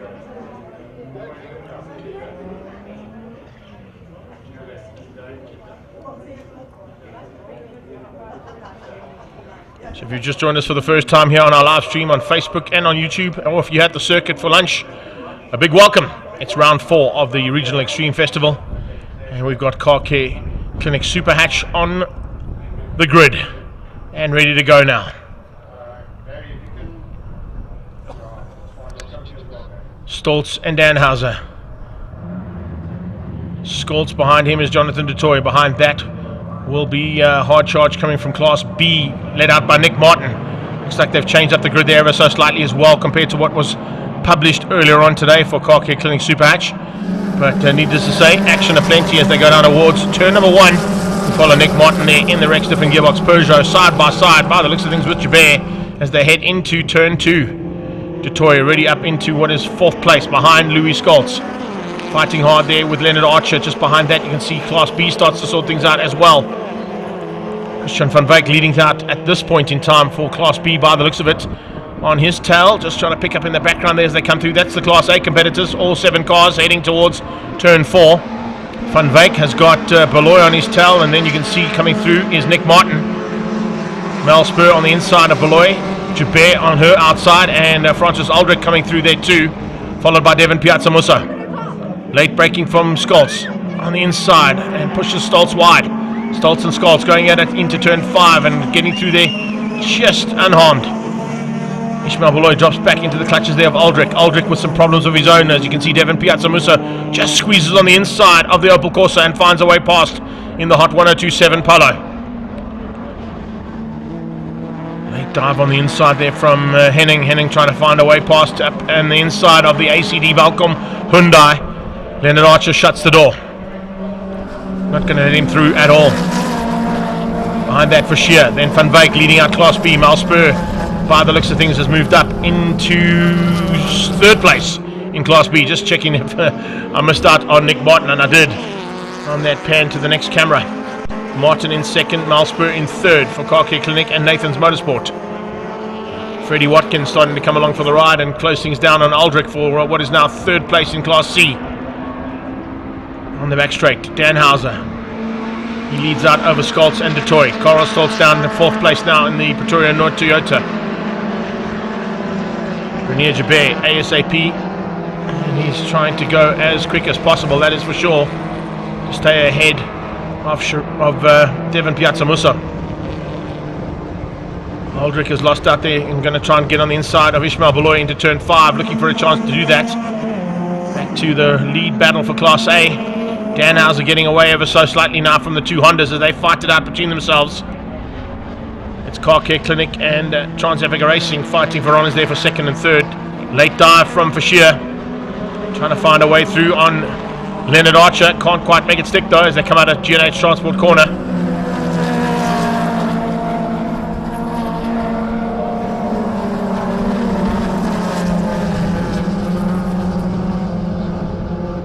Now Spur looking for honours here. Remember, it's her birthday in a week's time, so she definitely doesn't want to be losing out of a chance of a podium overall. A race win would be fantastic, but to catch the NBR Ford Figo of Christian van Wyk and that Rex Stefan gearbox and a NATO coloured British flag Peugeot, and it's got a British flag on it, it's a French vehicle, and then you've got Nick Martin at the wheel, so it's kind of NATO colours there.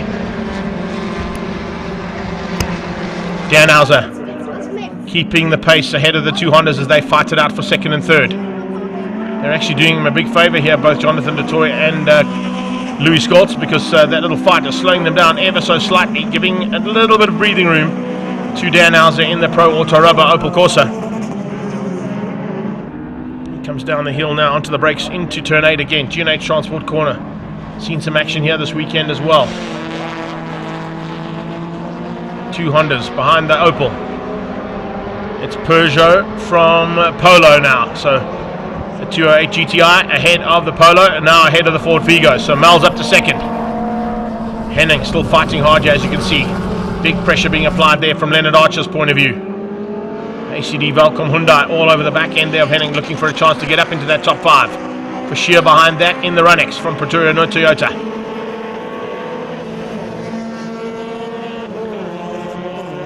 Stefan Forsheer looking for a chance now as he can find one onto that back straightaway, same as what Toy is trying to do here to Louis Scholz. Louis and Jonathan having a ding-dong battle here between the two Hondas.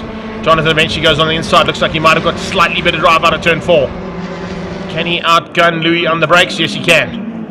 Into turn 5 past the AMG Driving Academy, and it's a Honda change up there. Look at Louis coming straight back at him though. Going to return the favour almost instantaneously. They're going to Kenwood corner, double right-hander. Very lucky to survive that one was Jonathan du Toit, but he set that up coming out of turn 4. Got great drive out of 4. Set it up on the brakes into turn 5 to get him into second place. Now goes hunting down Andre Danhauser. Danhauser definitely wants a victory here.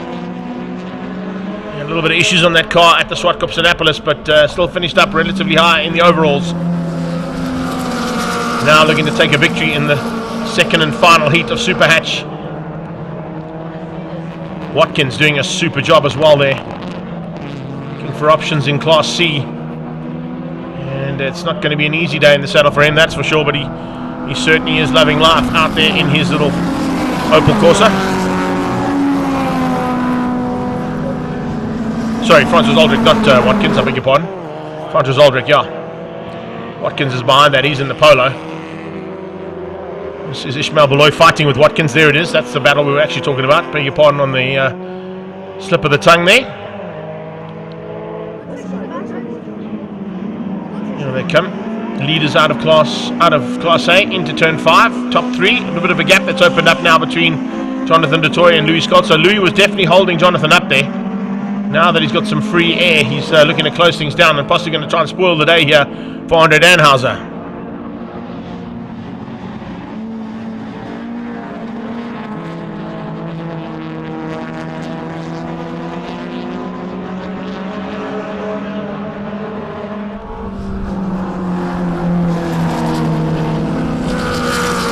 Turn 1 they go, and heading towards turn 2. Possibilities of that gap coming down between du Toit and Danhauser are certainly on the cards. Du Toit currently lapping in the 1:14.9s. Danhauser's doing 1:15.4s, so he's about half a second quicker than Danhauser is. Has he got enough laps in hand though? SuperHatch is an 8-lap race, and we are now into lap 5 of 8.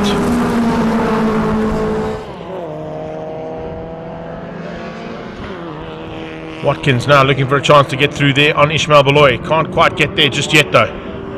Class B Honda fighting out there with Class C Polo. That is the leader of Class B, Nick Martin. Behind him, Mal Spur. Then it's Christian van Wyk. Young gun in this category, really going well and getting to grips with SuperHatch. A lot of competitors who've come through SuperHatch in their careers have gone on to bigger and better things, and there's a couple of them here this weekend as well. for Lotus Challenge in a few moments' time as well, with Jeff Kruger, who started his racing career in the SuperHatch category.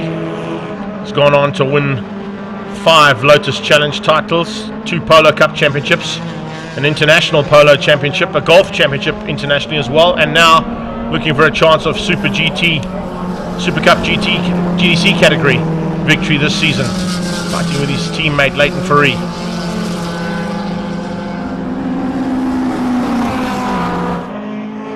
Nick Martin late on the brakes into turn 2, trying to keep that gap between himself and Mal Spur comfortable enough to get him to the end of the race. Mal pushing hard there for Car Care Clinic and Nathan's Motorsport, giving what she can to try and close down that gap between herself and Nick Martin for the victory.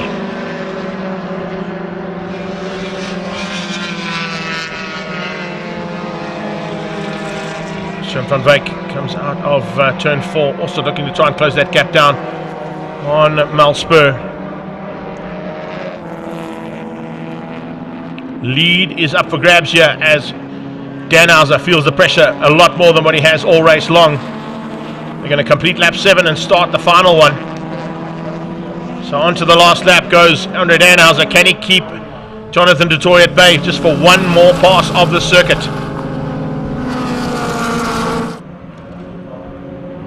Du Toit's on his tail. Can he find a way past? It's not going to be easy, that is for sure. Danhauser's going to make him work for it. Looks like they've got relatively evenly power, and it's going to be up to the driver skills. Now we know how good Jonathan du Toit is at this circuit, and with a lap to go and make it half a lap when he gets to turn 4, can he find a way through there on Danhauser? He's looking on the inside of 4. Danhauser swoops around his nose and keeps him out. He'll go defensive up towards turn 5, keeping that inside line. Du Toit's going to have to try and go around the outside, the long way around. In fact, he makes a small mistake. He runs a little wide out of turn 4, which might just compromise his drive. It has. Danhauser goes defensive, late on the brakes into turn 5. Andre Danhauser for Car Care Clinic SuperHatch, looking for a race win here in Class A. Du Toit's on his tail. He goes early onto the apex, cuts back into turn 7, and now down the hill. Has he got enough to get through on Danhauser on the brakes? Danhauser goes instantaneously on the defensive. Not going to give Jonathan du Toit any room to play here. They come out of G&H Transport corner, and it's Pro Auto Rubbers. Andre Danhauser looking to get the victory. He claims it only just. Coming through there on Jonathan du Toit, he's happy with that, and Louis Scholz comes through for 3rd place. Carl Stoltz finishes up in 4th behind him. It's going to be Leonard Archer, Francois Henning, and Stephen Fischer making up the top 7 in Class A. Class B is Nick Martin. He comes to the line, beating out Mal Spur, who just manages to fend off Christian van Wyk. And here comes Class C to the line. Second in Class C is Francis Aldrich, but it's going to be Devin Piazzamusso who gets the victory through turn 1 and towards turn 2 there for Hot 1027.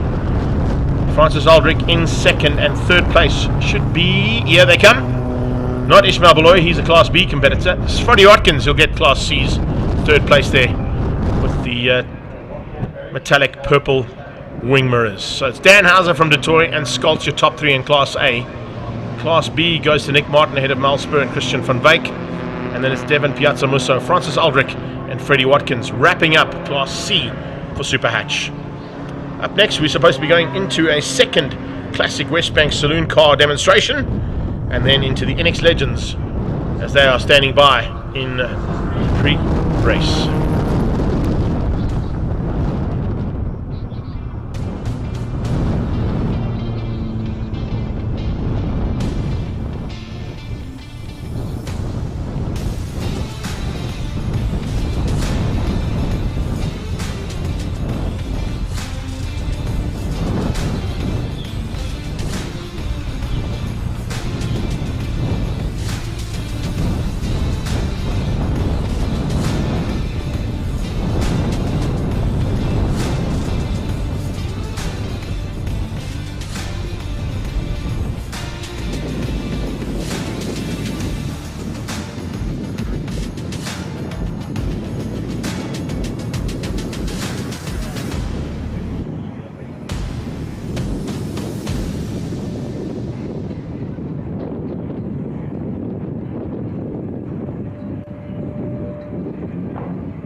So we got some guys up on the back end of the back straightaway there. I can see you under a big yellow gazebo. Hope you guys are enjoying the race action. If you can see us and you can hear us, make some noise.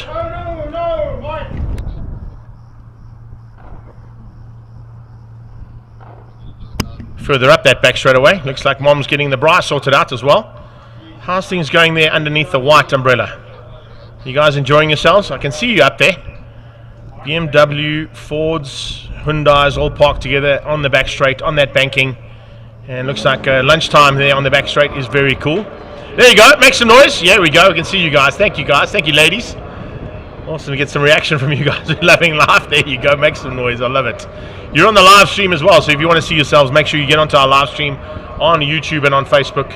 And check out what's happening at the circuit and at points. Zoc guys, are you guys enjoying yourselves up there at the Zoc Club? Conversations are deep and thick there. You can see there at the end we can see a couple of guys enjoying themselves, but the conversations in the middle of the Zoc Club. There you go, make some noise, big man. There we go, thank you, ma'am. Love your work. And then the two gentlemen on the end are just having a serious conversation.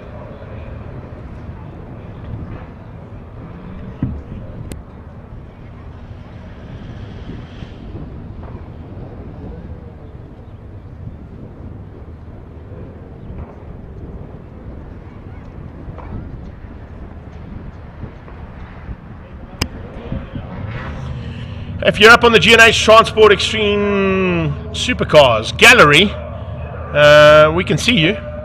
Mr. Werberski, we can see you having a little chat there, hey? Garth Werberski, tell all those people up top there to turn around and make some noise for us. Come on. Don't be scared, guys. And girls. And everybody up on G&H Transport Gallery. See some Valentino Rossi fans out there, huh? Pity he's not here today. Springbok rugby fans in the house as well. Going to be some sad faces by the end of today if the Springbok rugby team don't come to the party, eh? Have we got some Springbok fans out there? If you're a Springbok rugby fan, we want you to stand up and make lots of noise wherever you're standing around. We'll try and pick up on you on our cameras around the circuit. Oh, there's a young man. He's jumping up and down on that back straight away. A couple of guys underneath those gazebos as well who are Springbok rugby fans. Have we got New Zealand and All Black fans in the house? Not a lot, eh? G&H Gallery, have we got some Springbok fans up there? Doesn't look like they can hear us up there, but they are certainly loving the race action that's happening here at round 4 of the regionals. And we're under green flags, which means on track will be INEX Legends. Maybe it's the V8s who are back out there again for their final parade. Classic West Bank Saloons. Yeah, there they are. West Bank Saloons on track, led up by Ben Morganhood himself. That is a Mazda 323 triple rotor Mazda that Ben Morganhood piloted to championship honours in the West Bank modified saloon cars. Dion Jubez's car being piloted around by a couple of the famous drivers here this weekend, part of the Pablo class racing stable. Tony Viana's one in there as well.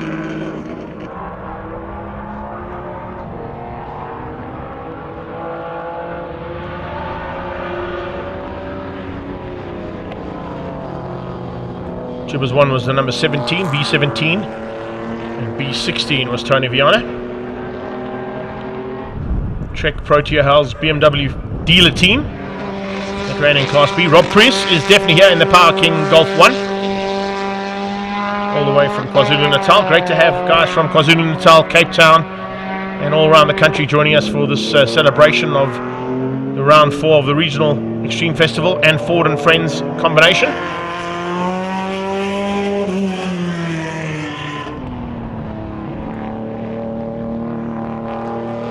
Paolo Cavalieri at the wheel of the 745i. That Tony Viana piloted in what was West Bank's original days of modified saloon cars. That big 745i, of course, took on Willie Hepburn in what was then the Ford Sierra XR8, the Animal, and Ben Morganhood's RX-7. The 745 never raced against the 323 triple rotor that Morganhood's out there today in. Morganhood had a very famous Mazda RX-7 that fought against this car. If you're in the house and you were around in those days and you were able to get to the old Kyalami, there's some famous footage, of course, which you can actually pick up on YouTube as well if you go and search for it. On board Ben Morganut's car, heading through the kink onto the main straightaway behind Tony Viana, and some choice language that came out of Ben Morganut, telling Tony Viana to move die Kruit Roy Ding out the way, because I'm coming through. If you do find it on YouTube, it's certainly worth the watch.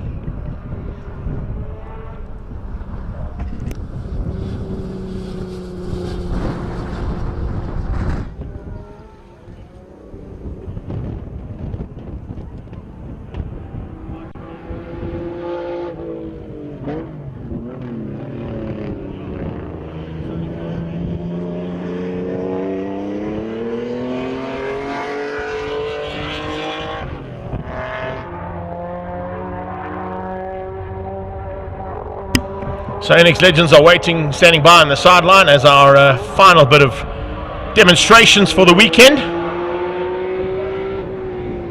close out. And we say a massive thank you to everybody behind the scenes for these incredible cars out on track. Not only the incredible cars, but some legendary drivers as well, and riders getting a chance to be part of this very awesome race day at Zwartkops. INEX Legends, as you can see, are standing by. A couple of guys still to jump into their cars and get ready to go. We've still got Car Care Clinic, 111 Sports and Saloons and GT Sports and Saloons, Lotus Challenge, the Ben Morganut and Willie Hepburn V8 touring cars, pre-66, 80s, 90s and classic touring cars race to come. Silver Cup, PABAR Volkswagen Challenge, Marlboro Crane Hire and on-track Clubmans.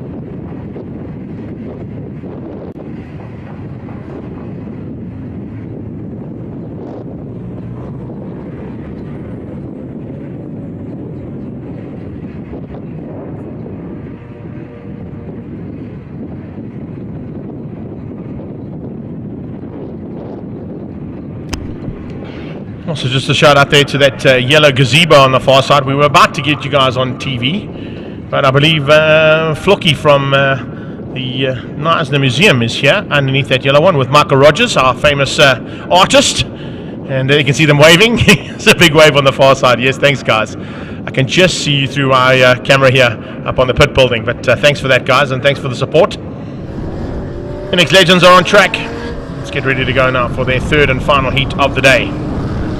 Yeah, and Vic, I have to appreciate that comment coming through on WhatsApp from you as well, stating that it would have been really cool to have Johan Kutzier's B19 Gearmax Skyline in the house as well. And I believe that car is also being restored and will be back on track shortly too, just to give us a bit more of the entertainment value from those incredible race cars of the past.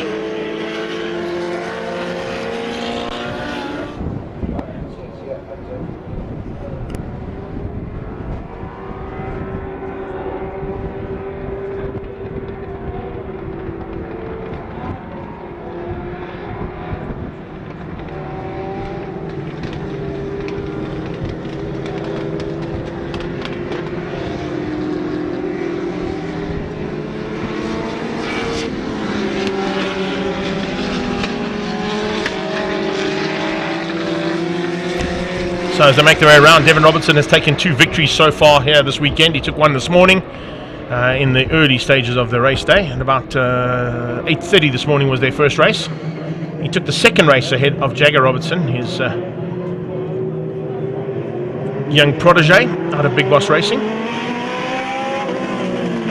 Edwin van Niekerk and VB van Niekerk were 3rd and 4th on track. And then it was Richard van Heerden, Tyler Robinson coming through there in 6th, beating out Johan van der Venter, Gerard Roux, Ian Upton and the Eusters in 10th and 11th.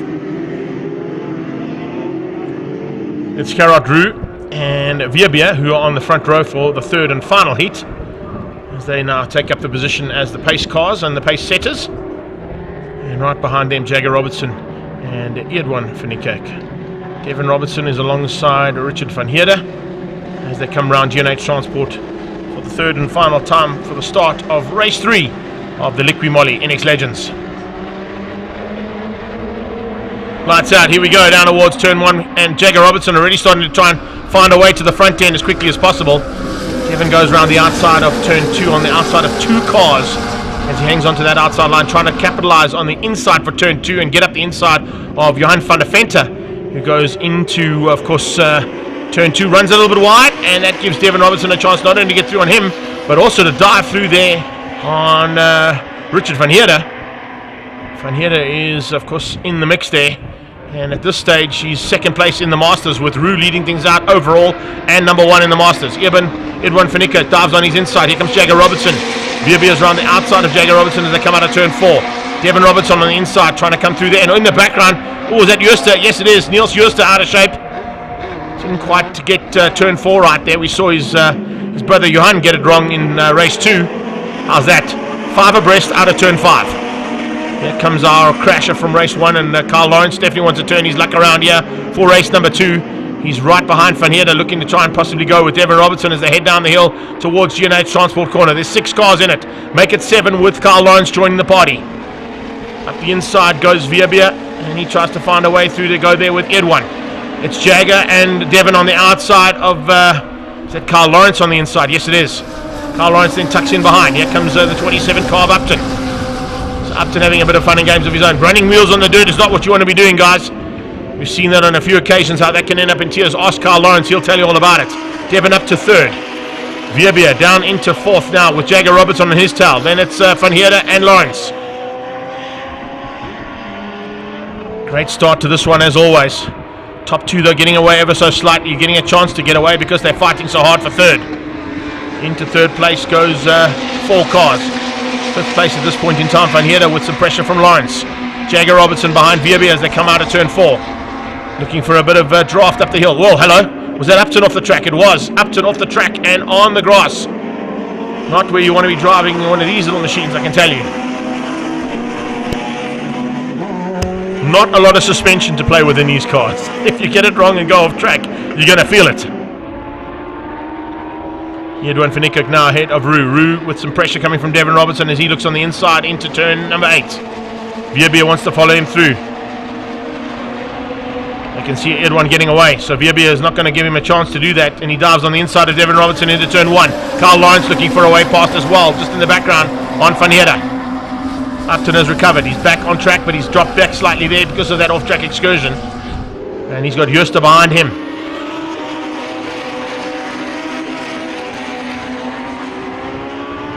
Upton coming out of turn 2, trying to close that gap that he lost earlier on the back end of this field. It's not going to be an easy day in the saddle for him to make up that kind of ground. Is that Devin up into 2nd? Yes, it is.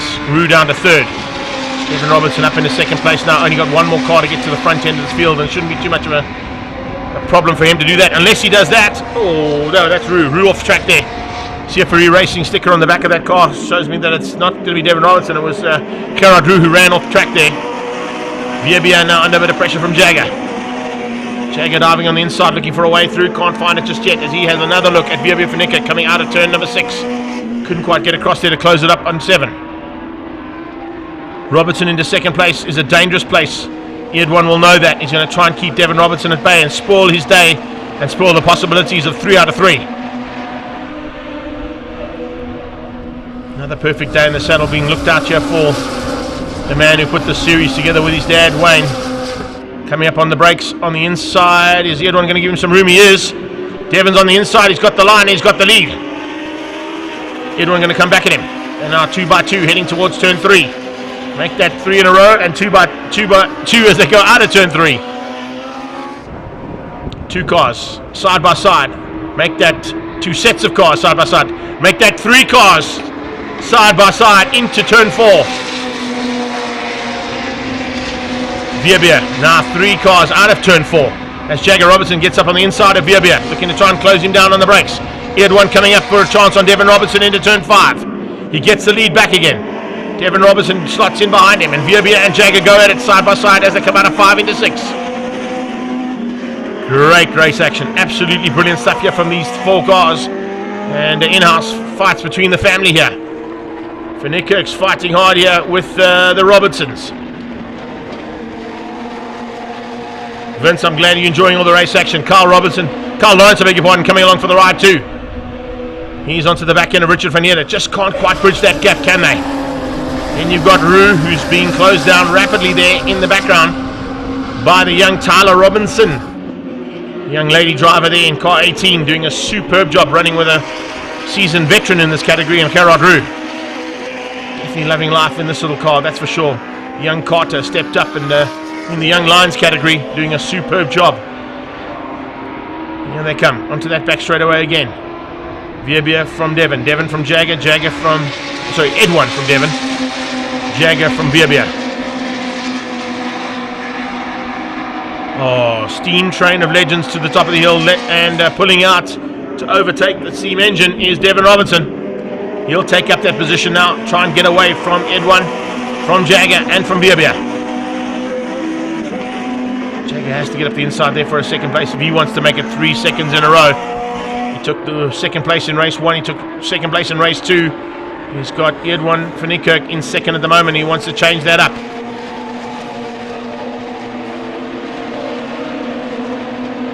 It's certainly on here for second. Devon's open 2 car lengths. That might be enough for him to control things from that point.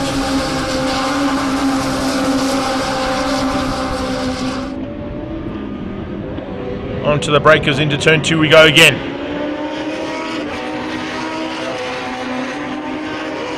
Tyler Robinson just not able to bridge that gap just yet onto the back end of Gerard Rue. But take nothing away from that young lady and the definite progress she's had on this weekend. Amazing bit of race action coming out of her, and certainly a contender in this category in the future, if this is what she can do in her first season.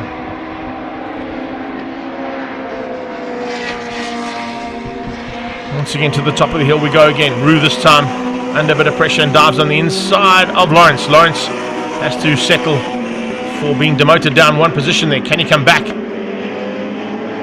There might be a little bit of damage on the front end there of Carl Lawrence's car. See that front right just a little bit sideways, and maybe too much camber on that wheel. Maybe it's coming loose slightly. That's why he's dropped back into the clutches now of Tyler Robinson. He had 1 side by side, and Jagger Robinson round the outside and cuts him off into turn 1. Running high and wide out of turn 1 to get that inside line for turn 2. Ooh, a little rub there, little nudge. Rubbing's racing in this category. They are allowed to bump draft, but of course that's not drafting into the corner or the exit of the corner. If you get onto the straight, you can bump draft the car in front of you. It is in the rules. And that, I think, is what Edwin's going to try and do now to get back at Jagger. Jagger up into second, Devon getting away at the front end of this field. Jagger doing the same job now that he's got a little bit of clean air. He's concentrating on closing down on Devon. On the brakes into turn 5, and late braking from Van Niekerk, diving on the inside and gets back at Jagger Robertson. This race is certainly not done yet with 2 corners and a lap to go. Down towards G&H Transport corner for the penultimate time. As they pitch it into G&H corner, they will be starting the final lap. And off track, somebody putting lots of deals on the dirt there. Was that Van Niekerk? It was. That's given Jagger a little bit of better drive into turn 1. He takes second place away. So Jagger Robertson now up into second place behind Devin Robertson. Edwin and Vierbia. Vierbia under a bit of pressure as well. Van Heerden's coming through rapidly. Richard Van Heerden is bringing along the rest of that pack, and includes Gerard Rue and Carl Lawrence. Carl Lawrence, and behind him Tyler Robinson. Ian Upton in what is now 8th place or 9th place. And Jooster, Van der Vente and Jooster at the back.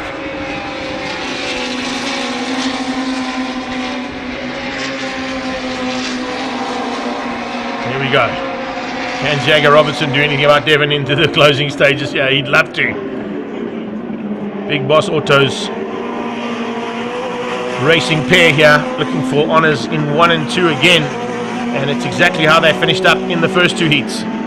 Is this going to be a carbon copy of for the third? It is. Ed 1 is not close enough to have a go here. He's going to have to settle for 3rd place. Devin Robertson with the perfect weekend, fastest in qualifying, 3 race wins out of 3 race starts. 2nd place for Jagger Robertson on 3 occasions, and shared 3rd places between Ed 1 and VW Finikak. Tyler Robinson, what an amazing effort there from her again, in 8th place and in single digits for the young lion. Keep an eye on that young lady. That's Van der Venter coming to the line, and he finishes up just ahead of the 2 Justas for the final stages and final positions here of our Liqui-Moly INEX Legends. That'll be their race weekend finished for this particular outing of the Regional Extreme Festivals, round 4. Up next we've got Car Care Clinic, 111 Sports and Saloons and Sports and GTs, but there's unofficial results. Devin Robertson, Jagger Robertson and Edwin Finikak beating out Richard van Heerden, Carl Lawrence and VB Finikak, Tyler Robinson, and then it's Gerard Roux, Ian Upton, Johan van der Venter and Johan and Niels Juster in 11th and 12th place respectively. We'll be back shortly with Car Care Clinic, 111 and Sports and GTs.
Back on track one more time for Car Care Clinic's 111 Sports and GTs and the GT Sports and Saloons, as they are out for their second and last time of the day.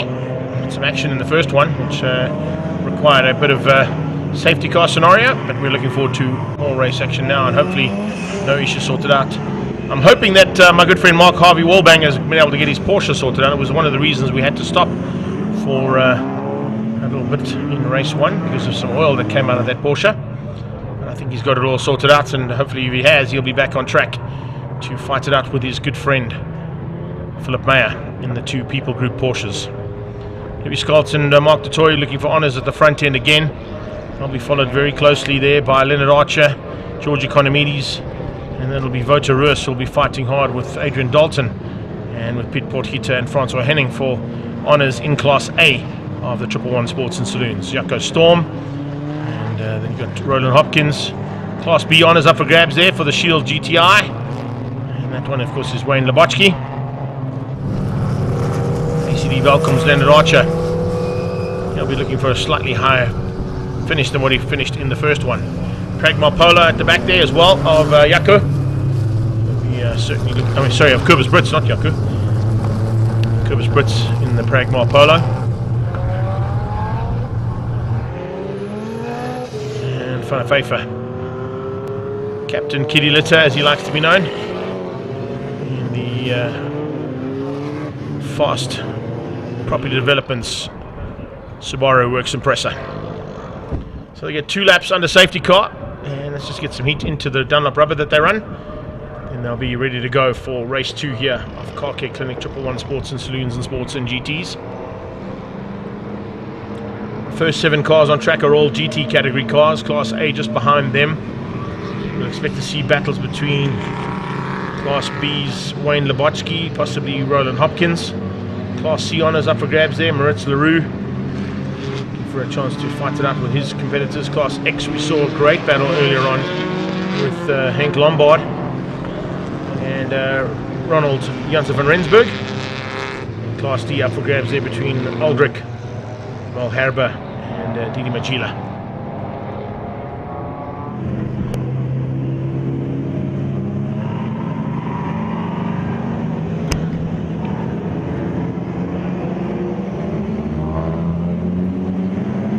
Wouter Roos looking for Class A honours. Can he find a way through there on Dalton? Can he catch the Porsche? I'm sure that Nathan's Motorsport would have done some tuning on that little machine of his to get that Car Care Clinic Volkswagen a bit higher up than what it was in the first one. Let's see now as they come under starters orders. GTI 7 versus Z4 versus Golf 1 GTI, and of course it's Leonard Archer in that Type R Honda Civic. Subaru Works Impreza taking on the Polo Classic of Cobus Brits. Lights out and we're racing. Here we go down towards turn 1. GDs get away. Top 6 headed into turn 1. Voto already starting to come through there, side by side with Piet Potgieter as they head down into what is going to be the first spot. Nicole Lombard in her Sirocco. Great to see her there. Harry Lombard, of course, was chatting to me just before the race they started, saying Nix is in a Sirocco. And we'll be looking forward to this battle with this entire field of cars coming through there. Hank Lombard as well will also be in a similar Sirocco. He's just a bit further back there. As they come out of turn 2, also seeing Rob Clark coming through in his Honda Ballard, taking on Majita and Carl Veyers. Class GT already under pressure as the Porsche tucks in behind that Pragma Porsche, Polo. Brits under pressure there from that People Group Porsche, and Philip Meyer looking to try and get in amongst those GT competitors right from the word go. Up past Universal Motorsport, now past the AMG Driving Academy and into turn 5. Dalton looking to pounce early on, but he's been outgunned ever so slightly by 2 of fellow Volkswagen mounted drivers there. One is Potgieter, one is Voter. So it's Piet Potgieter into second place. Here comes Dalton for a chance for third. He has a look up the inside. Voter sees him coming. Car Care Clinic versus Extra Clothing and Shoes, and Voter wins this one out. Only just though. His stable mate just up the road there is Piet Potgieter in the Rocky Ding Ding car, and they're all closing on the back end of that Pragma Polo. Philip Meyer hasn't quite got away from the 3 Volkswagens behind him, but the Porsche still leads out in Class A. GT at this stage, it's Louis Scholz. Car Care Clinic's Louis Scholz, absolutely perfectly done so far this weekend, and looking for more of the same now as he heads to the top of the hill. Pulling away now from Economides, who's up to second. Dutoy's to third. Dutoy falling into the clutches by the looks of things of Leonard Archer. Economides pushing hard there in the Wealth Avenue, and Martini Racing Golf 1.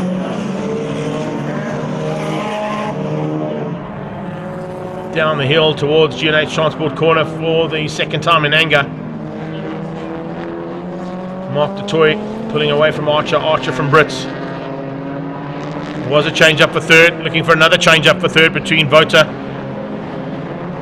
and Extra Shoes and Clothing's Adrian Dalton. Here comes Class B at this stage. Labotsky leading out Class B by the looks of it. He's ahead of Hopkins, just behind Jaco Storm's BMW. What a run here from Van Heerden. Behind Van Heerden and Hank Lombard all over the back end of him.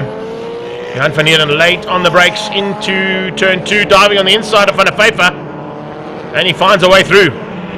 What a move there from Johan van Heerden, from 12th to 11th, demoting the Subaru down out of the top 10 and into 12th place where he wasn't. Henning pulling away now from that little battle between Van Heerden and Van der Heefer. Van der Pfeiffer now in the Devlaw and Foss Property Development Machine. Lombard behind that with Jaco Storm closing him down in the BMW. E46 has got a good turn of pace around here. And it's the Shield Golf of Wayne Labotsky. Behind Labotsky, looks like that is Roland Hopkins, Bush and Buck, Polo. Lombard on the inside in the Sirocco.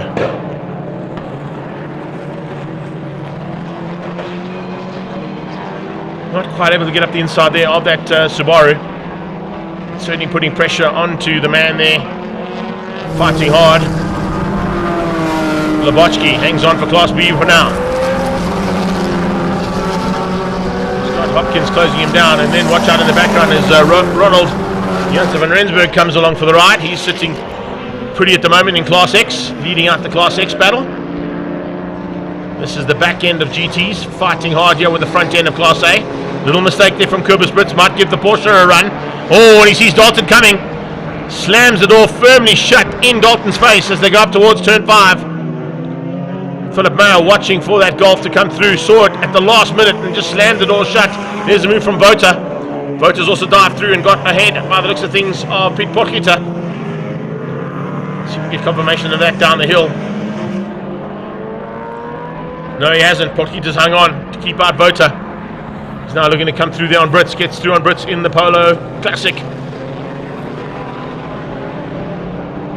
Vota does the same thing as they go across the line and completes another lap in anger. That should be the halfway stage. It is. 8 laps of action and we've done 4 of them. And Van Heerden slowly but surely getting closer and closer to the back end there of Henning. Henning in the Marc Marquez 93 Repsol colours.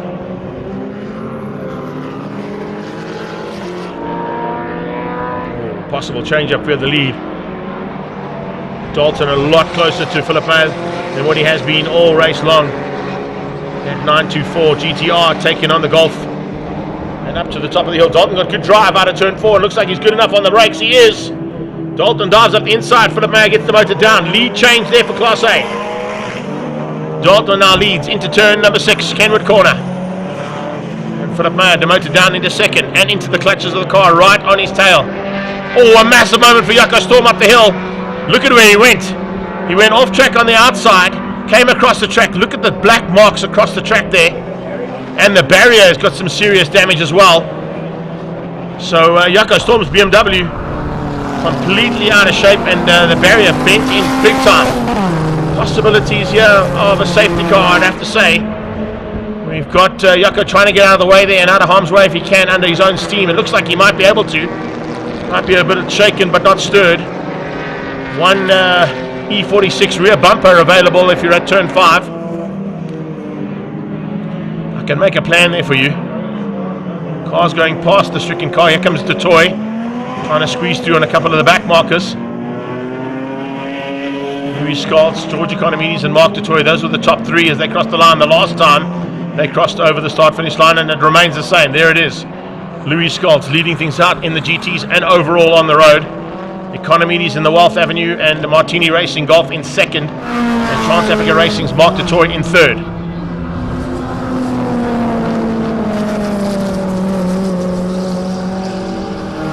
to go for our leaders. Coming into a lot of back markers now for Louis.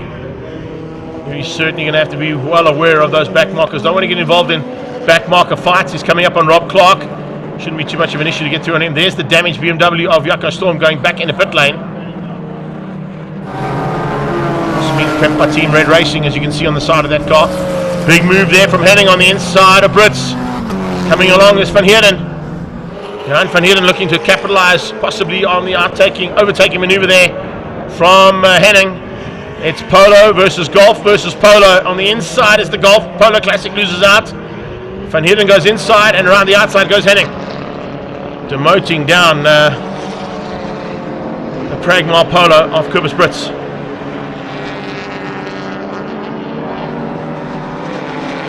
A super run here from these Car Care Clinic 111 Sports and Saloons. And great action at the front end as well from the GT Sports and Saloons as well. Car at the top with some problems by the looks of things, pulling to the sideline. Louis Scott starts his final lap. He's got Economides behind him, and Economides has closed that gap down pretty rapidly with the amount of traffic they're having to deal with now. Scott wants to try and get through on the inside. Looks like is that Nicole? Yes, it is. So Nicole Lombard gets demoted down one position. He has the fight for Class A. Portkita on the back end of Dalton and Meyer. Looks like Vota's lost some ground there to that battle. In fact, I don't even see where Vota is. I think Vota might have had a problem. Vota's actually pulled off the circuit and into pit lane in the Car Care Clinic Golf. Pity for him. No worries at all for his teammate though. Louis Scott's going to come through for a double victory today.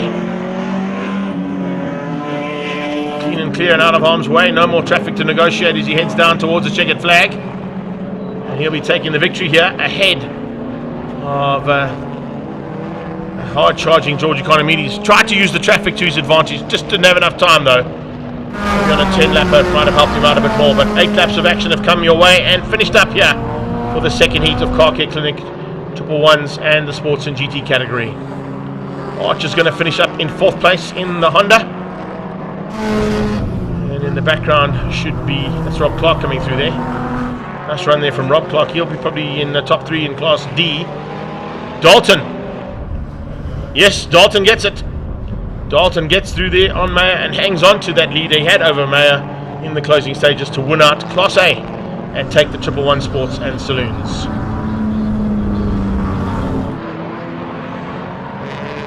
Pragmar Polo of Cobus Brits was in some big action. And he would have been happy with the performance after going off. And Class B, by the looks of things, yes, this time out, it's the Shield Golf of Wayne Labochki beating Roland Hopkins. Class X going to Ronald Janssen van Rensburg in that Class X Golf of his. He was in the middle of those 2 cars coming across the line. Let's have a look at the unofficial results there for Car Care Clinic 111 Sports and Saloons and Sports and GTs. It's Louis Scott, George Economides and Mark Tatoy, your top 3 in the GT category. Adrian Dalton from Philip Meyer and Pete Portkita winning out Class A. We go down to Class B, which is Wayne Labochki beating out Roland Hopkins and I think Pierre Richard Portkita in 3rd place. Great effort there from all of our 111 Sports and Saloons and GT category cars. Up next, it's time for some Lotus Challenge. We'll be back shortly.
So we're kind of back on track here, just looking at the way the time has gone. We were supposed to start this race, of course, on the program at 3:30, and we're at 25 to 4. So good hustle there from race control and from the marshals to get us back on time for Lotus Challenger's second heat.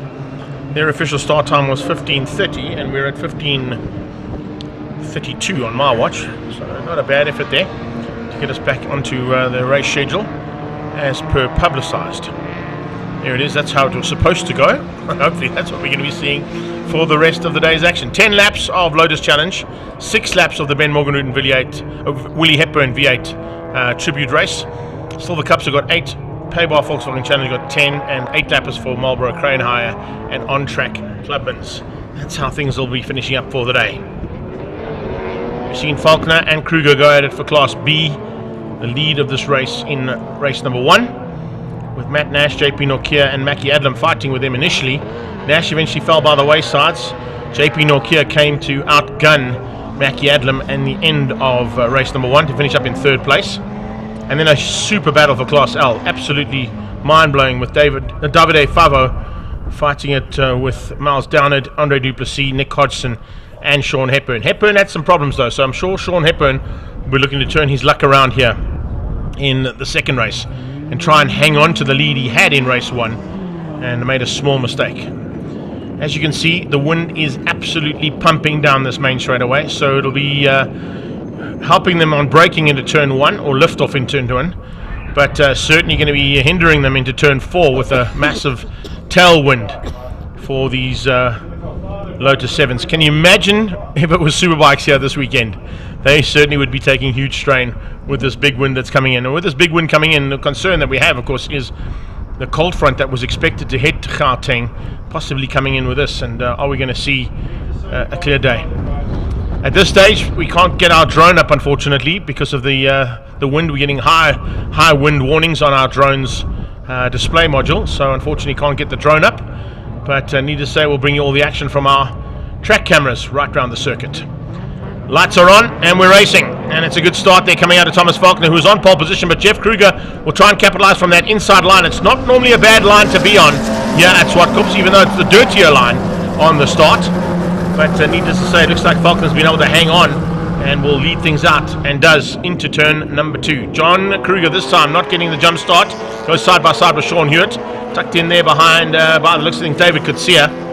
He's got Mackie Adlam just up the road from them, and then it's Matt Nash who's just ahead of them in the second of the all grey machines. It's kind of like the Battleship grey cars there of Matt Nash and Thomas Faulkner. Here comes Adlam looking for a way through as well, right from the word go. Class L already starting to get into the thick of it, and Hepburn runs off! Hepburn runs off onto the circuit and off the grass, and that's not what Sean Hepburn wanted. I just said he didn't want that. Is that Favo? 34 is Ian Young. No, it's not Favo, just another white Lotus 7. Ian Young's off track, but Davide Favo's got a similar looking car, and I thought 2 of the top contenders in L were already out by the time they got to turn 4. Class B in the mid-pack there, you can see the 51 machine of Tinus Buertas. A fight at the front is heating up big time. 21 in the mix is Andre Himon. He's looking for a way past on his stablemate. And then it's Mackie Adlam just up the road there from him. Arm up there for John Kruger. Kruger's got some problems.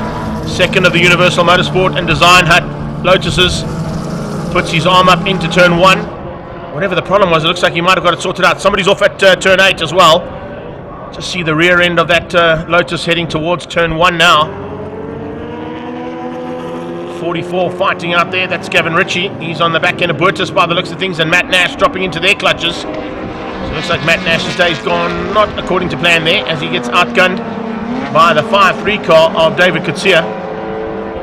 On the outside comes Andre Himon too. Now it's Jeff Kruger trying to get up the inside and try and find a way through. Watch for the cutback here. Oh, what a move! Kruger with a great move there with a cutback, trying to find a way through on Thomas Faulkner. Didn't quite make it stick though into turn 6. Kruger for the Design Hut and Universal Motorsport, taking on the Sunday Times' finest. Times live man there is Thomas Faulkner, and he's looking for a chance now to share the spoils of the day. There's Ben Knights, much better run this time from Ben, up into the mix of the mid-pack there of Class L. Not quite at the front end where we normally see him. But a lot better start this time out of Knights than what we saw in race 1. Hepburn had a nightmare. Absolute nightmare once again there for Sean Hepburn, but he's got enough time to still close things down, maybe spoil it for a top 5 or possibly even a top 3. We're looking to close down on Miles Downard and of course on Nick Hodgson in the 2 lime green cars. 5-0 leads out by the looks of it in Class L. 77 there is probably about 6th place. That is Jean Dutoy. Jean Dutoy at mid-pack battle with the 27 machine of Matthijs de Kock. This is the lead battle back up into turn 5. This time it's Kruger going around the outside. He's going to try and hang on to the outside line out of turn 6, which becomes the inside line for 7. But Falconer was well aware of what he was trying there and just forced him wide, not giving him any room to play. Coming along for the ride is the N4 machine there. That is going to be JP Norkia. JP is absolutely loving life, stepping out of the V8 and into Lotus. Similar to what we saw with Mackie Adlam. He spoke about it in his pre-race interview at race 1, saying that even though there's 4 cylinders less in these cars, he still has an absolute blast, and it's a really great way to learn racecraft. 10 car in the mix there as well. Fantastic run again from Brett van Rensburg. He was fighting with the lead cars of Class L. He's got Matt Nash just behind him. Nash has got a problem. Davide Favo, class leader in Class L, gets up the inside of Matt Nash. And coming along for the ride there, looks like 2nd place in the L category at this point in time is Andrew Fulton. Fulton has to go on the inside as Matt Nash gives him some room to play. Behind him, they line up in the form of Nick Hodgson. No, not, I beg your pardon. It'll be Hodgson's teammate, Miles Downard. Downard first and then Hodgson further back from them. No change between the top 3 at this stage. Hanging on for the lead is Thomas Falconer. Fastest car on track was Falconer on the last pass across the start-finish line. He is heading up Jeff Kruger and JP Norkia. David Kutsia, Andre Human trying to find a way to close down on Mackie Adlam. They haven't quite been able to get there yet. Nash returns the favour and runs a bit wide out of turn 5. And it looks like Fulton's going to try and have a bit of a fight here with Matt Nash. Remember, Nash is in a Class B car, Class L. Slightly lesser powered machine there that Fulton's playing with. Davide Favo closing down on Van Rensburg again, as he did in the first heat. Coming along for the ride is Downard. Miles Downard behind the 52 car. Rensburg, Davide Favo, Matt Nash. They're into turn 1. Into turn 4 go the leaders of Class B. And this time it's Kruger on the inside. He's got good drive. Oh, that's a great move there from Kruger. Little mistake from Thomas Falconer. Jeff Kruger on the inside for turn 5. Easily done. Falconer just ran ever so slightly wide out of turn 4. And that's given Kruger a sniff, and you don't give Jeff Kruger a sniff because he will make you pay. And that's exactly what he's done. Moving to the lead of the race as he gets up on the inside of turn 5 on Thomas Falconer. Coming to the halfway stage to be completed. 5 of 10, 5 to go. And it's Jeff Kruger from Thomas Falconer from JP Nokia. Heading into turn 1, Falconer trying to return the favour. He was quickest again on that last pass. So Falconer putting in the hot laps, but Kruger leading things out. He comes down into turn 2 on the exit point, tries to put a little bit of a gap between himself and Falconer. He's doing just that. Matt Nash looking in his rearview mirrors. Back ahead of Davide Favo. Fulton and Downard for 2nd place in Class L. They're into turn 8. Run there from the singular team. Downard and his stablemate there, Nick Hodgson. Hodgson's dropped back slightly though, not quite where he was in race 1. He was just behind this back in race number 1. Problems for Brett van Rensburg. Lotus has gone off at turn 5 and into the slip road. Van Rensburg looks like some kind of an issue there on that car. Will not be finishing this one up. There is Hodgson. Jean Dutoy about to be caught and passed by Hodgson if he can find a way through there. Behind them is Ben Knights. This is the 2nd pack of Class L. Hepburn leads them out as they go into turn 4, but there's a big move on the inside there from the 27 car of Matthijs de Kock.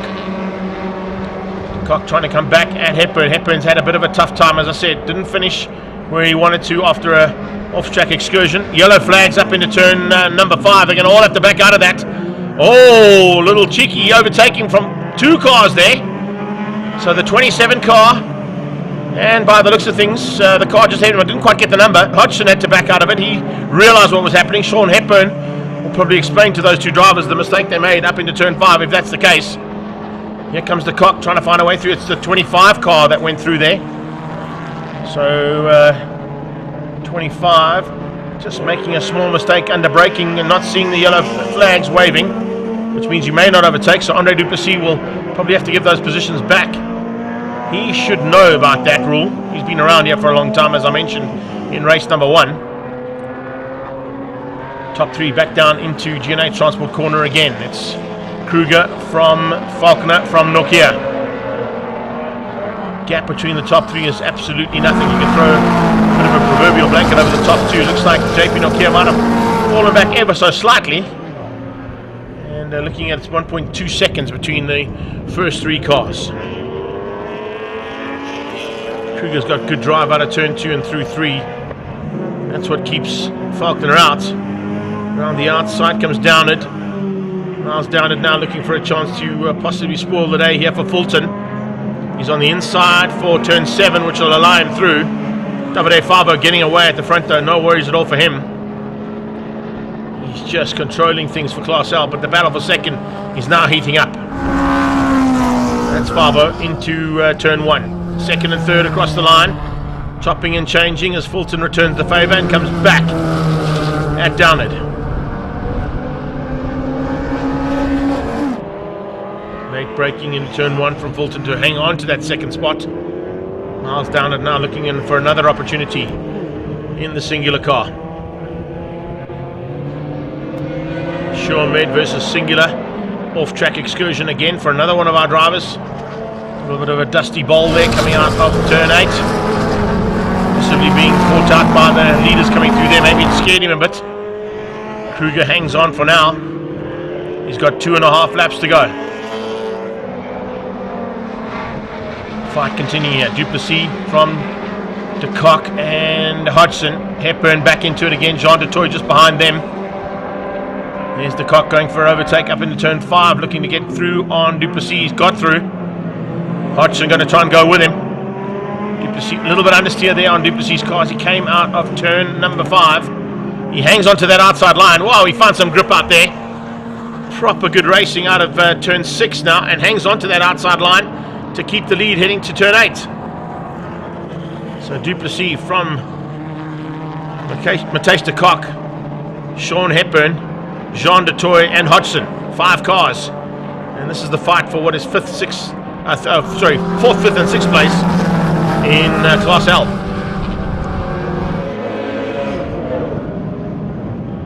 Toy late on the brakes, keeping out Hodgson. Oh, he's out of shape! Back end steps out. That's so easy to do in a Lotus. So easy to do that in a Lotus, and that's going to cost him dearly. He's now out of that hunt. And it looks like Hepburn had to take evasive action to avoid him, and he's dropped back behind Jean de Toy again. Sean Hepburn's day has certainly gone according to plan. This is Sean Hewitt further up the field. He is just behind that leading pack. And behind him, by the looks of things, is that David Kutsia? Yes, it is. So JP Nokia now. Oh, a change up. It's Falconer back into the front end of the field as Kruger might have made a mistake somewhere on track, or must have made a mistake somewhere on track. Falconer back to the front of the field and looking for the win. And he's got a lap and 2 corners to go. Plus lots of traffic.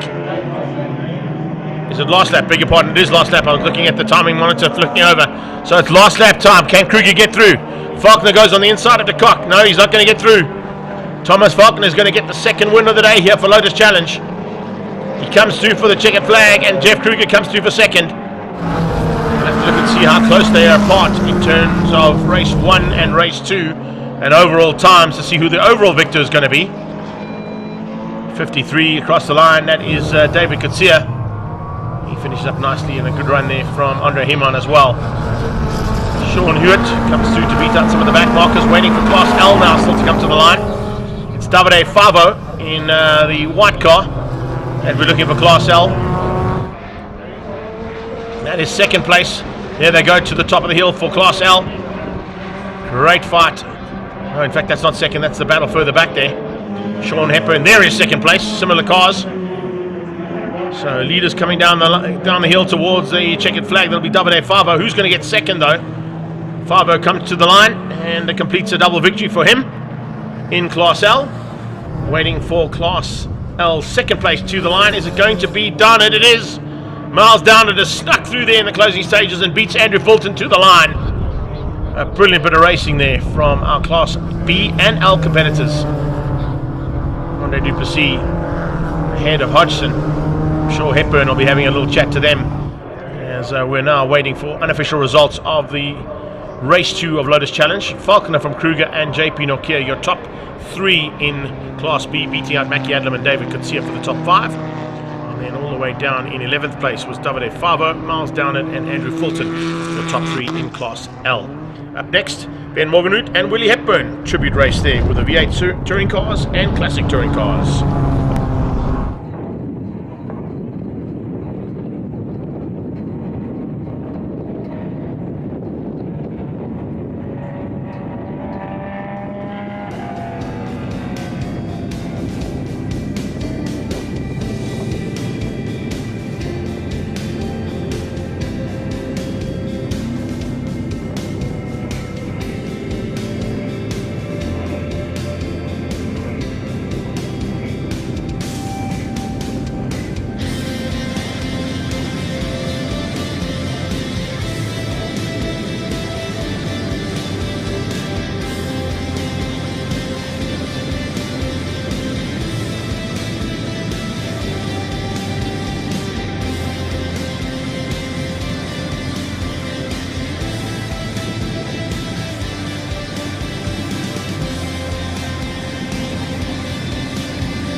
Back on track for the second race of the Ben Morganhood and Willie Hepburn Invitational category. V8 touring cars, pre-66, pre-80, pre-90 and classic touring cars all in the mix here. A phenomenal first heat. Colin Ellison will be looking to try and keep that car in gear for the second heat. After a big moment right across the finish line, he was just avoided by Mark O'Sullivan's Chevy SS and by Mark du Toit in his Ford. It was very close. Terence Ladner in the Hamilton's paintbrushes and paints Sirocco. There is the man himself, Ben Morganhood. Notably missing from this field, unfortunately, is Willie Hepburn. Incredible, on the day that we're going to celebrate Willie Hepburn and Ben Morganhood, the Sabat Opel record decided it wasn't going to make it to the two heats of racing today, and you'll see it parked on the inside of the track, just on the right-hand side of our shot there. So a big pity that Uncle Willie wasn't able to make it out for his own tribute race, but Ben Morganhood certainly has, and he was right in the mix there, fighting hard with Jackie Schechter, Colin Ellison, Mike O'Sullivan and Mark du Toit.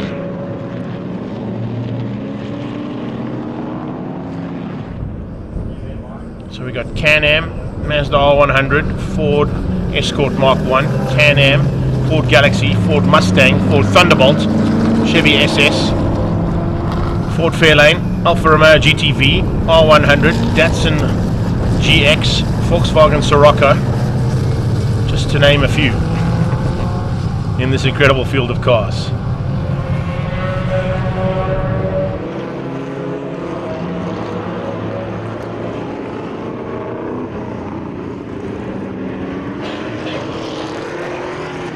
We got up to that GTV, we got some more GXs, another Mustang, a couple more Siroccos, and there's a couple of Datsuns at the back end of the field as well. We'll be keeping an eye on. Nice to see Franco Donadio all the way here from Cape Town in his Castrol coloured Donadio plant hire Ford Escort Mark 1. And that's a bit of a giant killer. You can take on the might of those V8s relatively easily as well. Watch out for Brendan Parker coming from the back as well. He had some problems in race number 1, so he'll certainly be looking to try and come through the field rapidly there in that all green Datsun 120Y. Renee van Rensburg will be looking to do the same thing, as will Jonathan du Toit in their brand new Trans-Africa Racing Ford Escort Mark 1. And at the back of the field, another one of the Mustangs also looking to try and make up ground. So, as they come to the line, it will be Rudolf de Vos who will lead and set the pace. Across the line, watch out for Jackie Schechter in the big Ford Galaxy from Pablo Clark Racing. Fighting hard there with Eugene Goos and Ben Morganhood. Maybe looking to spoil the day there for them, as well as the rest of those cars around him. So we got Can-Am 1 and 3 as the Pretoria North Toyota 86 pulls back into pit lane again. It's R100 and Escort 1 in 2 and 4 on the grid. Here we go, lights out. It's 6 laps of racing coming away as they head down towards turn 1. Who's going to have what it takes? Looks like it is the Vos who hangs on for the whole shot. Mark du Toit trying to go around the outside there of the SS Chevy of Mike O'Sullivan. Sia Faree Jr. around the outside of the Can-Am in the R100, just using the nimble ability of that little Mazda to get through, but watch for the big power of the little Chevy on the back straight. They always say there's no replacement for displacement, and that's exactly what's happening there. Take nothing away from the power that's available from that rotary powered engine behind him, but a big bang of V8 is going to make you work hard. Junior coming up on the inside now, trying to cut back, looking for a way to sneak through there under Vos. Ben Morganhood already on the attack, going up the hill with Eugene Goos, looking to try and squeeze out Donadio into turn 5. It's close. Franco Donadio hangs on to Eugene Goos, Ben Morganhood and Ellison. The Thunderbolt just ahead there of the Galaxy. Then it's the Fairlane side by side with that SS Chevy of Mike O'Sullivan. Behind that, it's Dave Kopka in the second of those Mazda R100s. Oh, that is brilliant. Lighting up the back, onto the grass, onto the dirty stuff, keeps it lit. Absolutely top class there from Junior, but it did lose him a little bit of ground, unfortunately. So the Hoosier R100 just has to back out of that one and tuck in behind the big, or the little Chevy. Can-Am locks up into turn 2. You can see how hard de Vos is having to fight here. Rudolph de Vos and that R100 of Sief Fourie Jr. having a fantastic battle here for the lead of the race. Getting away ever so slightly from Franco Donadio. Donadio's pulled a bit of a gap now on Eugene Close in the Master Mowers Chevy.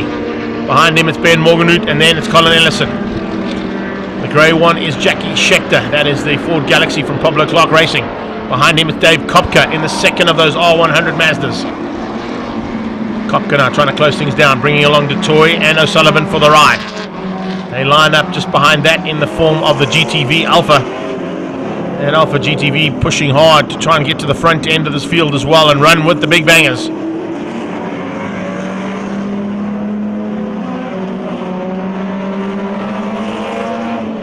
So Schechter has lost some ground there. Mario Rossi, Frans Jensen. Jensen coming through on Rossi, bringing along, looks like in the background there is the Sirocco. So the Sirocco coming along for the ride and putting the pressure onto a couple of the drivers there too. Fantastic stuff from Terence Ladner. Ladner now on the back end of Rossi. Jensen through. Travis Jensen just behind that, closing things down. Travis Jensen, by the looks of things, I think he's got Brendan Parker. Yes, the lime green Datsun 120Y is behind the second of those Datsun 1200 GXs.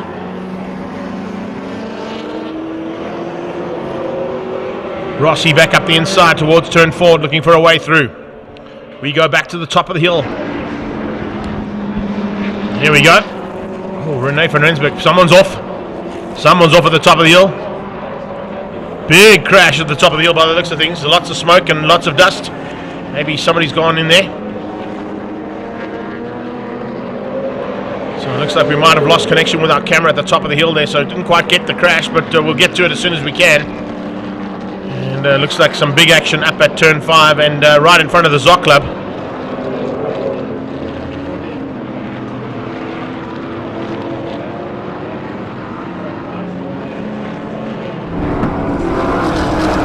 Schechter, DeToy and O'Sullivan into turn 1. Ford Galaxy versus the Chevy SS versus the Ford Fairlane. And Schechter putting some wheels on the dirt as they come out of turn 2.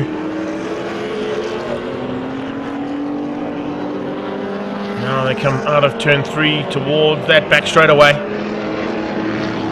Trying to get on the back end of Eugene Close in the Master Mowers Chevy. Rossi's now pulled away slightly there from Pedder and from Travis Jensen. Brendan Parker behind them. Here comes a move for the lead, possibly here coming from the inside of Sief Fourie Jr. No, not close enough. Had a big look to try and dive up the inside of De Vos. De Vos shut the door. Great run here from Rudolph De Vos and from Sief Fourie. Really having a great fight for the lead of this race, closing up on the back markers again now. And those back markers are going to be well aware of this big steam train coming along for the ride.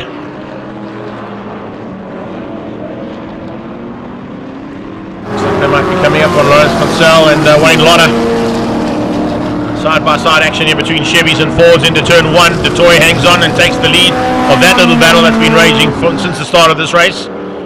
Mark DeToy now ahead of Mike O'Sullivan. O'Sullivan on the back end of DeToy. DeToy get away now from Schechter. Here comes O'Sullivan on the SS on the inside. That Chevy looking for a way to get through on the Fords. Little Chevy just up the road from them. And in the background, watch for it. Here they come. O'Sullivan, DeToy and Schechter. Is that Kopka closing them down? It's Rossi. Rossi closing them down. Mario Rossi in the GTV. Trying to get onto the back end of these big V8s. 3-liter V6 behind that as they go to the top of the hill in the Alfa Romeo's bonnet. GTV, a nimble little race car. Trying to close the gap onto the back end of that big Ford ahead of him. Schechter looks like he might have run out of brakes, might have run out of drive here as well. It tends to happen with these bigger cars at the end of a race day when they put in such a valiant effort. Particularly in the size of that car. I mean, it's a block of flats that he's racing. There is Jonathan DeToy in a new Trans-Africa Racing Ford Escort. Still with some work to be done with that car. A couple of niggles I think need to be sorted out, but Certainly shown some prowess, but about to be caught now by the leaders. And DeVos going to try and use him to his advantage. If he can get through on that little escort, maybe put it between himself and the R100, it might help him into the closing stages here.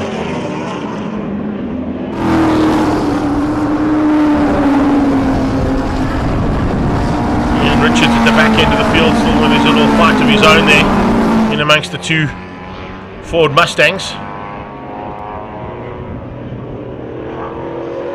Datsun GX having a great day here at Zwartkops.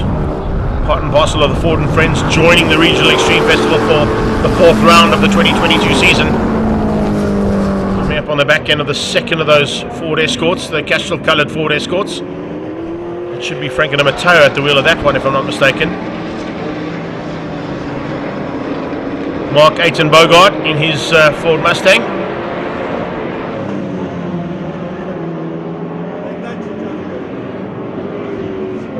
I think it actually might be a Ford Falcon, to be honest. Or Fairlane, it's a Fairlane, yeah, beg your pardon, it's a Ford Fairlane. Ford Fairlane there, it's not the Mustang that Aiton Bogard is riding. Coming back down the hill there for him.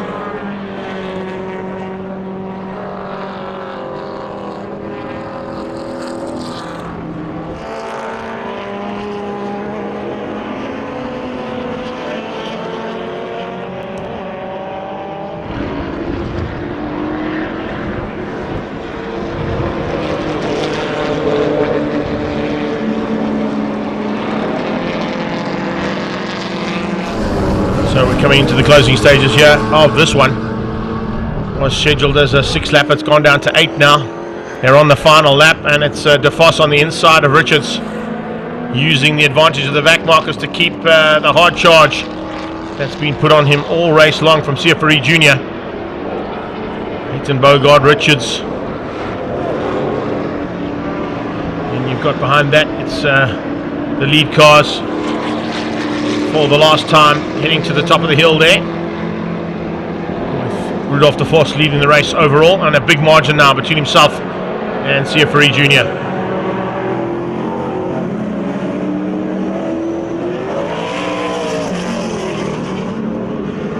DeVos will be winning out his category, of course.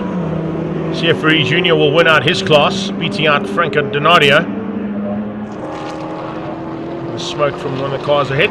But lastminute.com braking, and for the last time to the line, flags on standby. DeVos gets the victory, double win there for him in the Willie Hepburn and Ben Morganhood tribute V8 touring car race today.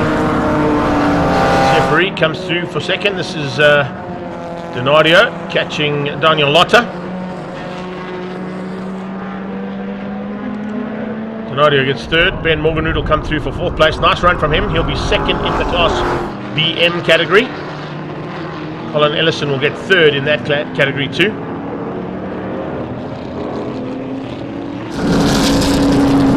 And Mark Toy finishes behind Eugene Goos. Looks like Schecter's going to just beat Rossi to the line, as Jackie Schechter brings the big Galaxy across the line for the last time today.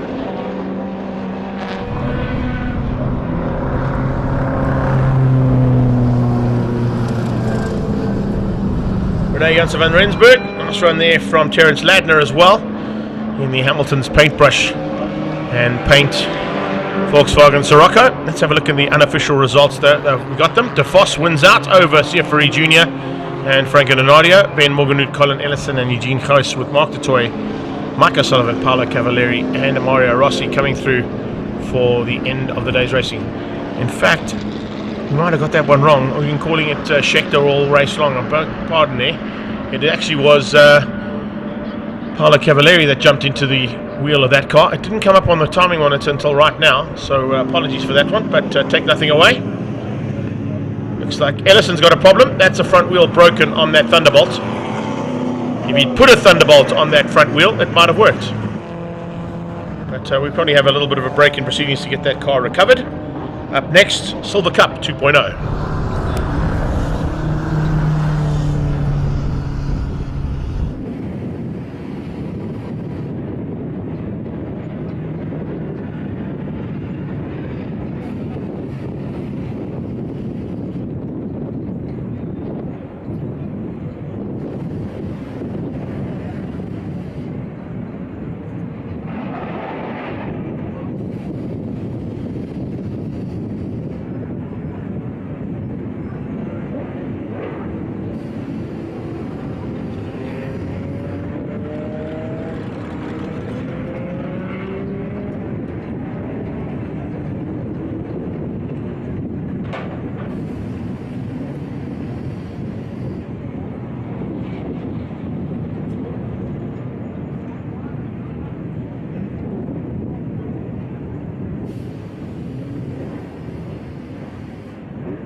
back on track now for Silver Cup 2.0, the second and final heat of the race day.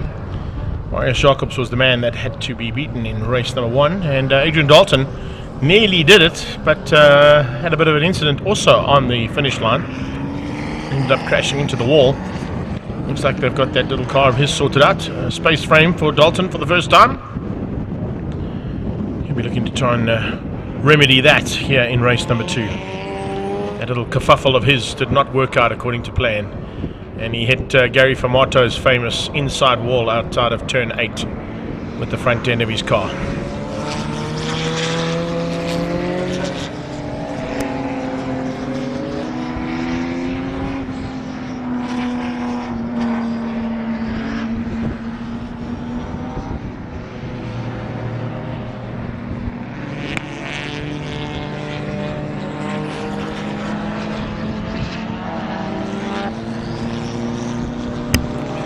Shout out to the friends there as he went past from Jean Otto, and a shout out as well coming from the Mazda RX-7 of Anton Bitzer. I'll be shouting out there, I think, to Michael Rogers and Flocky, who are parked at the exit point of, or the entrance point of turn 4, I should say. Paul van Niekerk running 44 on his car. I saw Mark Friedman giving him a bit of a run for his money earlier on, saying it's running 44 because he's affiliated to another famous 44 racer in a Formula 1 car of some nature. I can't remember his name though. He's not a famous racing driver.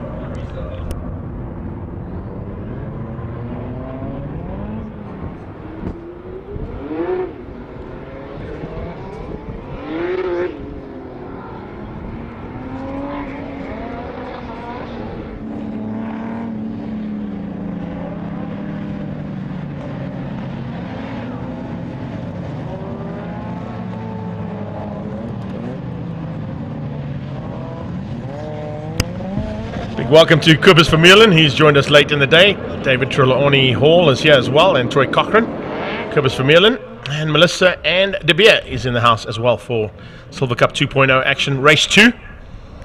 Coming to the line, as I said, Dalton will be looking to just remedy things after going a little bit haywire in the closing stages. You can see the wind is absolutely pumping down that main straightaway, so it's going to make it a bit more difficult for these drivers.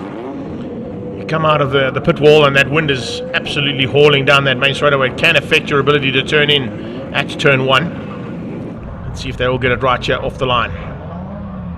Even our marshal battling to hang on to that red flag, bringing it to the line. If the red flag was any bigger, she'd take off. 30-second board about to go up, the fastest 25 seconds of your life as you start on the race line here at Swartkops, because it turns into 5 seconds, into lights on. And we go racing as soon as those lights go out. Here we go. Good start in the mid-pack coming out of Van Niekerk. Paul van Niekerk getting the little golf of his up the inside and up into 3rd place by the looks of things as they go through turn 1. Somebody running wide out of turn 1 as well. Here comes Wayne Pereira. He's going to go around the outside line 2 as they head through into turn 2. Looks like it might be a Riga versus Jacobs for turn 1 and 2. And the 2 space frames very evenly matched coming out of turn 2. Now heading towards turn 3. Pereira in the mid-pack, tucked in just ahead of Wilton Brouwer. Wilton Brouwer with a good start, just outgunning Noah van der Walt and Chantal Bierkes, or Bakkers I should say. Yeah, they come onto that back straight away now and into turn 4 for the first time. You can see it's very, very close race action here in that mid-pack as they get everything sorted out. Now they come flying through. Oh, big move on the inside there from the 209. Diving through on that RX-7, and Bitzer had no answer. RX-8 up into 2nd place by the looks of things. Yeah, Ariga down into the clutches of Adrian Dalton, who tucks in behind him there in the space frame. So space frames 1, 2, 3 and 4. And then it's the first of the saloon cars, led out by that very fast Golf 1 of Paul van Niekerk. Van Niekerk's got an RX-8 behind him. Then it's the 323 Tarzan car of Freek Bluchnoot Senior. He loves that little machine of his. Great race action in that car and previous action as well in this category from Bluchnoot Senior. Dub Developments Volkswagen heading down towards turn 2 with the RX-8 closing in on him. That's an RX-7, I beg your pardon. That, of course, being piloted there by Karel Stoltz. Karel Stoltz ahead of Freek Bluchnoot, and it's Ifat Seifat Senior. Pereira and Wilton Brouwer, Martinez van Loon. Bacchus and Van der Walt, the Golf's having some fun and games, and Rob Clark just behind them with Bitzer. Johan Smith in the Nissan Sentra, and Johan Otto at the back with a bit of problems. So here we go into turn 4, with a problem being that there's a Can-Am just ahead there of the Grange Workwear Golf.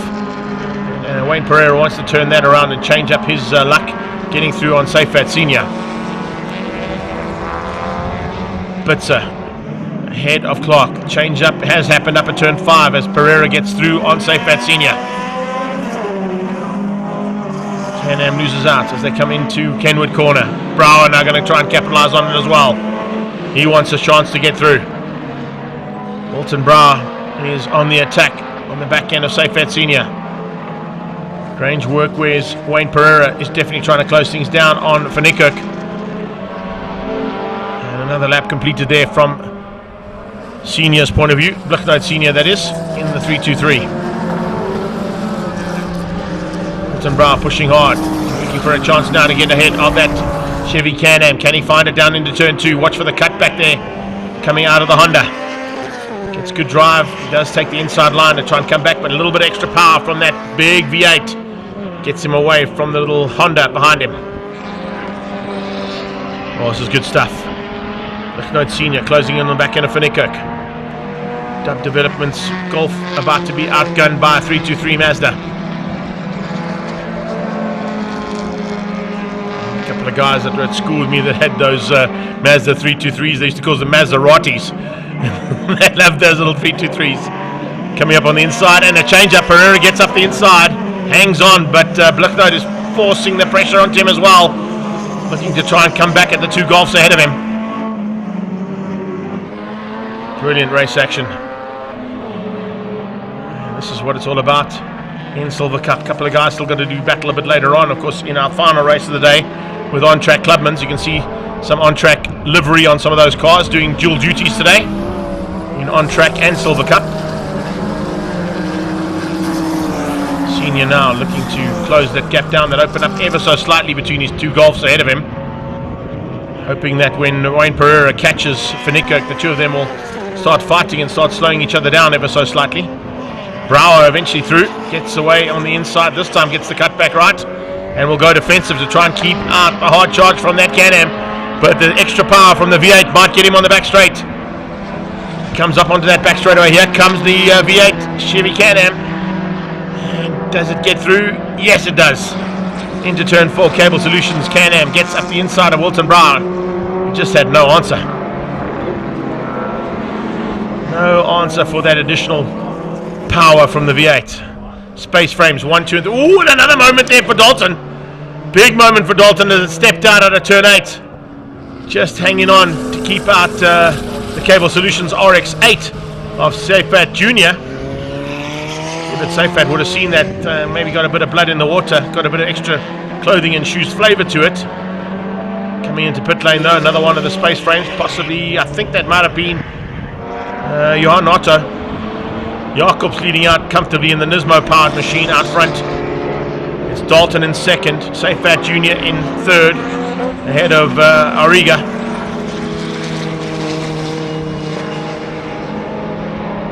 So it's literally Mazda power at the front here, except for the Nissan and the very front of the race.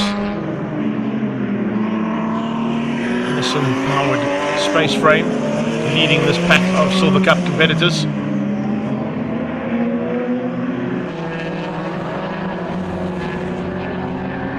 Coming in to complete another lap of the race. It's 8 lapper for these guys, so already into the second half of the race now. Dalton pulling away ever so slightly, and it looks like SuperHatch Junior coming under the pressure now from Auriga. Julia Auriga coming under and applying that pressure onto the back end of that RX-8, looking for a mistake to be made somewhere.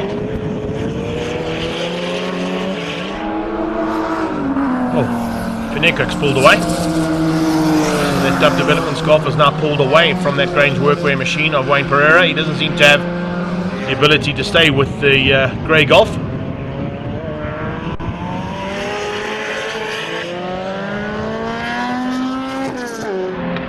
the back straight away they come.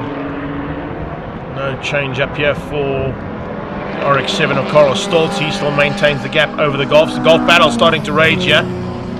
At the back of the pack, Robin Clark closing things down there on the 209 car of Neo van der Walt and Chantal Bacchus.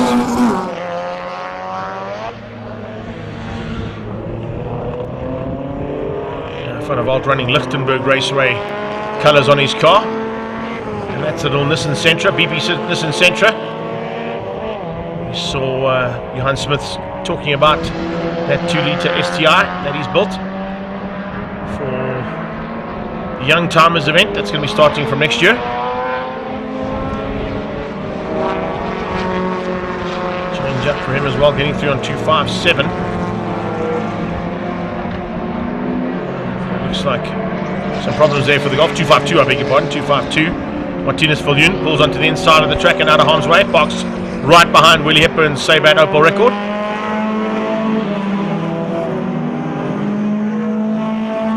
Bacchus, Van der Walt and Clark into the closing stages here of the second heat of 2.0 Silver Cup. Watching in the background, the back markers about to be caught by the looks of things by the leaders. Dalton Foster's on track on the last pass. So certainly a man to watch out for, but I don't think he's got enough time to catch and pass Marius Jacobs. There is Jacobs, there is Dalton. So he's about halfway down the main straight. The gap between Dalton and Jacobs. Back markers. Well, they're not going to come into play. Not with Marius Jacobs. He'll probably just blast past them on the straights to ensure he's got more traffic between himself and second place Adrian Dalton. Coming around the outside of Rob Clark, coming up onto the back end now of Van der Walt. Bacchus up the road. They're on their final lap. And Henry the Flag is standing by there with the checkered flag for Jacobs' second victory of the day, if he can keep it all together for 3 more corners. Turn 5 done, double right hand at 6, left hand flick at 7. And down the hill for the last time here for Marius Jacobs in the Silver Cup category. Gizmo powered space frame comes through for a double victory on the day. We'll be happy with that. Let's see if Dalton can get across the line without any antics. He can. He finishes up in second place. Good run there for the first time out in a new car for Adrian Dalton. It looks like Safat Jr. has come through to hang on for third place, beating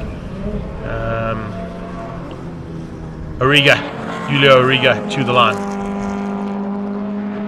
777. And that's a nice run as well coming out of Carl Stoltz in his RX-7. And behind that, first of the official saloon cars will be Paul van Niekerk in the Dub Developments 20-valve turbo-powered Volkswagen Golf 1. Wayne Pereira behind him for Grange Workwear.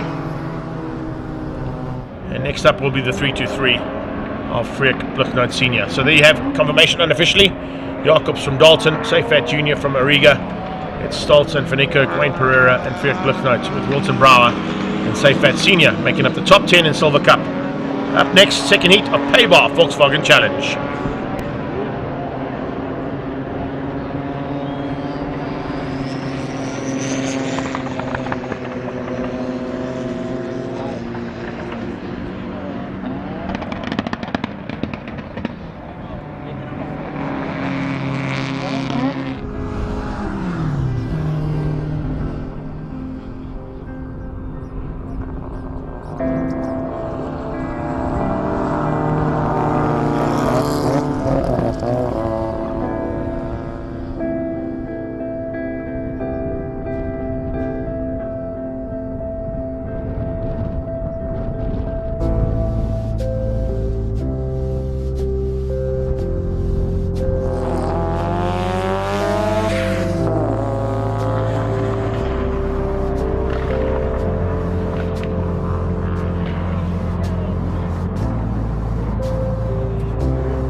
PABAR Volkswagen Challenge Race 2 now, making their way to the grid.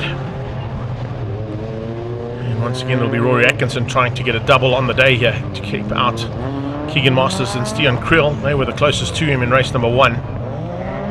So let's see if they can do the same. It was incredible to see how they changed up the start of race number 1. They had 5-second gaps between each of the categories, starting class A, B and C. They normally give them about 10 to 15 seconds.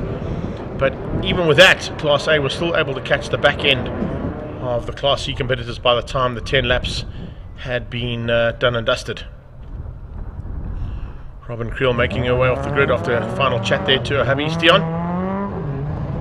And now standing by as the rest of the pack come round to take up their positions on the grid. It's a big field of cars, biggest category here today, 32 of them in total. About to go at it once again in PABAR Volkswagen Challenge.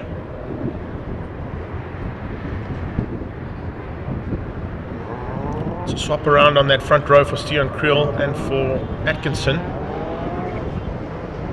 Stian on pole for the second heat. Behind him will be Keegan Masters. He'll certainly be looking to get off the line rapidly.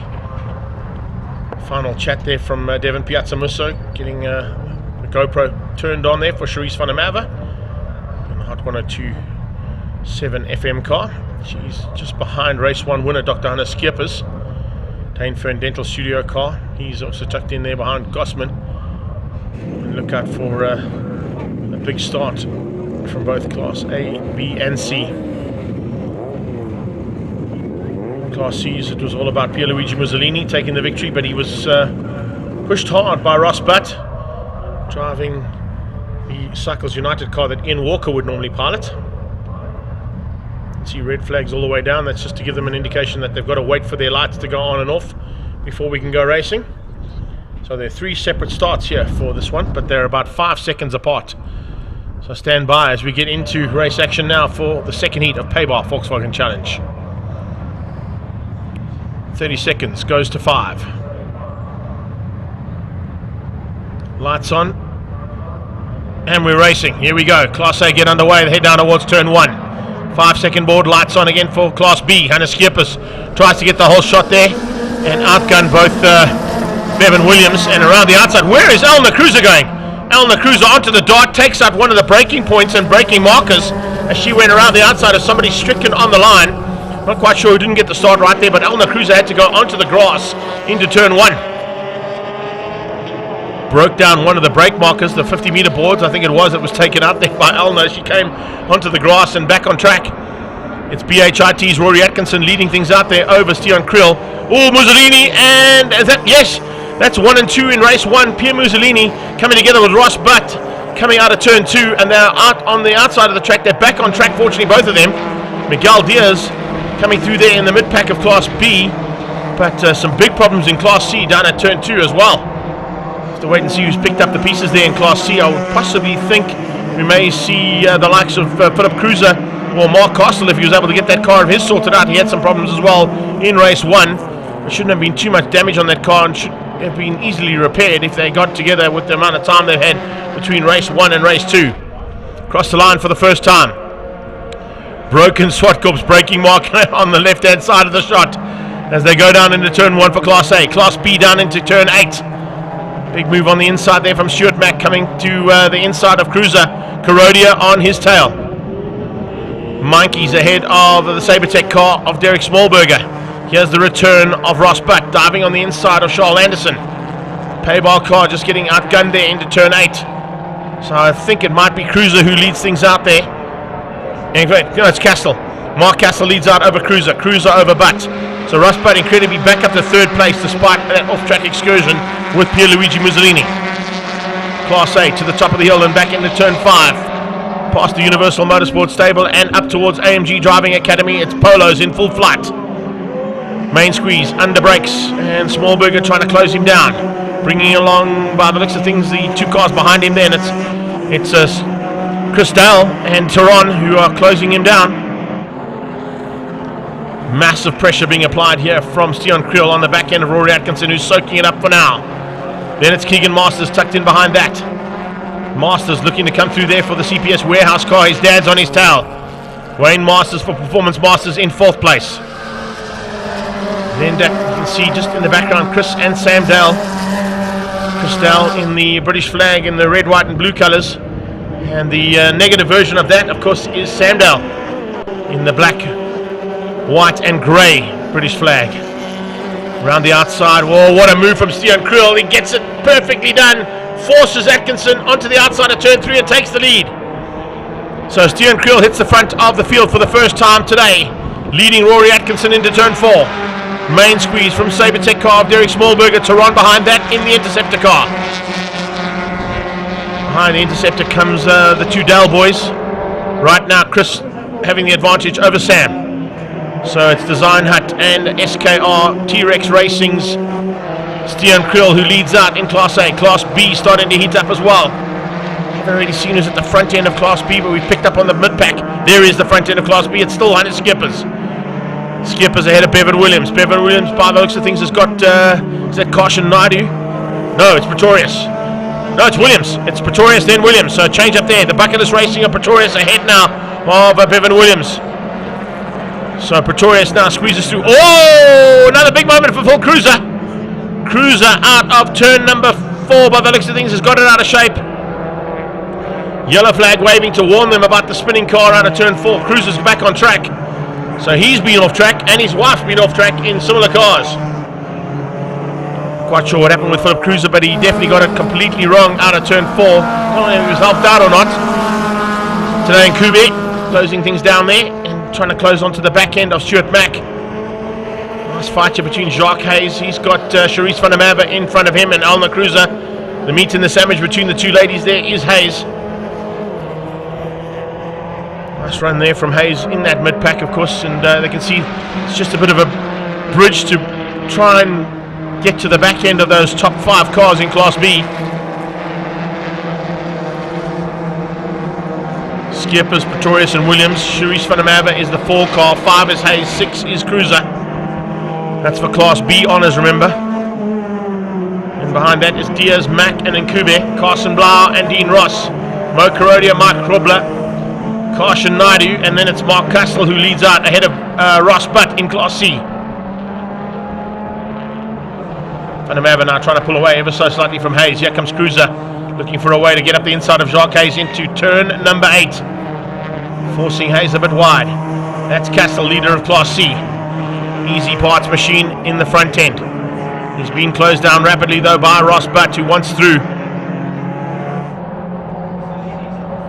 Cycles United car, look at that bonnet. A little bit of issue there on that Easy Parts car. That was due to the damage he incurred in the first race. So they haven't quite got that bonnet to work and stick down, but hopefully it doesn't flick up. But the bonnet clips seem to be on the car.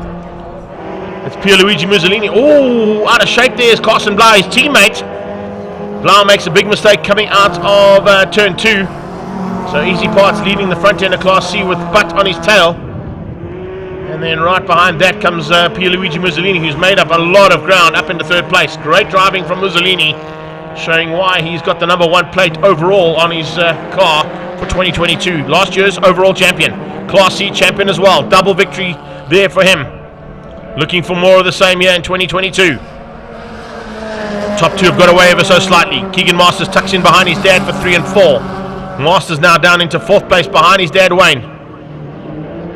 In our family battle here, usually between Bevan and Wayne, the brothers, and now of course it's father and son, as Keegan takes over the wheel of that CPS warehouse car this weekend after duties in the Global Touring Car Super Cup for Team Perfect Circle last weekend in East London.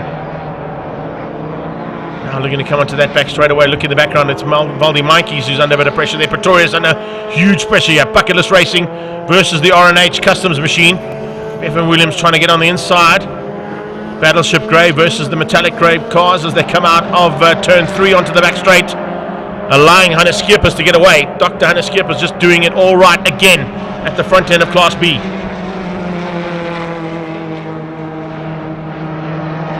This is how we do things in Class B. It's always a competitive category. And PABAR Volkswagen Challenge, as you'll see, anywhere you look on track, you're going to find a battle.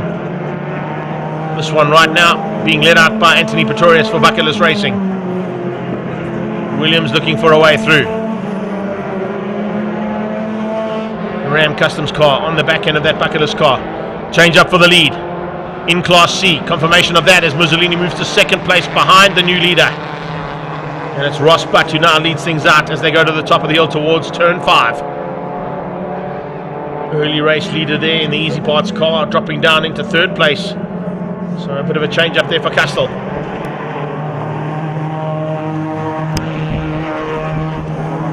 But Mussolini and Castell, top 3 in Class C. This is mid-pack of Class B. Once again, Hayes behind Elna Cruiser, losing ground now and being caught rapidly by the Creative Ink car of Stuart Mack.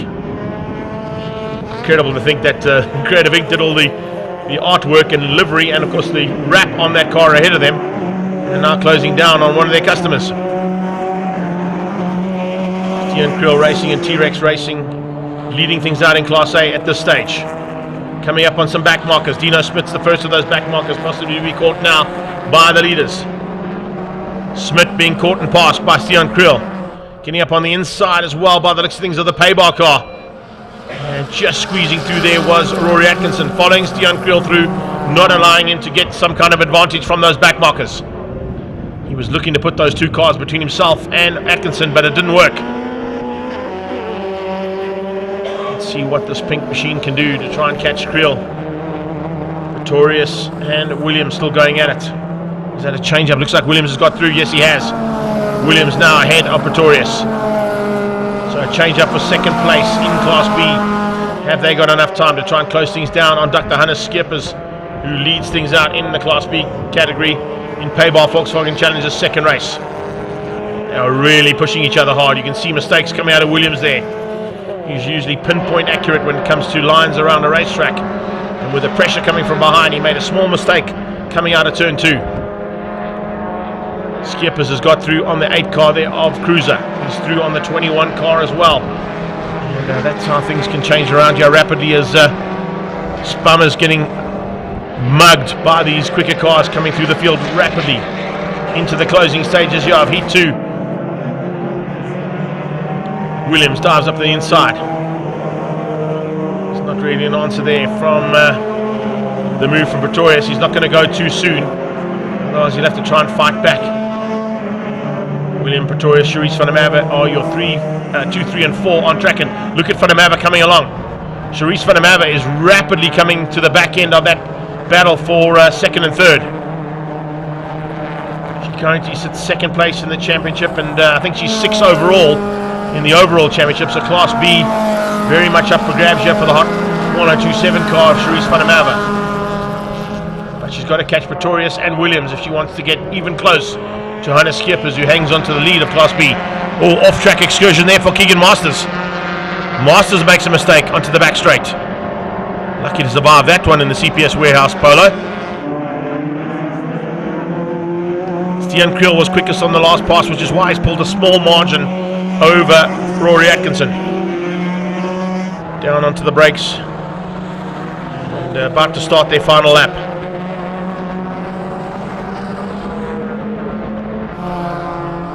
One lap to go here for these two. They've pulled a big margin over Wayne Masters, who's all on his own, some down in third place. They're coming up on the back end of the battle for Class C's first place. So the yellow car there of Pierluigi Mussolini, and I've also just seen that Easy Parts car of initial race leader in Class C, and he had a fantastic run. And there's a change up for the lead. There is. Mussolini's at the front. Mussolini's ahead of Butt. And those two cars are about to be caught by the first two cars in Class A. Let's see if we're going to see any changes between them as they get to the top of the hill. So it's 1 and 2 in C, heading to turn 5. Then you've got 1 and 2 in Class A right behind them. Stian Krill fighting hard here with Rory Atkinson, coming up on the fight for Class C. This could have a big dramatic finish here if Krill catches the back end of Mussolini in time. I think they might just hang on as they come down onto the brakes. Yeah, Mussolini's going to hang on only just to not be outgunned there by Class A's top 2. Flag will be out though for Stian Krill. He'll get the victory. Checkered flag comes out and takes the win for Stian Krill, beating out Rory Atkinson.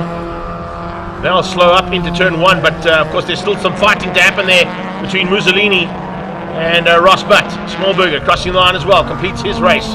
He'll finish up in 5th place, in fact 6th place, behind Rivaldi Monkeys. PABAR car coming through there. That is Charles Anderson. It's about 4th place or 5th place in Class C for him, for the PABAR racing team. Here is 2nd place, 3rd place and 4th place. Charisse van der Merwe has got right onto the back of Pretorius and Williams. That'll finish 2, 3 and 4 across the line there for Class B. What a finish to the race there for the 3 of them. Hannes Schippers will be taking the victory, of course. He was easily at the front end of the race right through race 2. Now we just wait to see how it all wraps up between Mussolini and Butt. Class C still going to come to the line. They should be probably at the top of the hill, maybe heading into turn 4 and 5. A little bit of off-track excursion there for Mike Krobler. Here we go. Down on the brakes for the last time into GNH Transport Corner. Great recovery here from Pierluigi Mussolini. After going off track, he comes through to still take the win in Class C. Beats out Ross Butt for the Cycles United car. And we saw already going through there the Easy Parts car of Mark Castle, who will finish in 3rd place. So let's get confirmation there. Steven Creel, Rory Atkinson and Wayne Masters beat out Baldy Mikey's and Derek Smallberger for the top 5 in Class A. Class B, it's Hannes Schippers from Bevan Williams, Anthony Pretorius, Charisse van der Merwe and Alna Cruiser making up the top 5. And then, as I said, Pierluigi Mussolini, Ross Butt, Mark Castle and Charles Anderson, your top 4 in Class C. We got 2 races to go. The next one up is Marlboro Crane Hire Pre-66 Lamar Sports and GTs, Legends of the 9 Hour, Little Giants and under 2 litres.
Back on track now for pre-66 and 68 Sports and GTs, Legends of the 9-hour V8s, under 2 litres, and Little Giants all combined. Proudly brought to you by Marlboro Crane Hire.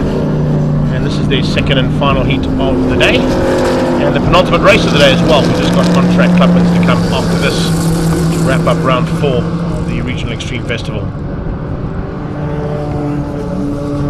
Big fight at the front end of race number 1 between Rudolf de Vos in the Chevy Can-Am and James Temple in the Lindenberg Racing Shelby Daytona Coupe.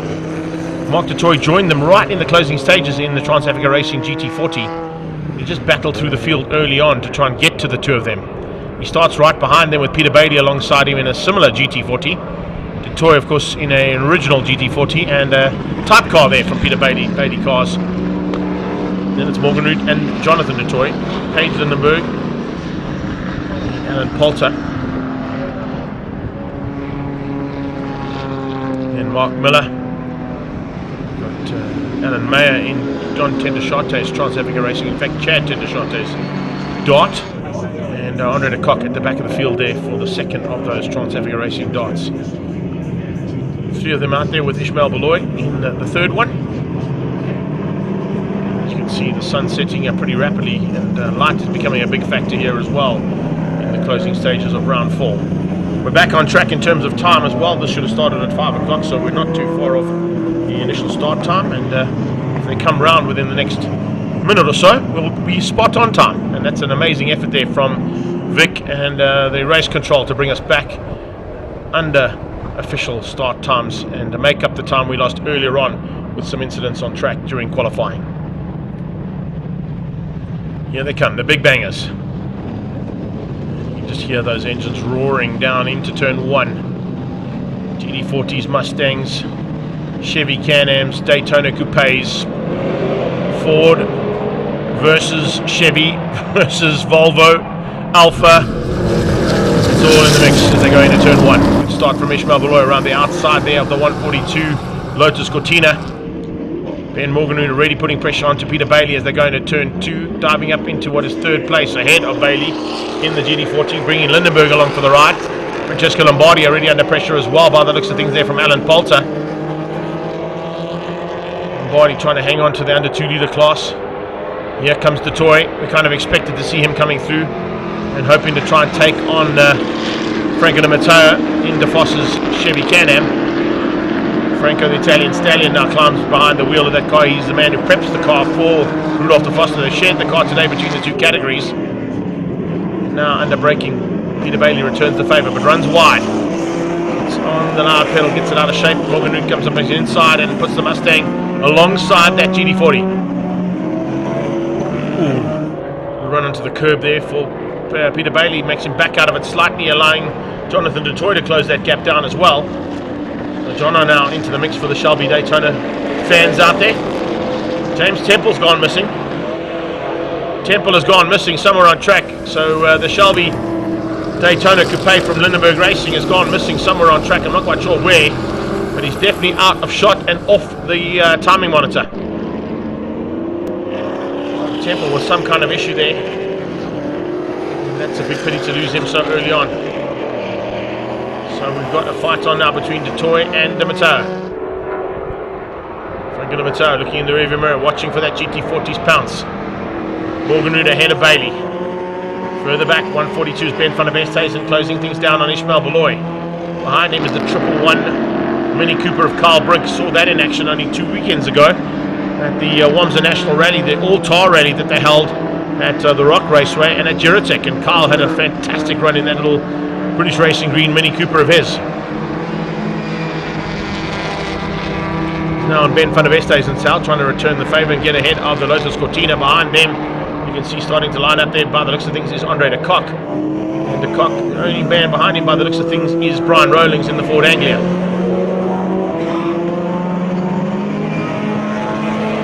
Here is Andre de Kock, the man from the Citizen Motoring, enjoying his standard option drive in the Little Giants category. And behind that, the Lotus Ford Anglia, I should say, the Ford Anglia, not the Lotus Cortina, the Ford Anglia there of Brian Rowlings. guys will be fighting hard, but they'll also be watching their rearview mirrors, because within 8 laps those big bangles will definitely close them down, possibly spoil their day and their races, because they can get involved. John Tendashate in the Ford Protea, running slightly wide out of turn 2.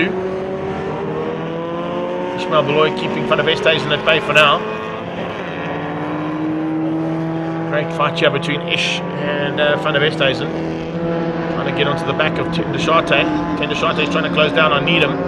Needham's got Alan Mayer in his sights, Lieutenant Colonel Alan Mayer there, in the 11th spot overall. This is Alan Poulter, in the Tom Camp for Volvo.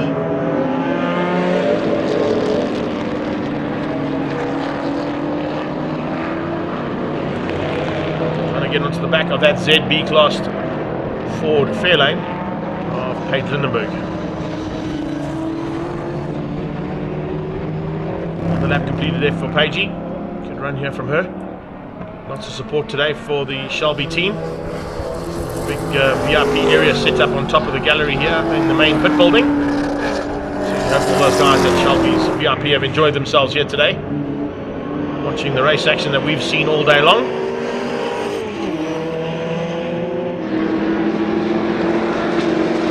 Ben Morgan turn 4 with Peter Bailey right on his tail. GT40 versus Mustang.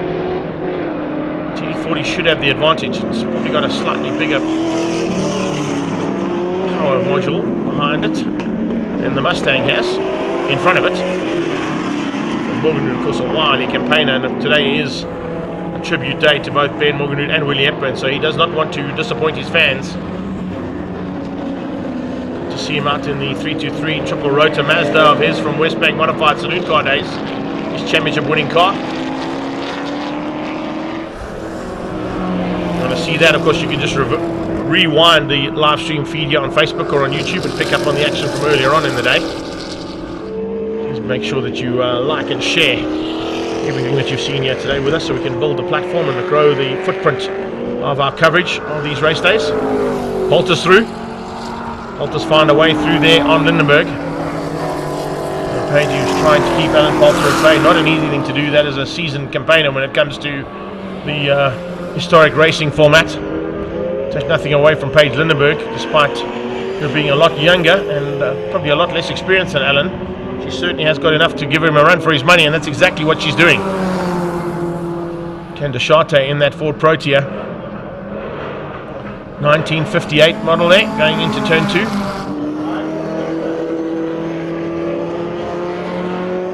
Nice run from Ishmael Beloy. Ben Pino, Van der Westhuizen around the outside. Van der Westhuizen going to try and come back on the inside with Carl Brink. Carl Brink going to try and catch the Lotus Cortina out. So Franco Namato continues to lead out over Mark de Toy. De Toy over Lind. Oh no, that's not Lindenberg. I beg your pardon. That is Peter Bailey now up into 3rd place. So he's got ahead of Morganroot.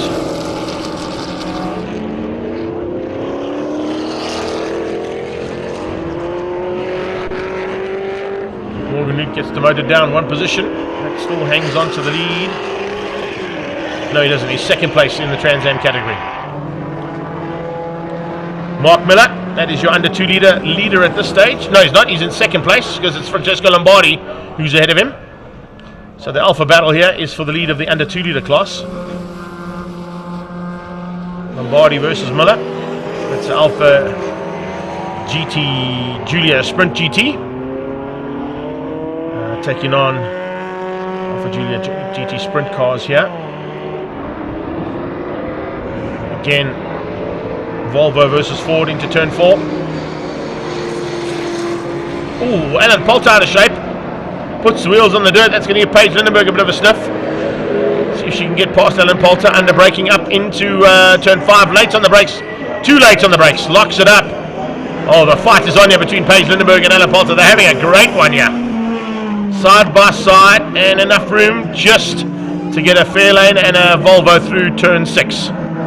Paige hung on to that inside line and was able to keep Alan Poulter at bay. She's going to hang on into turn 8 as well. Watch for the cutback coming out of Alan Poulter. He'll brake early, try and get on the inside of her as they come out of turn 8. Look for a chance down into turn 2. Won't be in turn 1. Not close enough for turn 1, but probably carry the corner speed to look for turn 2. Peter Bailey maintaining third place over Morgan as they go past Andre de Kock from the Citizen Motoring.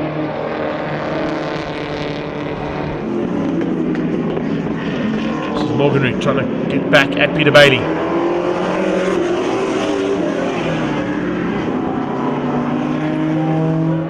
To the right hander now, Paige Lindenberg dropping the hammock, trying to get away from Poulter.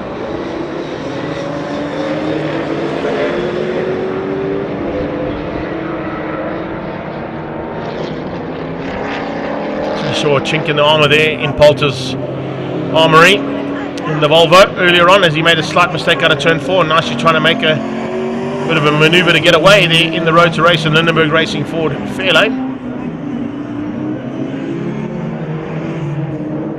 Seems to be working well. Here's a manoeuvre. Jonathan Needham under attack from the 2 Trans-Africa Racing machines behind him. One is Lieutenant Colonel Alan Mayer, the other one is John Tendashate. And the 2 of them trying to close in on Michael Hitchcock. Oh no, that's not Michael Hitchcock, it's the other Ford Mustang that's out there. Just trying to get the number on that car. That will be Ferdy Maton, I beg your pardon. So 2 similar Mustangs. Fortunately, Michael Hitchcock didn't make it back on track for the second one. Last lap has started for our top contenders, and that will be Franco Di Matteo and Mark du Toit.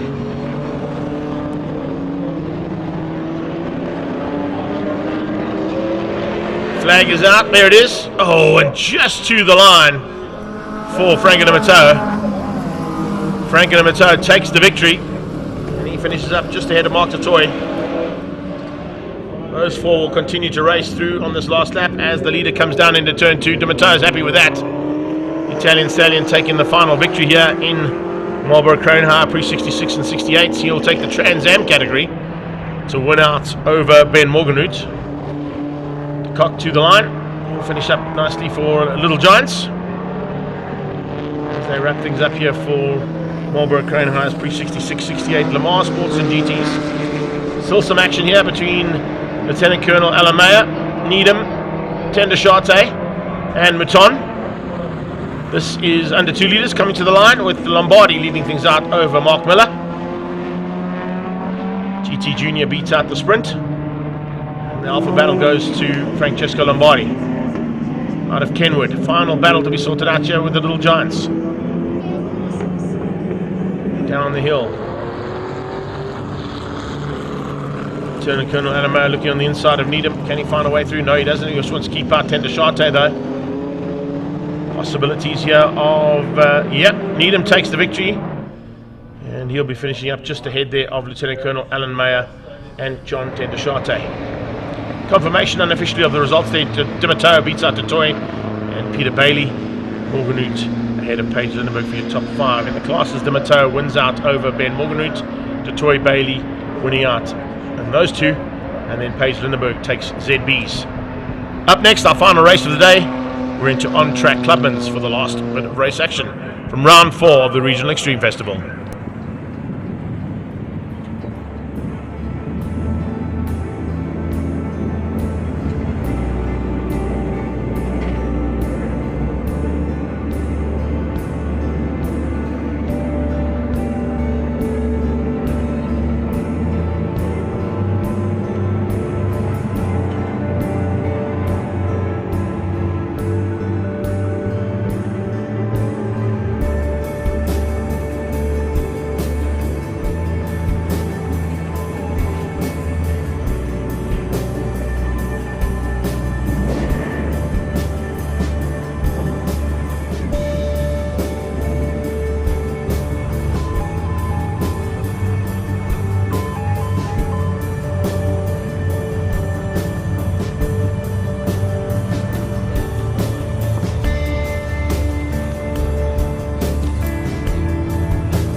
Final bit of race action coming out of On Track Magazine's Clubman's Racing Series and NSCC's combined. This time it's the other way around. The Clubmans will start at the front end and sports cars will start at the back. It's going to make for a little bit of interesting change up for how those cars come through the saloon cars ahead of them. The low slung cars at this time of the day with the very low light conditions here are certainly going to have their wits cut out, or wits about them. They have to have them because they're going to be forced to make some uncharacteristically maneuvering that would not be the usual. That is for sure. Let's see what's going to happen here as they come under starters orders. Philip Meyer and Dumisani Mazabuka. Dirk Lawrence looking for opportunities to possibly get a little bit higher up than what he was in race number 1 for JDM Tuning and Azoic panel beaters in his Honda Ballard. He's got Eugene Kos on his tail. Subaru of Johan Labuskachny will also be in contention. And they're leading things in the sports car class behind them. It was once again Gerald Wright and Clippy Skricker on the front row as Clubmen start to get some heat in their rubber. Not a lot of heat available on this track. Closing stages, 8 more laps of race action to come your way. Dean Wilson tucked in behind Clippy Skricker there.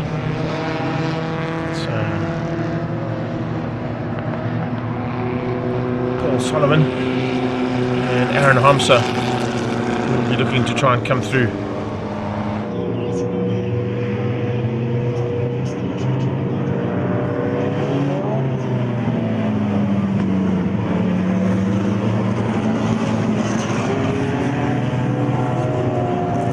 Pereira back in action. We said he would be. He's just ahead of Dwayne Brown in his Volkswagen Polo. Right, 86 makes its way off the circuit for the last time, hopefully for today. And we're now under starters orders. Looks like a bit of a maneuver on here from Philip Meyer to try and get away from Dumisani. Dumisani moving into position into second. He's got Lawrence on his outside. Eugene Kos on his tail as they drop the hammer down towards turn 1 for the last time today. The start is all clean and clear going through turn 1. Pereira on the inside looking for a way through on Kos. Kos and Pereira coming very close together there, coming out of turn 1. Very lucky to survive that one. Eugene Kos hangs on in the Master Motors Chevy Can-Am to keep out that Grange Workwear Golf 1. Dumisani's dropped back one position behind. Dirk Lawrence now goes with the Porsche. So 924 GTR Turbo Porsche.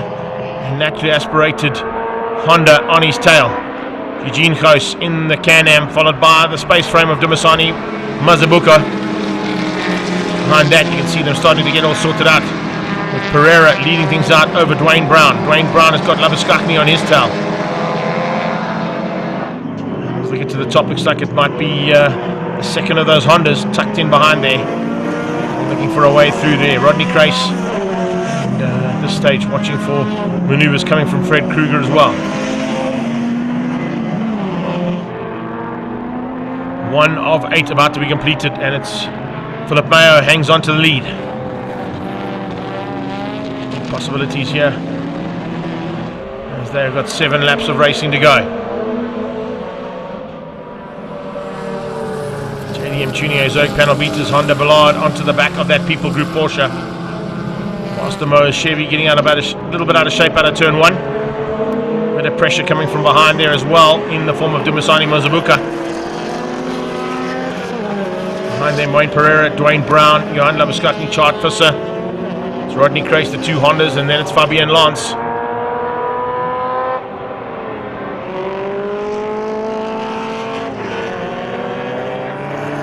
Into that back straight they come, and sports cars starting to come into the mix as well now. First of the sports cars catching onto the back end of our Clubman's category. Gerald Wright bringing along Clippy Skricker for the ride. Looks like Rossi just moved out the way. Oh, 3 into turn 5, usually ends up in tears. Very lucky there for Dwayne Brown. Found an opportunity to dive through on Pereira. Pereira follows him through. Both of them through now on Mazabuka. And looking to try and catch the back of that little Chevy. Hondas in the mix just behind the Subaru. Dumisani Mazabuka hanging onto the back end of Wayne Pereira, looking to try and bring him along for the ride to catch Dwayne Brown again. See them just completing another lap in anger here. 2 of 8 done, 6 to go.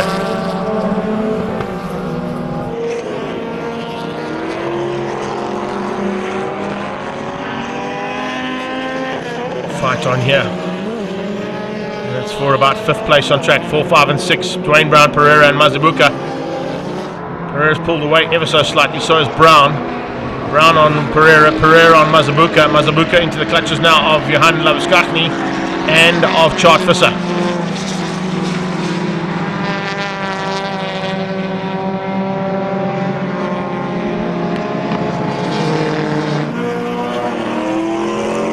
Mazabuka trying to close that gap down in the space frame. Hasn't quite been able to do it yet on Pereira.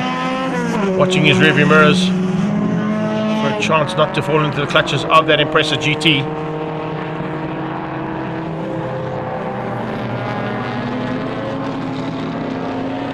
Polo, Golf 1 space frame, Subaru, Honda. Back on the second Honda there of Rodney Crace. He's just ahead, I think, of Bitzer in the RX-7 Mazda.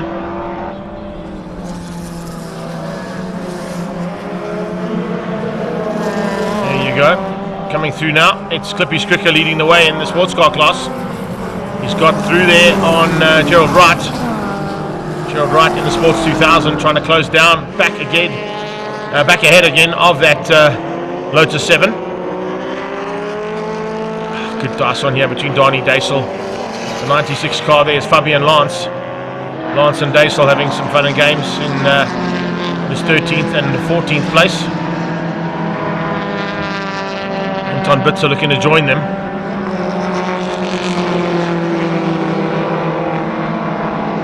Right now on Crace going to dive through as he goes up the top of the hill. A little bit of smoke coming out of that Sports 2000 of Gerald Wright.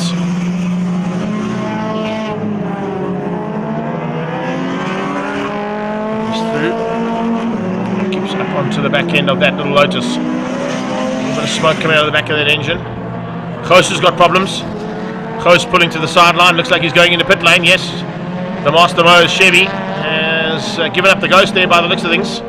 Right in the middle of race 2 of On Track Magazine's Clubmans.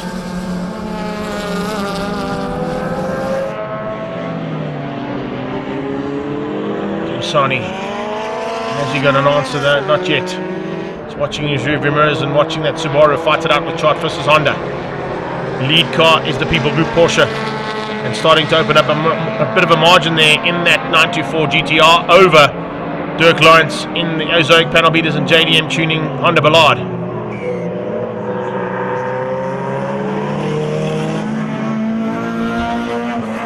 Game on.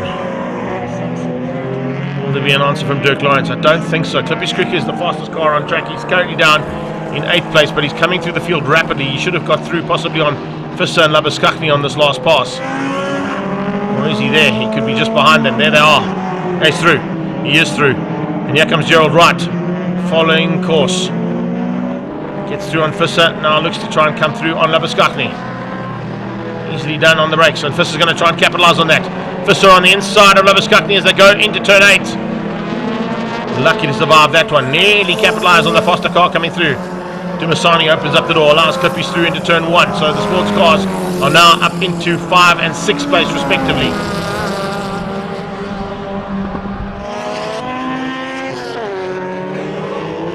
Ahead of Dumasani and Mazabuka. He's about to be caught and passed by Gerald Wright in that Sports 2000.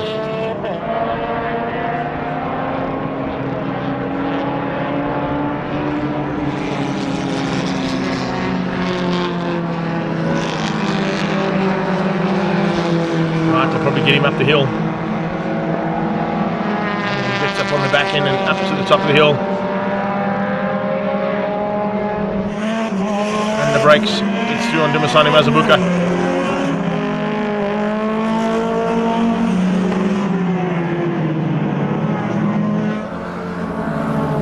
No worries at all so far for Philip Meyer.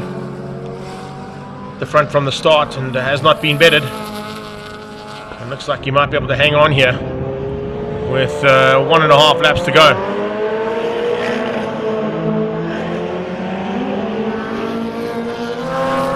So it's a fight on here for the sports cars coming through the last car part of the top 5 in Clubmans. They've got up to Pereira. Pereira is that 5th place car. So 1.5 to go for Philip Meyer as he heads up towards turn 5. I think the Porsche and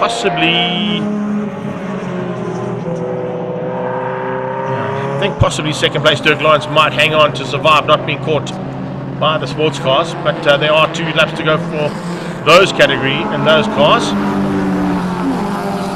Aaron Horimsa ahead of Claudio Rossi. Last lap for the Porsche. Here we go. So can he hang on to get to the finish line without being caught by Clippy Skricker? That's what his goal would have been, I'm sure. Philip Meyer has not put a wheel wrong in this car all day long. His teammate and good friend Mark Harvey Warbanger had some problems of his own. It looked like they got that car sorted out in time, which was a big pity to lose him. Coming through on the back markers and going to complete this one. I think he's going to hang on. Looks like there's a big enough margin there for him to keep out Clippy Skricker, but it'll be pretty close between the 2 of them.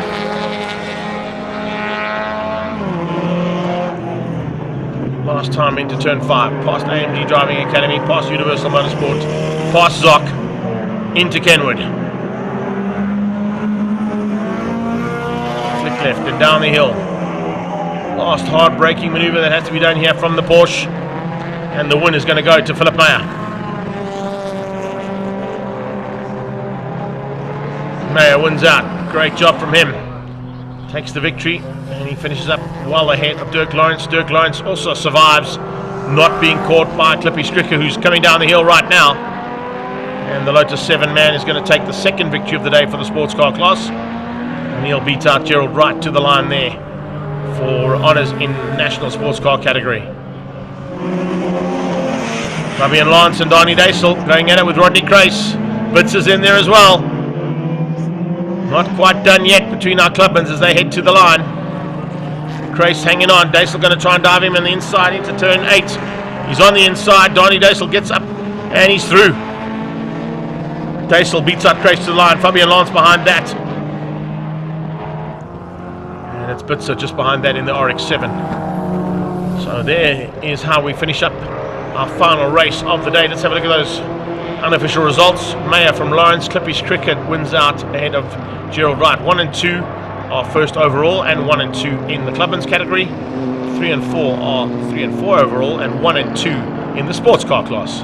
Wayne Brown finished up in 5 ahead of Wayne Pereira, Dumasani Mazabuka, and it's Johan Lauskachny, Chart Visser and Dean Wilson who make up the top 10. Wilson, of course, 3rd place overall in the sports car class. So there you have it, ladies and gents. A massive thanks to everybody who's joined us here today on our live stream.